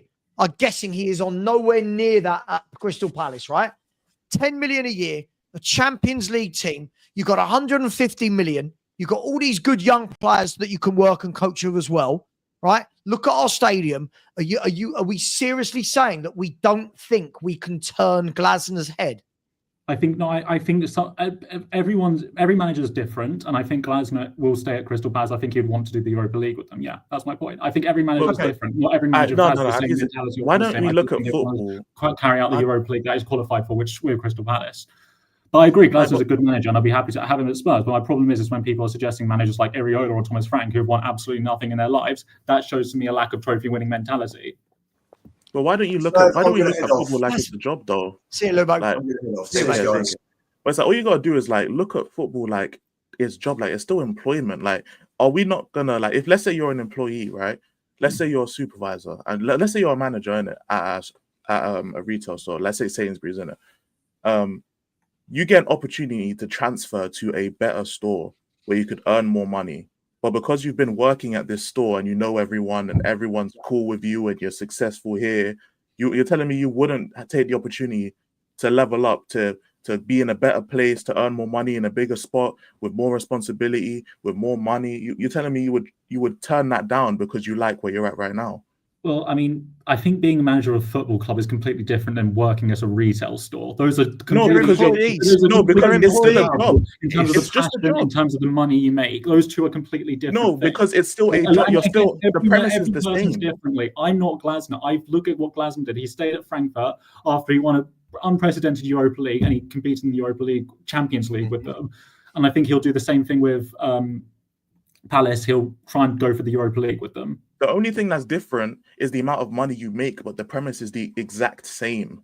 It's the exact same premise. You just earn more money. It's a job at the end of the day. But it's a job. Some managers, it's not. For some people do like to stay at clubs. Some managers do, and I feel like Glasner will want, just for this season, I think Glasner will want to stay at Crystal Palace. That's why I don't. Can I ask you a question? If he gets an offer of Champions League, double the wages, and possibly a squad that he can take. I think for this, because a manager this way though, if he might. We want something even more impressive than Tottenham, because if he wins the Europa League with Crystal Palace, which I actually think he could do, then basically there'll be much bigger clubs than us calling. So it's the same. It's the same. It's the same reason in NFL there are players that could go high in the draft, decide to stay another year in college for whatever reason. Palace could win the Europa Cup. Higher in the draft, they can make more money, etc. So that's the thing. That's the thing. The draft is different because the team is selecting you. Like when you can't turn down a team that drafts you. That's why you don't use the NBA. No, you can. O. Jackson did. Eli Manning did. You can literally turn down a team. If someone like Palace won the FA Cup, I can hear Palace three can of win you the one. Europa Cup, then that shows the Europa Cup surely ain't that hard to beat. Palace ain't meant to be that much of a big club, are they, in Europe? Why does it not show? Why does it not show that Europa League is hard? I don't understand why. They would have deserved. Palace have been a very small team for many, many years. Okay, so Palace won the FA Cup, and so that cup doesn't mean anything. Just the only cups that mean anything to you now. I'm just going by your theories in football, Ben. I'm going by your theories. Well, no, I said I never diminish cups. You know what you said about Xavi? You know what you said about Xavi? He well enough in cups. That's my point. You know what you said about Xavi? Yeah. Right? Xavi's won cups for both Barcelona and in Qatar. or Saudi. Yeah, because didn't he win like the Super Copa de España? That's like a one-off game. That's like a community shield. That's not the same as like an FA Cup or a Carabao Cup. Or they're not the same because that's a one-off game, whereas not a cup run like an FA Cup, a European Cup. So we're just gonna discount managers that have won La Liga. Because he's not going to win the league. That was the same issue I had with Conte, because he's not going to win the league at Spurs. He can win the league. He's a great league manager, Conte, but he's not a good cup manager. That was my point about Conte, and that's why I didn't want him. So when you're saying he's not a good cup manager, so any manager that to date has not won a cup. He has won a cup, but it's just not enough. Conte has won a cup. He won the FA Cup. He's not won enough. This is such hard work. Conte's one of the best managers. So any manager that hasn't won a cup, by your theory, can never join a club because they've not won a cup yet. Have you ever thought that maybe the reason some of these managers haven't won a cup is because of the clubs they're at? So when you're talking about, let me finish. When you're talking about Thomas Frank and Iriola, are we just going to turn around and say Iriola's not had a really impressive managerial career because he's not won a cup yet? Iriola got sacked after 6 months in Cyprus. So has Ange ever been sacked? Not since he got sacked at the Whistle Sea Zebras. But all managers get sacked. Has Jose Mourinho ever been sacked? One of the greatest cup managers of all time. This Ben, you're all over the place. Iriola not won anything. So your comparison to those managers, because those two managers have won something, whereas Iriola haven't. So your comparison is completely and utterly okay, sure. But you know what? Poch hadn't won anything until Poch won something. Like all managers, they're like players. Hang on, Ben. They're like players. Are we saying Bayern Munich and Man City wanted Harry Kane? Why did they want Harry Kane? He hadn't won anything yet. It's madness. Because again, the difference is you have to consider the club you're at as well. PSG for example. That's my point. That's what he just hang on, said. can I say it right? Okay, but it's the difference between Spurs and PSG, right? PSG, right, always win trophies. The trophies that Ange wins, and the reason why I backed Ange, right, was because he basically took clubs that you don't usually win things like Brisbane. Bayern Munich always win trophies. So what Harry Kane has got is just irrelevant to what Solanke's got then, because Spurs never win trophies. Isn't that like a common argument that Harry Kane never got it over the line and had to basically, they say it's like losing your that's what I'm asking you. And yet every club in world football would have taken Harry Kane, even though he'd not won anything. Why? I disagree. I think Harry Kane, Spurs were wrong. He was always avoiding accountability for his complete disappearing in big games, because he didn't just disappear in Spurs, he disappeared for England as well. Remember that penalty miss in the quarterfinal of the 2022 World Cup? Remember that awful performance he had in the semi-final against Croatia? So Harry Kane's trophy is inept, basically, compared. No, it's still a trophy, but I'm saying, hang on a minute, you just said the PSG one. I think it's much more impressive to do it at a. By the way, Iriola has won a cup. I've just checked. Iriola has won a cup. Again, that was a one-off game. That was a one-off game. I love this. You wrote the league, bro. Like what? Why? No, because with Arteta, everyone undermines his community shields, don't they? Because they don't. He's won an FA Cup though. Yeah, he's won it and 5 seasons in a row without a trophy. Yes, but he still won a cup though. Arteta. Like Iriola's won a cup as well. Arteta, so I was countering that. But he has, by your theory, Ben, he is a cup-winning manager. Not regularly enough. That was my point about Conte. Conte won a cup. Regular now. Hang on. I said not regularly enough. I need to get the ground rules. Because I'll tell you what, Ben, as I said to you when you first came on my channel, you would make an amazing politician because you've got a spin for everything, right? So let me get the rules straight. So the next manager that comes in and manages Spurs needs to be, forget leagues. We don't care if they've won leagues. They must be a cup-winning manager. But how regularly must they have won cups? Just so I know. I throughout their career, I would like to see at least like 3 or 4 cup wins. Hang on. Okay. So now let's look at managers' age. What if I've got one manager who's been a manager for 6 years versus one who's been a manager for 20 years? How can we judge them the same? So it would be based on proportion then, wouldn't it be? So like one every about 3 years would be like one cup. So every 3 years. Okay, so let's go by your theory that we're only going to get managers that win a trophy one every 3 years. Which managers in world football win a trophy every 3 years? So, and this is, this is the funny thing. This is my exact point. No, just answer the question. Just answer the question. I think. Just answer the question. Yeah, I'm going to answer. I think football clubs in general, they don't set their sides broad enough when they're appointing managers. I like that. The reason why. Because Wenger, where did he come from? He came from Japan, right? He managed New Rangers previously, and he won. Angepostecoglou is one. I know you guys don't like him, but he ended our trophy drought. He's risen up right from the top, from being an outcast of the Whistlesea Zebras right to the Tottenham League. Are you going to answer my question though? No, because I'm just saying that there's lots of managers. If you look broadly at other leagues, like I asked the question. I don't want a bloody dissertation on it. Name me managers. Oh my God! Dan, do you see why it's so hard work when he comes on? I'm asking you simply, just a simple answer, Ben. Name me 10 managers that win every 3 years as a minimum. As a minimum, I can't off the top of my head. But Ange does. Ange Postecoglou does. And we've got him as manager, so happy days. Okay, sure. Okay. So Ange Postecoglou, go on. Every 3 years. So I'm going to chuck in Pep. I'll go with Pep. I'll go with Conte. Mourinho. We'll go Mourinho. Yep. Slot. Ten Hag. Let's go with Slot. Go on then. Ten Hag.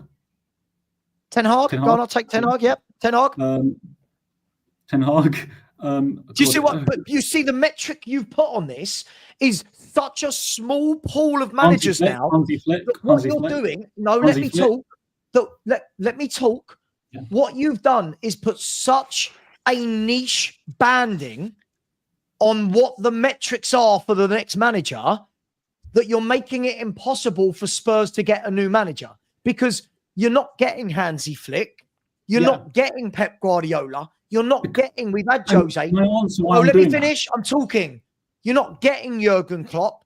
You're not getting Do you see my point? You're not getting Ancelotti. Yeah. And the reason why I'm putting such a high band on it is because we have just won a cup. If we had not won that Europa League, I would be right with you guys. I'll be right, Ange's got to go. The reason why I'm putting such a high band on replacing him is because he's shown that he can take this team to winners and he's shown he can win that team. That is why I'm putting such a high band on the replacement. Can I ask you a question then? Can I ask you a question? So if we're going to go by your metric, so Ange has had 5 cup competitions and won one of them. Won one of them, yeah. Why? So if he's so good in cups, why have we been knocked out early doors in both FA Cups and one of the League Cups? Why? So my metric was 1 cup every 3 years. Can I finish, Ben? Right? I'm using your metric against you. You only want top cup managers. In the FA Cup, which is the most prestigious cup out there, he's been utterly abysmal, right? I think that's harsh.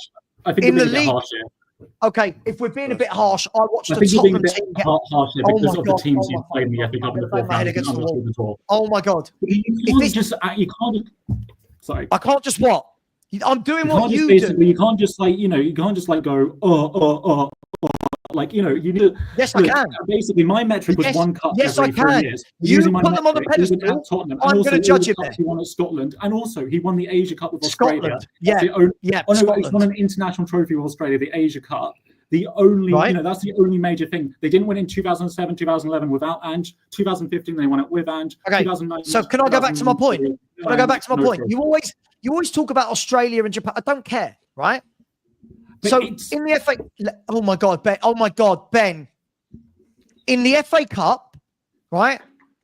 Tamworth absolutely embarrassed him. By your own metrics, though, win, lose, or draw, we won the game. By your own metrics, that was a good performance. I agree on the shocking performance.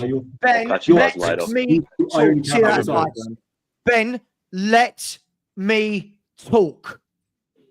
This is Pete Parasocial. You said he's not done terribly. We were knocked out in the 4th round last year. We were knocked out in the 4th round this year.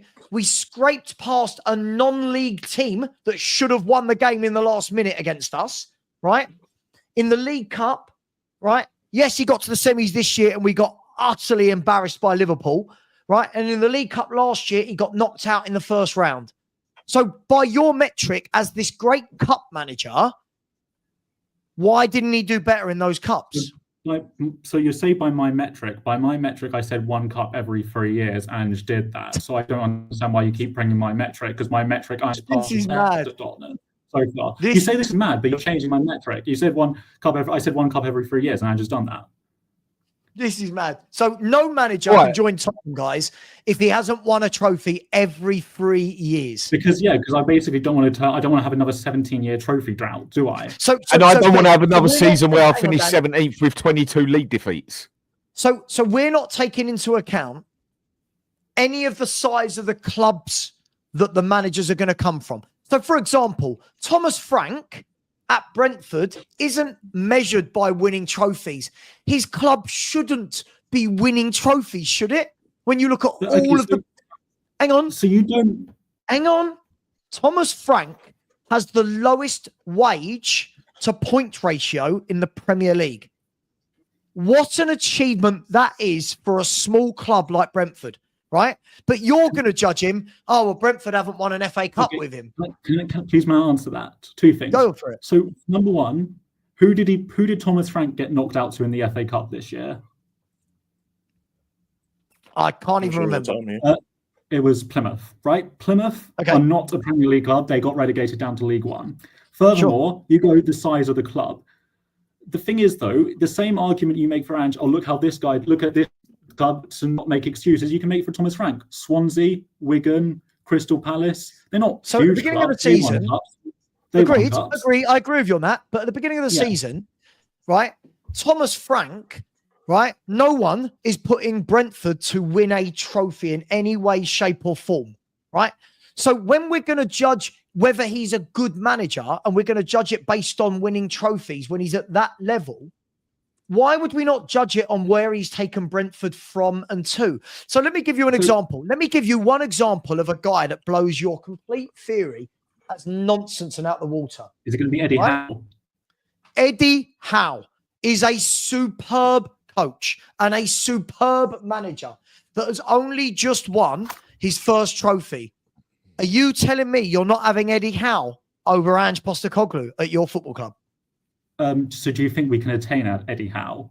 That's not what right. Like, listen to the question that came out of my mouth. No, Savva, you're Ange out, so you need to if you're going for the Ange out position. Dan, do you see how difficult this is? This is just mental. You're not going to get Eddie Howe. Ben, this is the also, most. I think Newcastle got a better squad than us. Look at Ben, stop. Yeah, they got Isak. Like Isak alone clears our team. Ben, stop. I asked you the most simplistic question in the world, and you went into full tangent.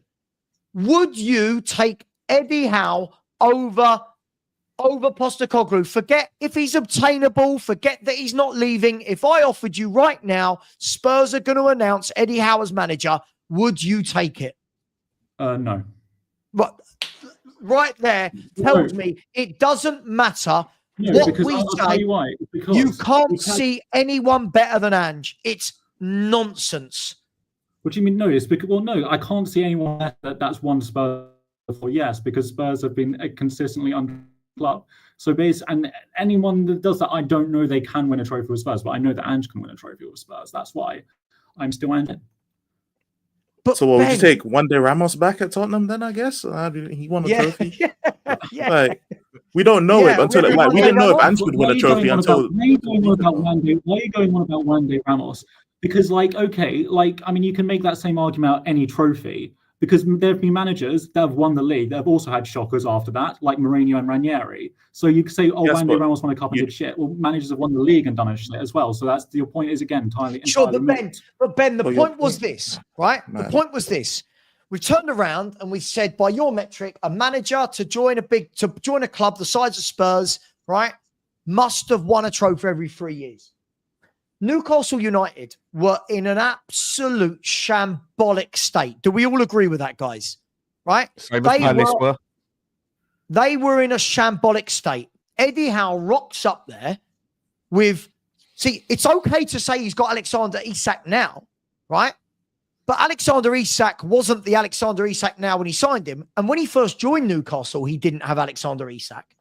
He took Newcastle from the bottom of the Premier League. They were rock bottom. They were the bookies' favourites to go down. And he took them to something like 8th or 7th. I don't know what it was. The very next season, he takes them to the Champions League and to a final of a trophy, right? The next season, he has an unprecedented injury crisis like we had this year, still got them to 7th or 8th in the Premier League, whatever it was. This year, he's got Champions League football again and won his first trophy. So how did Eddie Howe manage to do that if he wasn't an experienced cup-winning manager before? How? Okay, so first of all, you're arguing, like I said, that Eddie Howe was a bad manager. No, I think Eddie Howe was very good. No, I thought Eddie Howe was a very, very good manager. First of all, right, I think people use this argument for and how bad was doing. What they don't take into account is how basically both of those clubs that they were at were massively achieving at that time. So it's not just them doing well, it's them doing well in comparison to managers like Steve Bruce and Steven Gerrard that were doing terribly. So I think that argument also... Did you see the Newcastle squad he took over? Did you see the squad he took over? It was not good. Didn't they spend like... It was not a good squad. Again, he did a good job. I'm not denying he did a bad job, by the way. He did, and they didn't spend nowhere near as money as us because they didn't have the money to spend. They've hardly spent anything. But they get like owners, but they signed and they recruited well in the summer. Unlike us, I agree. We've recruited. They've hardly spent. That's the whole premise of my. No, but they recruited well. Okay. They signed so who did they sign? They recruited well. Isak, Bruno Guimaraes. Yes, Ben. I want you to now. I know you hate doing this, but I want you to actually now answer the question that I asked you, not some ramblings. How did Eddie Howe manage to win a trophy for Newcastle when he's never won one before? Because he again, it's the unknown. He's a good manager. It's the unknown. Because he's a good manager. Liverpool and Arsenal, by the way. Beat Liverpool and Arsenal, by It's the the way. unknown. It's because I want Tottenham to be a cup-winning club. I want someone that's proven that he can win trophies. I'm not saying these managers can't win trophies. But we also, Ben, the thing you are not understanding here, mate. They can win cups first. The thing you are not understanding, it is about, sorry, but whether people like it or not, like I said earlier, football, winning cups should be the prime, and it is for the feelings. But if you want your club, your business, which football is, to progress, you also need to be up there in that league. You need to be getting in that Champions League. And if you're not getting it, Ange's giving you both flavors. Right, okay. If Ange would have got us the League Cup, if Ange would have got us the League Cup and 17th, would you have accepted that and said he deserves another season? He won't answer, Dan. He can't answer questions. He won't answer it. Can you repeat the question? Right. If Ange would have got us 17th, like we have, and won the League Cup, would you say we still keep Ange? No, that wouldn't be good enough for me. Right, because he didn't get us in the fucking Champions League. Because I've already seen my team. A cup's a cup, isn't it? You want a cup winning manager. A cup is a cup. It all boils down. A cup is a cup. Qualification. I've already seen the team win the Carabao Cup. That's not Ben, Ben, your own theory has been undone you like a kipper, because it's not now winning a trophy that's important. It was what winning that trophy meant, and winning the League Cup gets you Conference League, playoff. I think. When did I mention any of that? Earlier on in this stream, you said about 15th in the FA Cup, right? Right. So why would FA Cup gets you into the Europa League though? That's a completely different Oh, tournament. that's a cup's a cup. You said you want to win cups. No, why do I say? Okay, by the way, why have I always said that it will be our most successful season since 1991 instead of 1984? Because I ranked the FA Cup higher than the Europa League, even though the FA Cup doesn't get you into what the Europa League does. All of a sudden, the League Cup ain't good enough because it won't get you in the Champions League. Your argument's wrong. You're contradicting yourself. I'm not contradicting myself. I've always said since 1991. I've always said since 1991. Can I ask your question, Ben? Can I ask your question? Right, I know I probably won't get an answer. Who had it harder to win a cup this season? Was it Palace in the FA Cup, Newcastle in the League Cup, or Spurs in the Europa League? Who had it harder to win? What was a harder competition to win? Well, if you would think about it, Ange's cup run would have lasted 53 games because it was the 38 games in the league they would have had to qualify for it. No, we're not doing that. That's not what I asked. Europa, which he not won. what I asked. That would be a 53 compared to a. He can't answer questions. No, because you always undermine the FA Cup saying it's only 6 games. Well, Ange's journey has been 53 games, so by your own metric, it's not 53 games. It's not. This is nonsense. 38 plus 15. Okay. But we can't. Ben, that's like me saying that the Champions League winners this year didn't just win whatever it is, 15 games to win the Champions League. It was the 38 league games they played last year. That doesn't make sense. The cup is the cup, right? So I'm asking you, without one of your Ben spins, without all of this nonsense, who had it tougher to win a cup this year? Was it the League Cup with Newcastle, who had to knock Arsenal out over 2 legs, and Liverpool? Was it Palace, who had to knock out Man City and Aston Villa? Or was it Spurs? So if you would ask Man United fans, a team that... That's not like just answer the question. No, because, okay, do you think Man United fans reflect any differently from their cut under Van Gaal in 15-16 than they do their cut under Van Gaal? Answer the question. It's an entirely moot question. It's not a moot. Right? I'm just asking you a question. I'm asking you a question. Just answer the question. What do you mean? Is it because it's a pointless question? It's like, Van Gaal. Answer the question. Because basically, if we want to have the big mentality club, we cannot. What we cannot do as a big mentality club is basically say this trophy doesn't mean anything. This trophy doesn't mean anything. No one's saying that. I'm just asking you a question. That's all. It's like saying trying to balance the two. I don't know. You win the trophy. You were the one who said earlier you would justify finishing 15th to win a cup. You didn't say a specific name. I said the FA Cup. I said the FA Cup, not the Carabao Cup. Because it's the end of season. I laid down the cup for you. You said you would still sack him. It is only because this Europa has got us in the Champions League that you're bigging him up because it saves Spurs' arse. No, because I said, no, why are you saying that when I said I'll take 15th in the FA Cup? I said I'd take 15th in the FA Cup. Why are you saying that I? Okay, why in this hypothetical world, that one be asking the Champions League. Ben, why are you so against answering a direct question? Dan, ask me a football question. Ask me anything right now. Just ask me the question. Just ask me a question. Dan, ask me a question. Huh? Is Andrew a good manager? No, I don't think he is a good manager. You see how easy that is, Ben? I'm asked a question. I give a direct answer. All I'm saying is, right, if you are going to say this cup trumps this cup, be consistent with it. It can't be that winning the League Cup suddenly isn't good enough, but yet all you said earlier was you want trophies. I'm talking about prestige. I find like, for me, it goes Champions League, Premier League, FA Cup, Europa League, League Cup, Conference League. So, okay, so the FA Cup, and you want to win cups. So Ben, you've just said the FA Cup is more prestigious than the Europa League.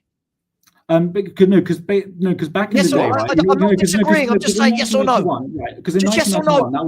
I don't want dates. I don't want dates. I'm just asking yes or no. Yes or no. Yes or no. Yes or no. Back then, because I'm like quite an old, even though I'm quite a young fan, I'm just interested. Dude, I've got to kick you off. This is now getting silly. I'm asking you, did you say that the FA Cup is more prestigious than the Europa League? Just yes or no. So, I think just yes or no. Cup, you just said it. I've always said that though. I've always said that. Like, the last 2 times, I've always said. Okay, I'm just saying. So, Ben, why is your mouth incapable of just saying one word? Yes or no? Because I don't understand why you're asking that question, because I've answered it 5 times. Why do I use 1991 as the date when you asked when the FA Cup was most successful? I already answered that question for you. I don't need to answer it. So yes. So I don't know why you think everything's a twist. I'm just saying you said to me that the FA Cup is more prestigious than the Europa League. Okay, let's go with that metric. So when people are now calling Ange our most successful manager for 41 years, I say 1991. But most of the fan base are not saying 1991. But okay, so the other people, right? Unfortunately, I can't speak for them. I can only speak for myself and what I think. I'm not a mind reader in terms of what they think. So I can only speak for myself. Because every fans have different criteria. You two have different criteria to someone like Stell, for example. That's what makes football beautiful. Crystal Palace had a better season than Spurs? Yeah, by your metric? They have. Wow. Yeah. Okay. Cool. So but we've had a better. But by my metric, we've also had a better season than Man City and Arsenal as well. By my metric as well. I mean, sure. Yeah. Yeah. So I know. Man City and Arsenal wouldn't have won the Europa League. Sure. Do you want me to rank the season? Liverpool have had the best season, followed by Crystal Palace, followed by Newcastle. I'm going to agree with you, Arthur. Hang on a sec. I'm going to agree. If you want to go by what we've won, we've had a better season than Arsenal, yeah? Yeah. Fine. Newcastle had the worst season. We need to now progress on this at the end of the day. And it shows blatantly that Ange is not a good enough manager. He might prove me wrong. I hope he does if he stays. I will bet a lot of money on it that he won't. Not progress us to the size of the club we are. So what would be a good season for you next season? Like, what would be a good season for you next season? I want top 6 and at least a semi-final. So basically no trophy. No, you get no trophy. Trophies are brilliant, but you're not going to win one every year, Ben. We're not going to win one every year. An ideal season would be top 6. I want to win a trophy. We want to win a trophy. That's not what you asked him. Ben, that's not what you said you would sack Ange. You were complaining earlier about that wouldn't get. By the way, nothing you mentioned there would get you Champions League, and that's what you were banging on about last time. So basically, when me and that is what we need. But the size of the club at the moment, we need to look at top 6. Would get you into basically the same thing. Right. Get you trophy. So I still don't want to finish 17th in a league. I'm being realistic, yeah? Top 6 is definitely an improvement to what we've done in the league. And getting into winning a cup would be ideal. But we don't win cups every season at Spurs, basically. And a lot of other clubs don't do it either, yeah? It's usually the biggest clubs that do it. And it's brilliant to see a cup. But if you want to progress as a football team, you need both sides. And you have got to be right up the top to keep up there. Because if you go 3 seasons and finish 15th in an FA Cup, you ain't going to have that much money to spend. And it's not going to attract sort of players or managers you want. Whereas if you go 3 seasons, let me finish, Ben. You go 3 seasons and you finish top 4 Champions League and getting semi-finals of cups, that gives you more money, better choice of manager, better choice of players will come to you because they're not going to look at you and think, well, 15th, but I can get an FA Cup. They're going to be looking at Champions League. That's all they care about. And neither of those two scenarios gets you Champions League, though. So we're kind of a bit What if you finish top 4, you get Champions League? What are you on about? He was saying top 6. Okay, so Elijah, what would be a good season for you then? Oh, for me, but I'm not so focused on getting Champions League next season though. Like, I have different standards. So why is people moaning at me and Stel when we say we'll take 15th in the FA Cup, which gets because you 15 because the higher you finish the higher you finish in the league, you attract a certain caliber of like the higher you finish in the league, the more money you get. Like if you're constantly finishing 15. Big man, I haven't spoken for like 12 years, many bro. more factors than just finishing high up in the league. Big man, I ain't speaking for 12 years. You got me leaning back in my chair, falling asleep, my guy. The point is that if you finish 15th and you win an FA Cup, it's cool because you won the trophy. But as long as you're finishing 15th, you're slowly losing money. The players are eventually going to leave to go to a bigger club, which means that we're going to become constantly a youth team. And now what happens? The team starts to get worse. We're still winning trophies. So yes, we're elevating in terms of winning trophies. But the team will slowly get worse because players will move on. The club will won't be able to afford as many wages or as much wages. Bad English. That's what's going to happen. So yes, we're going to be winning trophies, but the league position is what brings the money in, which helps us sustain ourselves as a club, helps us bring more wages in to sign better players, helps us afford better players, and then it can help us not only achieve the ultimate dream of competing and winning trophies, but it also helps us win more cups as well. Like that's how it goes. You can't just always finish 15th. Chelsea Football Club, when they got like only just barely above 40 points that season, when they had like 3 managers, they had Tuchel, they sacked him, they got Graham Potter, they sacked him, and they got Frank Lampard. They finished above 40 points, and they would still be able to sign lots of other great talented players. That's an anomaly though. But it's an anomaly. It's an anomaly. Because Man United, they're probably going to have a big transfer window, and they can. But if they continuously finish in the bottom half, they can't. Let Elijah finish. But man. it's an anomaly season. Chelsea had finished 10th after winning the league, and then they got Conte and won the league again. It's one season. So yes, that's why I say 17th and a trophy for one season.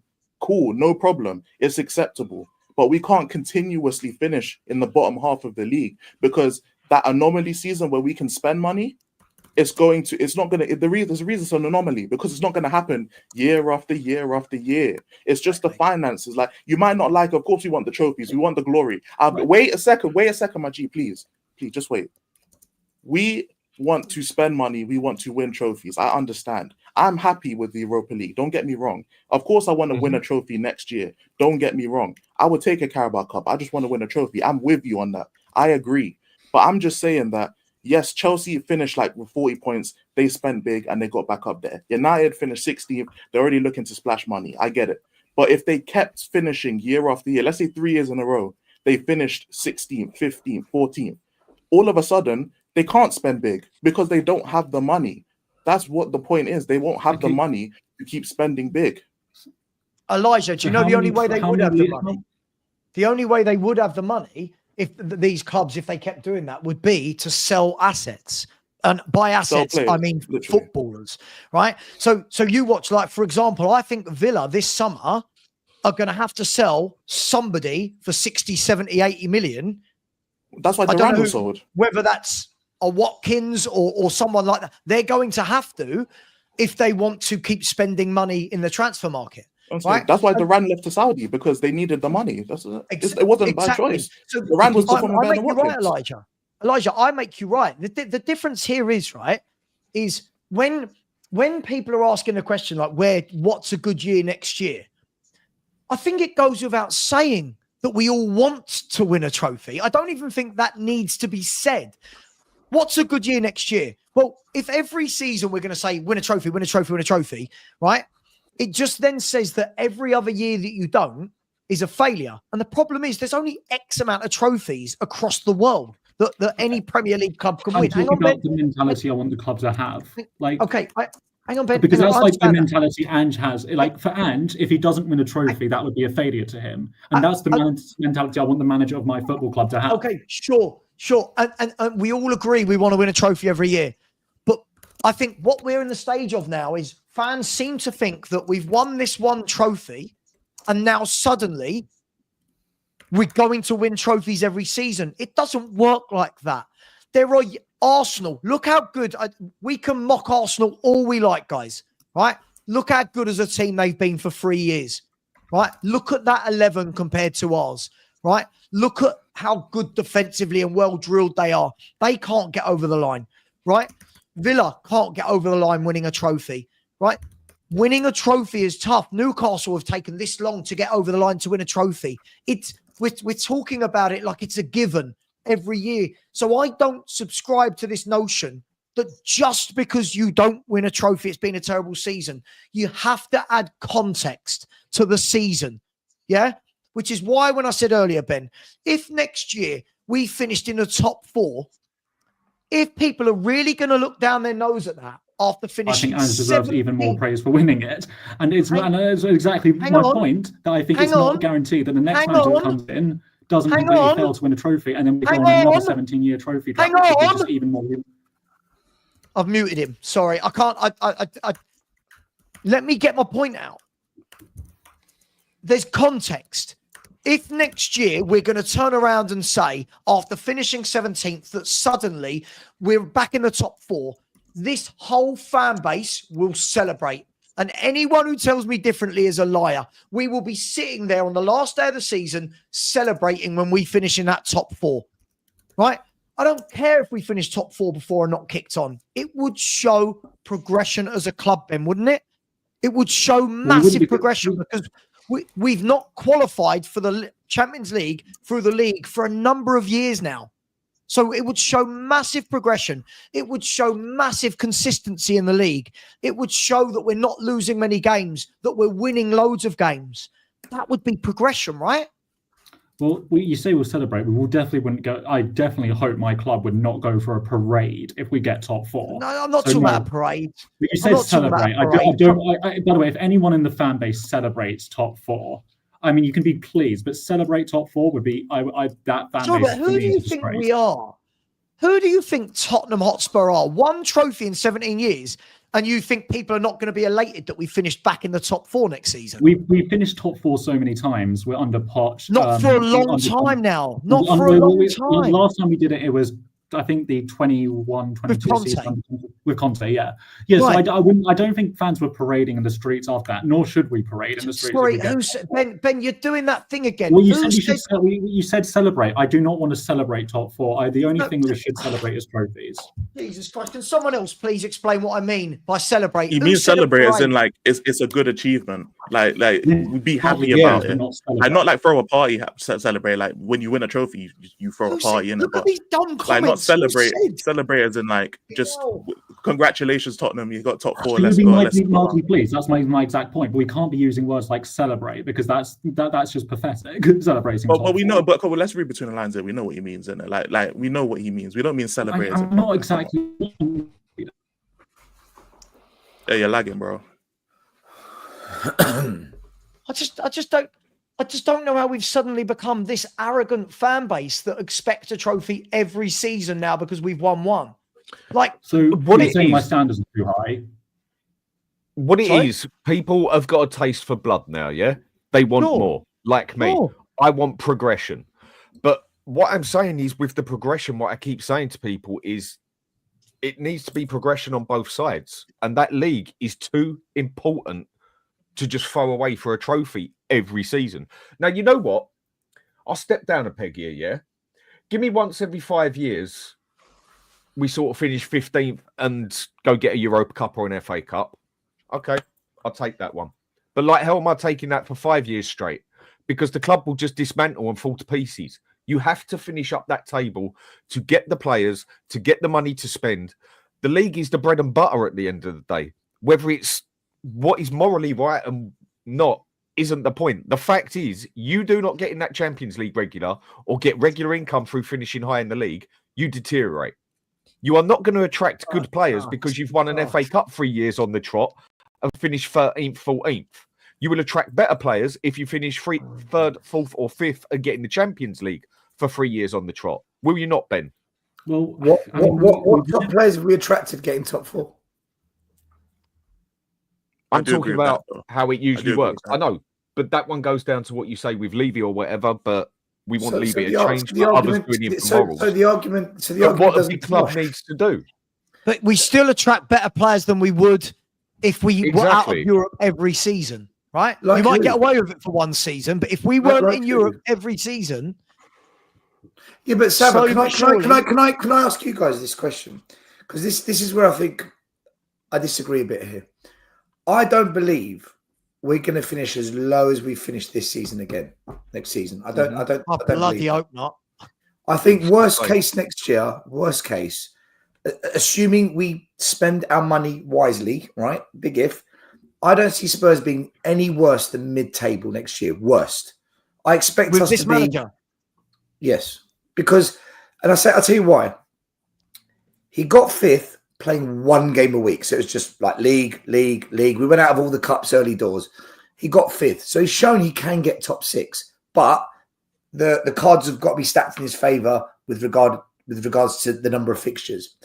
This year, when he's had to get to semi-finals of cups, finals of this, and the league, he couldn't do it. He's shown us he can't do it. But what I'd also look at is the squad we've got now, and he's partly to blame for this because he's accepted these players, right? He signed off on it. They might not be his signings, but he accepted them. This squad, as soon as we rotate, is two different teams. As soon as we rotate, we're dog shit. We're utter shite. And I feel if he has a squad next year that is of a respectable level, he can juggle two competitions, which means, do you know what? Maybe we can win a cup and we can get in that top 6, 7. So It doesn't change his tactics. It doesn't change his tactics. But his tactics got us fifth, though, Savva, didn't they? They're not the best tactics, but they got us fifth.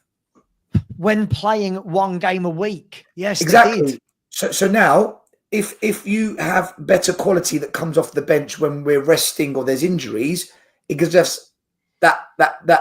Look, I'll give you an example. Right? Archie Gray playing in midfield at Anfield. It's a disaster. It's a fucking disaster. Timo Werner and Tell being the options to come on the wing. It's dog shit. If that suddenly becomes a Mitoma or it becomes a Paulinho, I'm not saying we'll get those players. I doubt the performance will be as bad, which means we've got a better chance of getting a result. I do agree with your stance. By the way, can I just say what's just come out? Breaking news is that Man United are in talks with Brian and Mbeumo. So Man United are signing Cunha and they're in talks with Brian and Mbeumo, right? And Savva, and do you know what? That's because they know who their manager is going to be next season. They're sticking with Amorim. The problem we've got right now at Spurs is the board very quickly need to make a decision of you're keeping Ange or you're bringing another manager, and the other manager comes in now, so we can start attacking this transfer window before the top players go to all the other clubs. I agree. That needs to happen because otherwise we're going to be having these shows every day. Let me ask you a question, and this can go to everyone that's as a fair well. point. No, that's a fair point. I'll ask everyone on the. I can't believe we're still going. Good job, I'm not live until 8. My wife said to me this morning, she's driving back from Centre Park. She was like, "I'll be back at 3. Will you be finished?" I was like, "Yeah, I'll be finished by about midday." If Man United, right, take that Man United team now, chuck in Mbeumo and Cunha. Straight away, how much further up the league table is that team finishing? Because this is not a Man U team that don't create. This is a Man U team that create a hell of a lot, but can't finish their dinner. Yeah, they're better. They're a better team, Savva, because they've got better players. As it stands, they're going to finish above us next season. With those two signings, if they make them, they're finishing above us. I'm telling you right now. Because we're in talks with Tell. We're going to buy players like Cole Walker-Peters. Tell's already done. Next season, Man United have got a massive. They've got a massive luxury.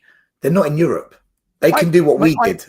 I agree, which is why I think they're going to have a better year than us, because we can't juggle. We can't juggle. They're gonna bring in. Listen, I know it's not done yet. But if we don't sign players, good players, Savva, then no, we need to sign good players. We need it. But even if we sign good players, it's the tactics. That is the problem. You cannot play you score 3, we score 4. I've said this a million times, and you have agreed with me.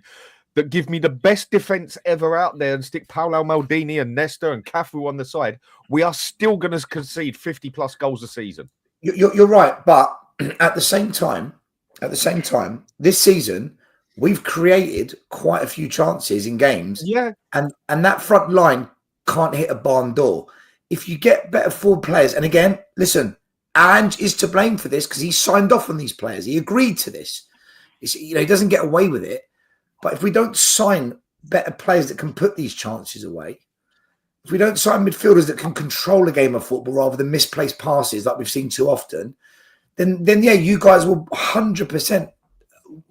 Ange is dead. I agree at the front end still. I completely agree with you that we will score more goals and be more effective with better players.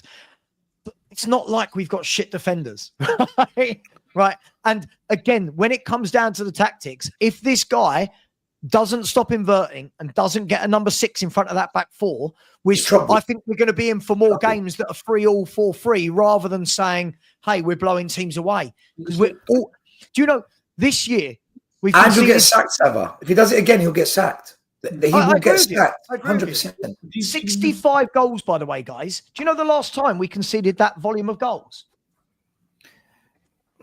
I don't even know, bro. I hear you. Right? I hear 65 goals. Let me tell you when. Before that, 65. Let's go to 65.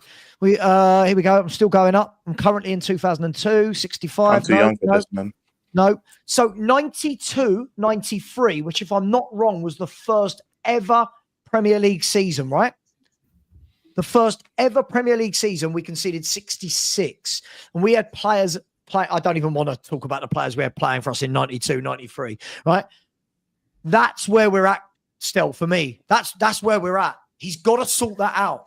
So everyone's saying Ange Ball, he's got to sort that out, because in 2 years, hang on, Ben, in 2 years, he's conceded 65 and 61. So in 2 years, he's conceded 126 Premier League goals in 2 seasons. That is ridiculous. To put that into context, the season before were 101. The years before that were 87, 93, right? Context. This man does not know how to set up a team to be hard to beat. Is that fair to say? Well, are you Savva, are you not optimistic at all the fact that he's said in his press conference that we need more experienced players and we don't have the experienced players? Because that would be a complete contrast to our window last year, where we basically signed a bunch of kids. Let's be honest here, the only player that we started it's just because the point is his tactics. Go give him the best team you can think of.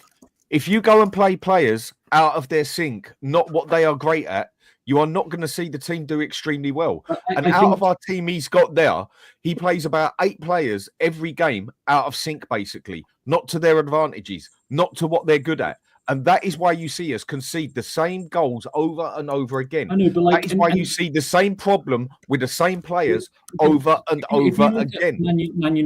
Because everyone goes, Man United were an easy game. Man United looks so, even before the red card, Man United looks so much better against Villa than they did against us. You said about hard to beat. I think we did, shut up shop and basically stop Man United from penetrating our goal. So I think that's what we did for the second half. Ange can basically make our team defensive and hard to beat. So why didn't he do that in the league then? When we had a smaller team, why has he not done that for 2 years in the Premier League? And again, he's going to have to agree. That's what we're saying. He's going to have to basically adapt and make his team hard to beat. So you're living on hope that he does. In the league next year when it matters. When you employ someone, Ben, you use a CV. And his past CV over the years in the league ain't great altogether when you add it up. Yes, he got us a cup. Great. Well done. But now we need to progress in the league as well, because we can't afford to finish 17th again, or we need to be higher than 10th, basically. But you could say he finishes 15th and we've progressed because of how poor he is in the league. If he is not going to change his adapt his tactics to the Premier League and keep playing you score 3, we score 4, we ain't going to finish high up that table. Using your own words, right? He, in his first season, came 5th. So all he has to do is come 5th and make a semi-final of the League Cup, and you would accept that. And he's already done that. So he's shown that he can meet your expectations. It wasn't 4 cup competitions, bro. Unless you dump yourself out of all the cup competitions, he's not going to finish 5th, bro. Well, let's be real, man. So it's 5th and a semi-final and of a Carabao Cup. That was the expectations that were leveled to him. I don't think if he does it this year, if he dumps out of all the cups early on and then finishes 5th, then it is what it is, isn't it? But then if we get one game a week is like if he does it one game a week. Yeah, but so he's gonna have to dump out the cups. There's no way, because we juggled 4 cup competitions this year. As you said, we won the Europa League, we got to the semi-final of the Carabao, the FA Cup. We got knocked out basically the first opportunity, pretty much like Tamworth, sure, but the first actual FA Cup thing we got knocked out of, and then the league was abysmal. So we got far in 2 cup competitions and finished 17th. So in order for us to progress up the table, we're going to have to focus on the league, which means the cup competitions are pretty much null and void, which means we're going to have to toss out the cup competitions in order to sacrifice for league position. Well, it depends again, we still got a summer transfer window, so it depends who we sign in the summer. Like, unfortunately our last summer transfer window was really, really poor.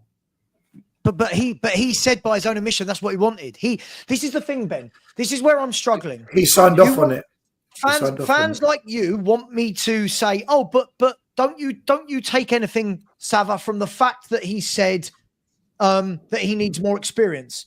Well, how am I meant to believe that when earlier this season he said he didn't want more experience? So he's missing. So he might be missing. He got it wrong. Like, what's wrong with that? No, hang on. Trying to sure, be less rigid. Like, that's Ben, the thing. there's nothing wrong with that. But the problem is, Ben, he says so much that I don't know what he means. This is the problem. He gives so many sound bites in interviews, right, that I don't know what he means. So listen, if everybody, and I do need to, by the way, guys, I my eyes are going square right now. I do need to end the show, but I have got 15 super chats that I need to whack out. Look, plug my channel. As I've said, Ben, right? We all know I'm not a fan of Ange. I know he's going to be here next year from all of the way that everyone suddenly loves him after Wednesday night.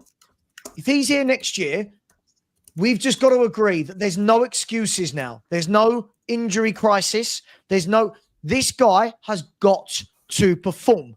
This guy knows. He knows Van de Ven and Romero miss 50% of the season. If that's the case, you go to Daniel Levy and say, get me a centre-back that I can rely on, and don't build your team around Van de Ven and Romero, right? Because what we can't have is another excuse next year. Oh, but he's injured. We know they're injury-prone, right?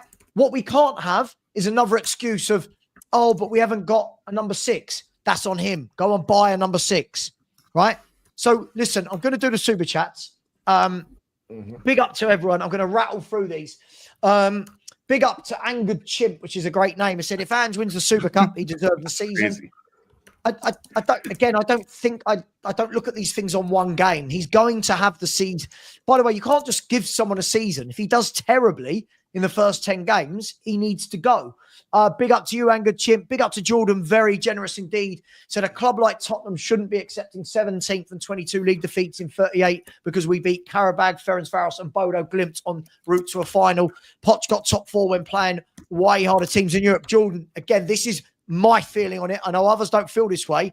You can only beat who you can beat, but this is my feeling on it. There's got to be a bit of context as to who we beat versus finishing 17th. It's not like he was putting out a full-strength team every week in the Europa League, so I'm not hearing the excuse. Big up to you, Jordan.